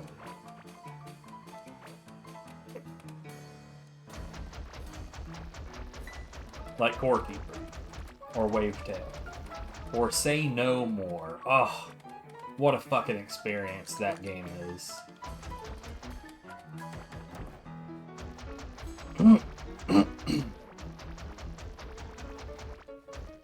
No. Say No More is the title. And it's so fucking good. It's so good.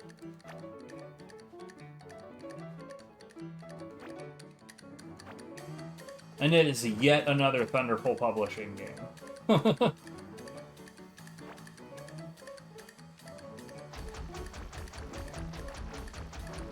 And it's a game that I will absolutely 100% stream through again because it is so fucking good.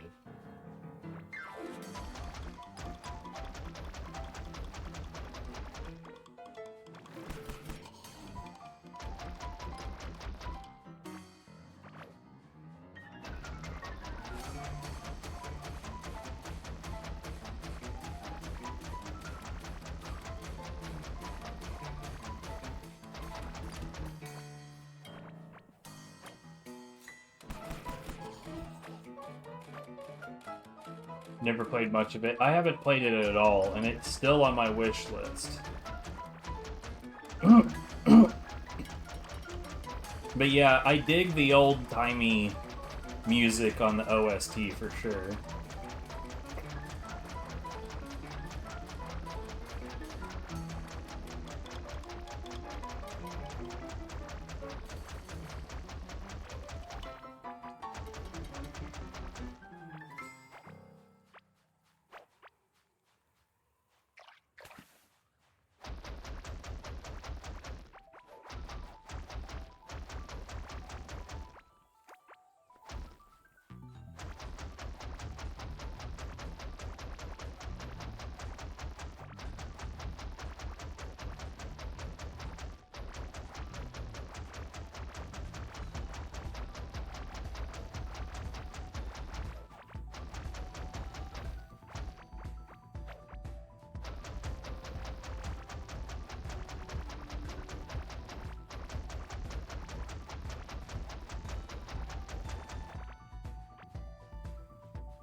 Any answer I give to that question would be based entirely on one game.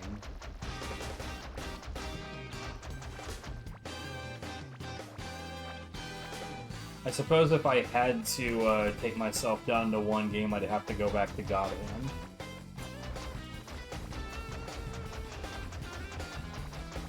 So, I mean, like, definitely the PlayStation 2. But, I mean, like, you said console, so that doesn't mean that I can't play PC because the PC isn't a console. And if we are including the PC, then obviously the PC, because that's where the greatest number of games is.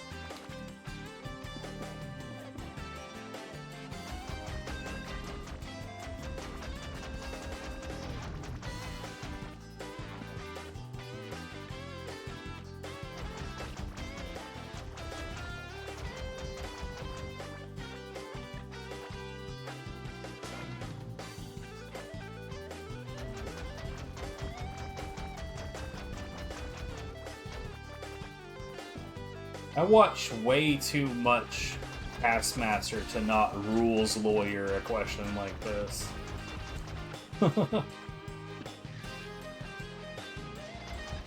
God, I love me some Taskmaster. That is now and forever shall be the good shit.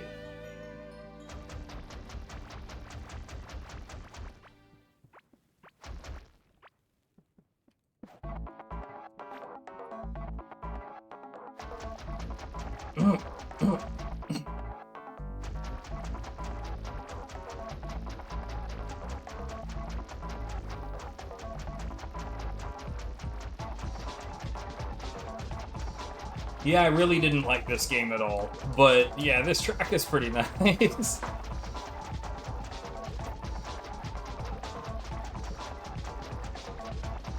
Like, Ratchet and Clank felt like another game that, like, had some really nice potential, but it never really came together. A lot of people seem to love it, though, so I mean, like, I don't know. I'll be honest, while playing it, I never really noticed the music.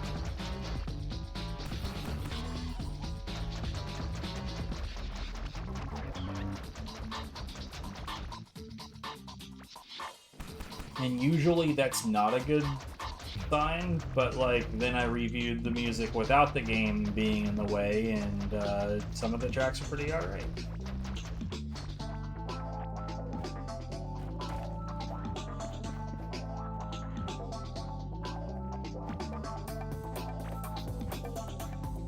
Oh, I dare.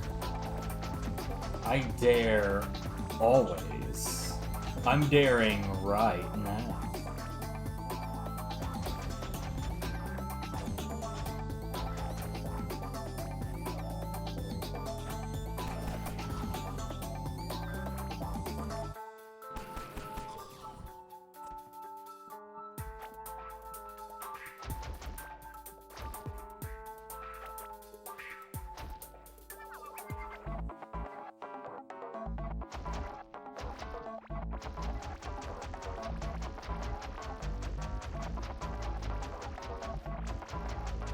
I mean, like, I've noticed with a lot of soundtracks that there are times when the game gets in the way of the music, and I do think Ratchet and Clank is one of those times, but there's also times where, like there are instances where music in the context of the game sounds amazing, and then when you remove it from the context of that game, it doesn't sound that great anymore.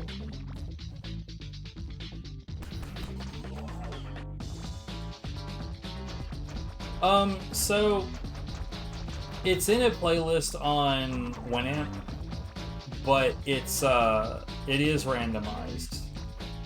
Or rather, what I did was I did a random shuffle order on the playlist rather than putting it on random play.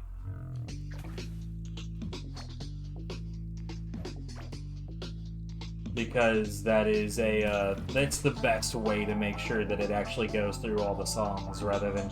It's like, I've noticed in particular with computer programs and randomization that they're pretty shit at it. And we'll end up with like randomization that favors certain songs and plays them more often than they should.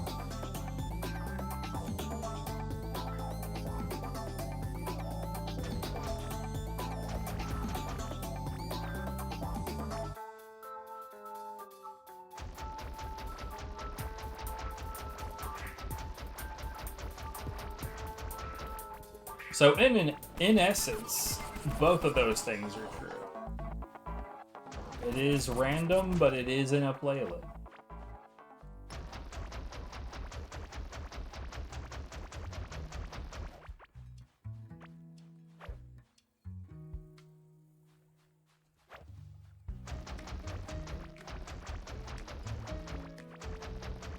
I mean, what is he randomizing? Are we talking about his like the games that he plays and in what order they come up in? Usually when I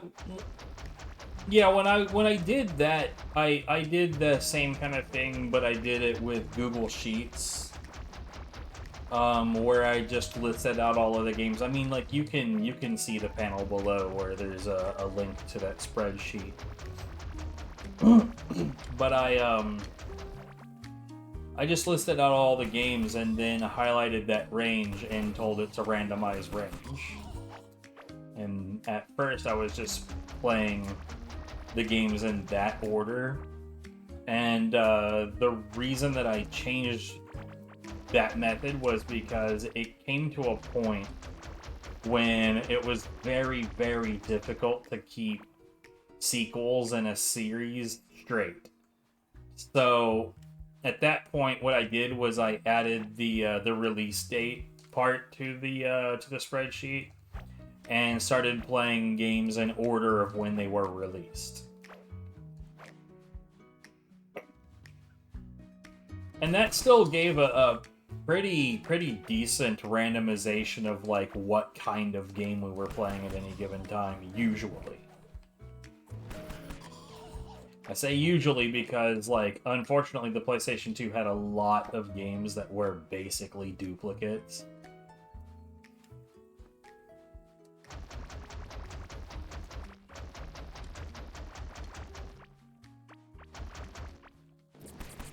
So while I love the PlayStation 2, good lord did it have a lot of samey shit on it.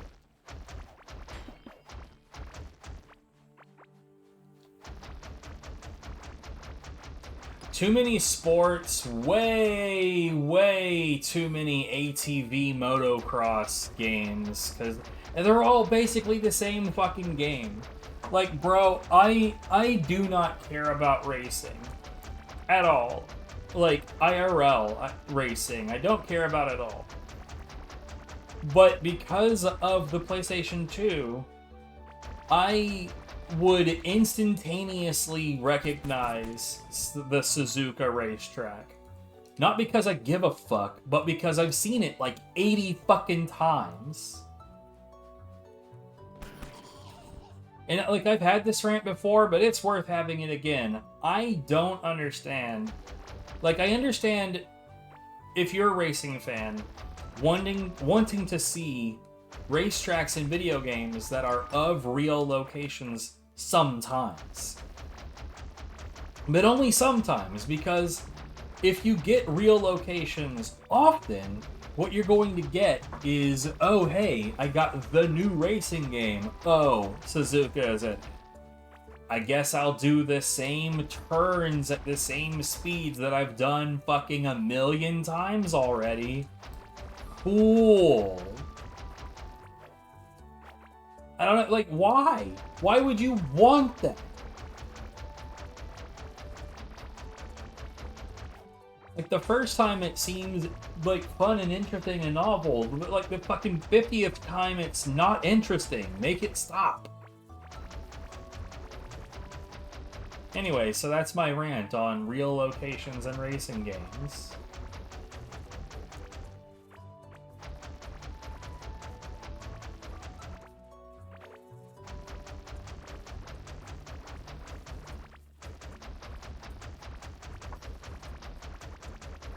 Also, literally any big oval track. SMH and all of that shit.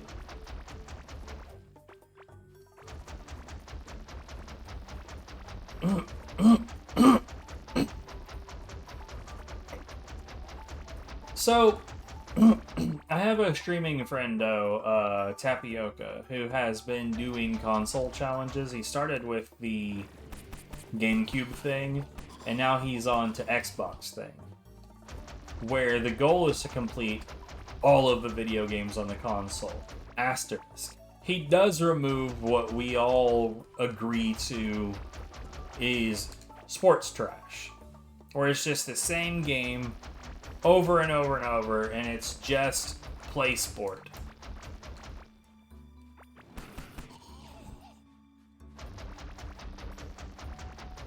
So,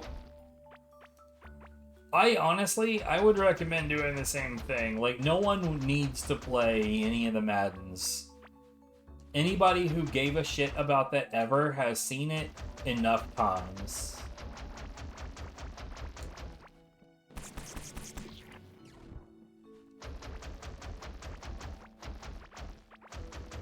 Like, really, if I was going to do a console challenge, I can guarantee you that nobody comes to my channel wanting to see Madden.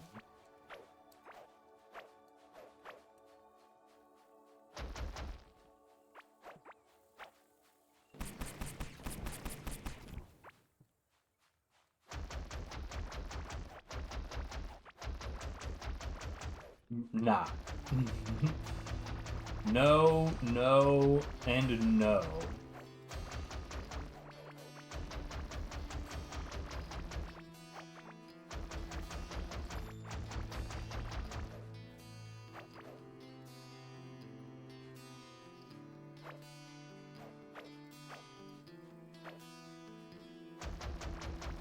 Did I mention no?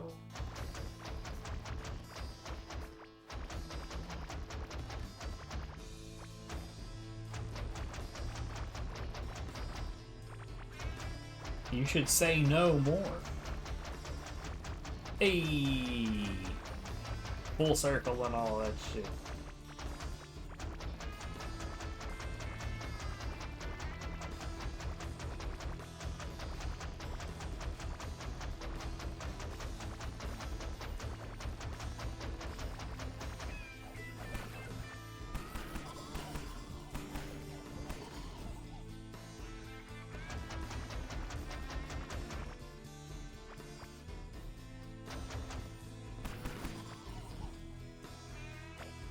Well, if you can't actually say no more, then you know what you should do. You should just get the game and say no more. Because it's fucking good, and last I checked, it was still really, really cheap.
Yeah.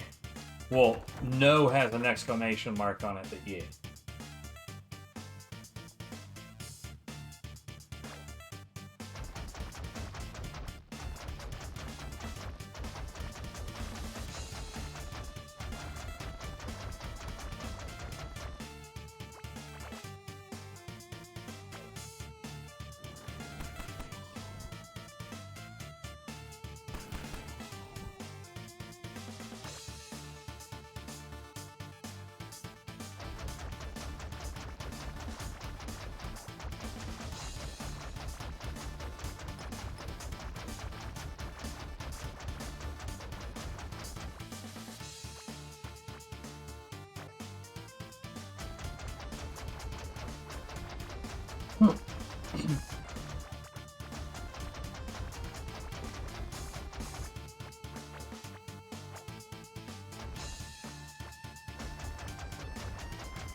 12 more minutes. And then the loading begins, and then I sleep. Oh, I'm gonna have to sleep in the same area, like realistically close enough to the dishwasher. This is not a quiet dishwasher.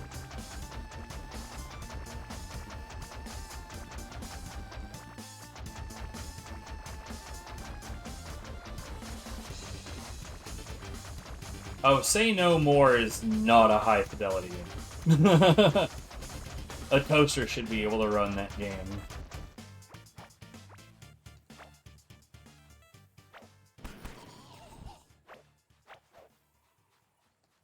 I'm pretty sure that Kenna Bridge of Spirits is on my wait list. Now you got me curious.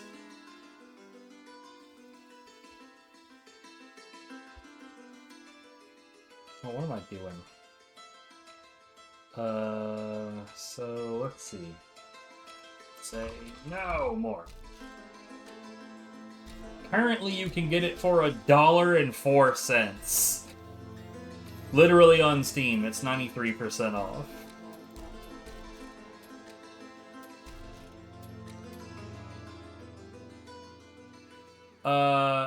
Bruh, system requirements, GeForce GT 540, 1024 megabytes. Oh man. No, yeah. You can definitely run this. But let's see, let's look at that kind of Bridge of Spirits. So recommended. i7 6700K, GTX 1078 gig. I see.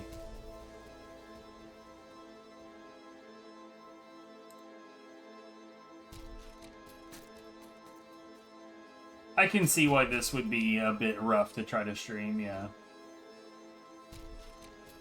I would meet these requirements, but not by, like, a whole hell of a lot. But yeah, Say No More is... Like, it's normally $15, apparently. But, like... It's more or less always on sale.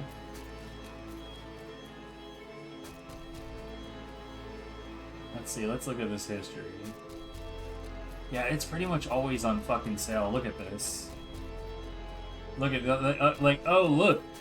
One of the places is selling it for almost its regular price. And here's another example, and there's another example, but it's always down here 50. Like, bro, 59 cents it got to. But like, again, it's less, it's $1.04. Like, if you don't buy it at $1.04, you ain't ever gonna.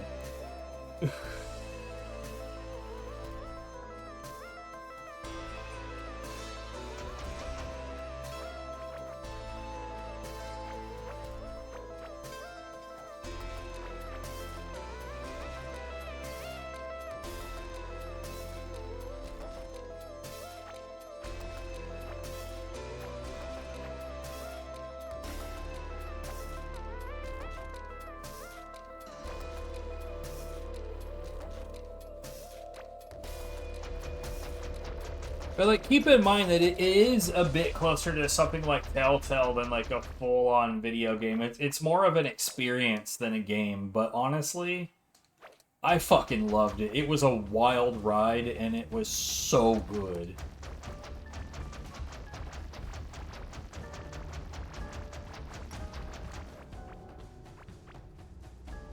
Like, I do not finish games in backlog. on first go, right? You've seen me backlog before. I don't...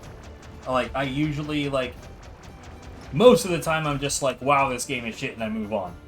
But on the instances where I was like, this one's pretty decent, I'll mark it, and I will move on. Say no more, I just fucking... I crashed through the entire thing on my first go-around during backlog.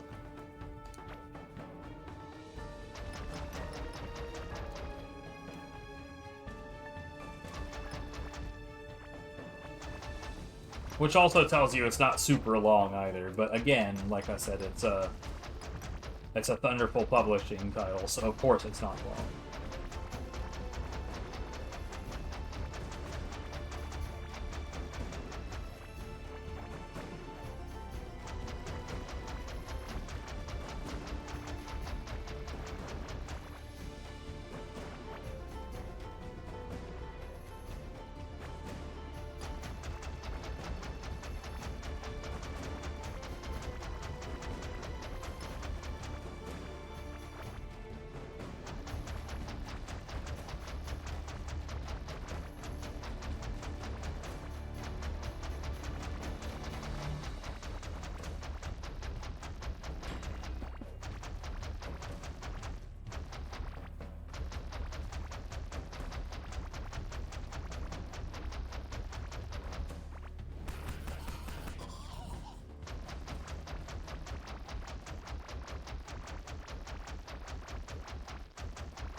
Oh shit, man, bro, what?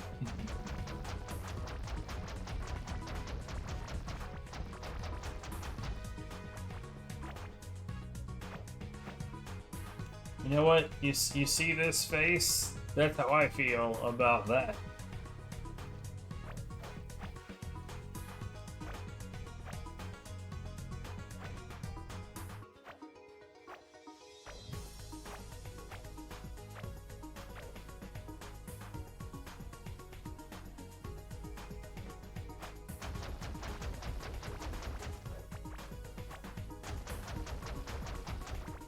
No, we only recently moved into this apartment. Like, I mean, like, literally it's been maybe a week.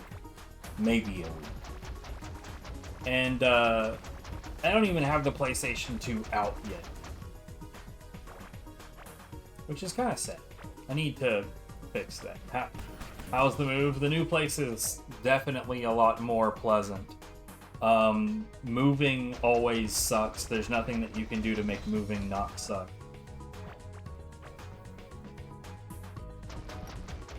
The best thing that you can do to make moving suck less is to pay movers to do the moving.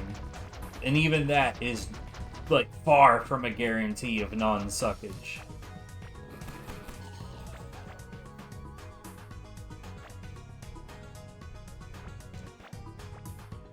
Yeah, but Bunga took quite a while to get back to being maybe able to stream, you know what I mean? I dove right back into it as like, bruh, streaming is how I stay sane. Even if nobody's there to watch, I don't care. I like being alive. Why? I don't know. But, like, my main complaint with the last place was just that it was so fucking noisy. It was, like, the building behind us had, like, a whole group of dudes with leaf blowers there every day. Every fucking day, like, I just wanted some quiet. Just let me have some quiet. We're right in the middle of downtown, so it's just like constant fucking just peace and quiet is just utterly incapable of that. It's impossible. And, like, I'm not even forming proper sentences here because of how frustrating it was. Like, over there, we would hear, like, emergency vehicle sirens at least, like, 20, 30 times a day. often in the form of a remix. And I think it's because they would just turn on their sirens for shits and giggles.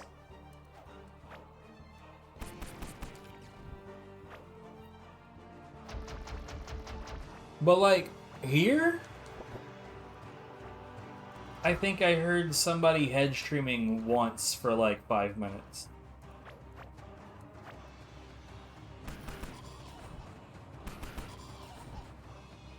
Which was fine. I have no problem with somebody head streaming for a few minutes.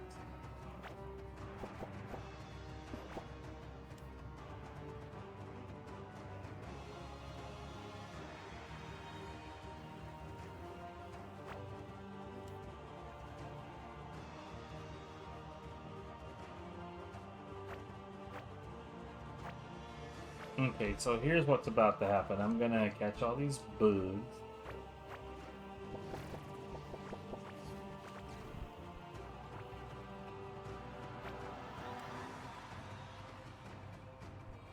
And we're gonna haul ass to the nearest line so I can dump all of this shit.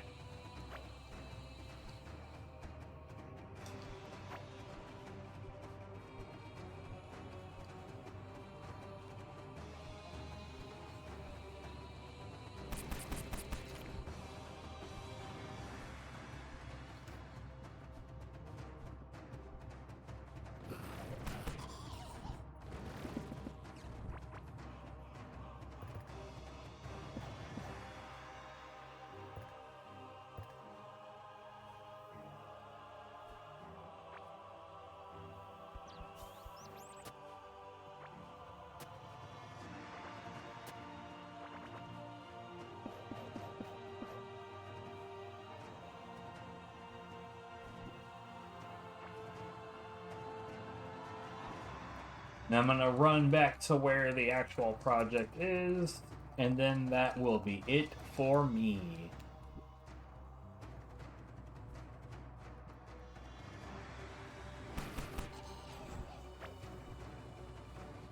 While I continue to catch bugs.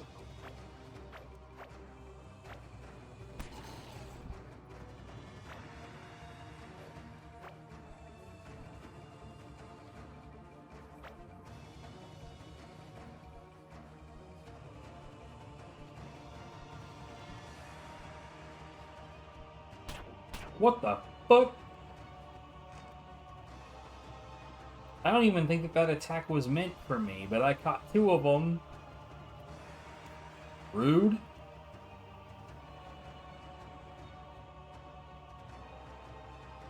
Think you just want food? Well, Steam Store does not sell that.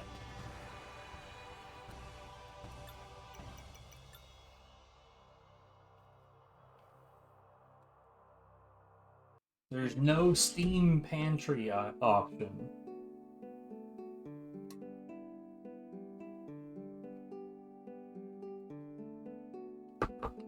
I don't sell that either.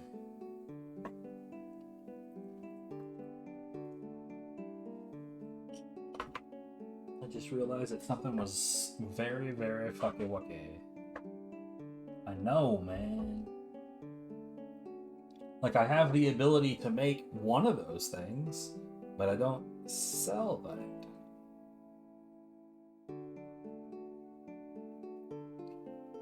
You know what I am going to try today, though? Some Black Forest ham and mustard on an everything bagel. Yes, sir. I'm going to do that on my way to sleeping.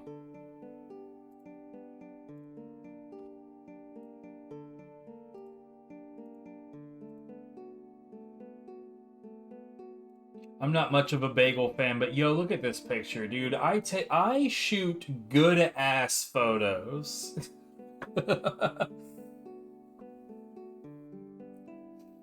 Anyway.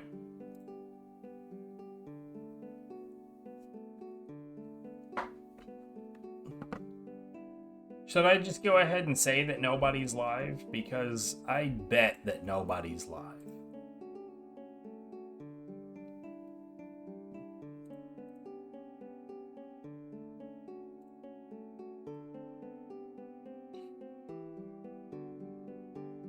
Yeah, more or less. Anyways, yeah, have a good one. Me. What? What just happened? What?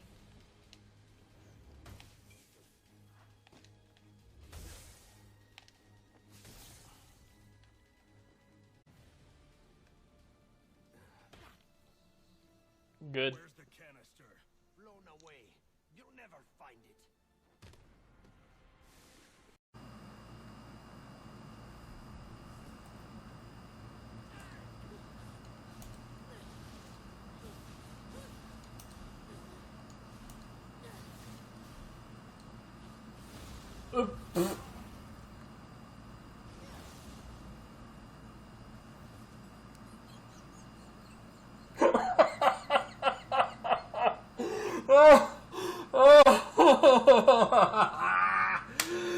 Oh, Jesus, dude. What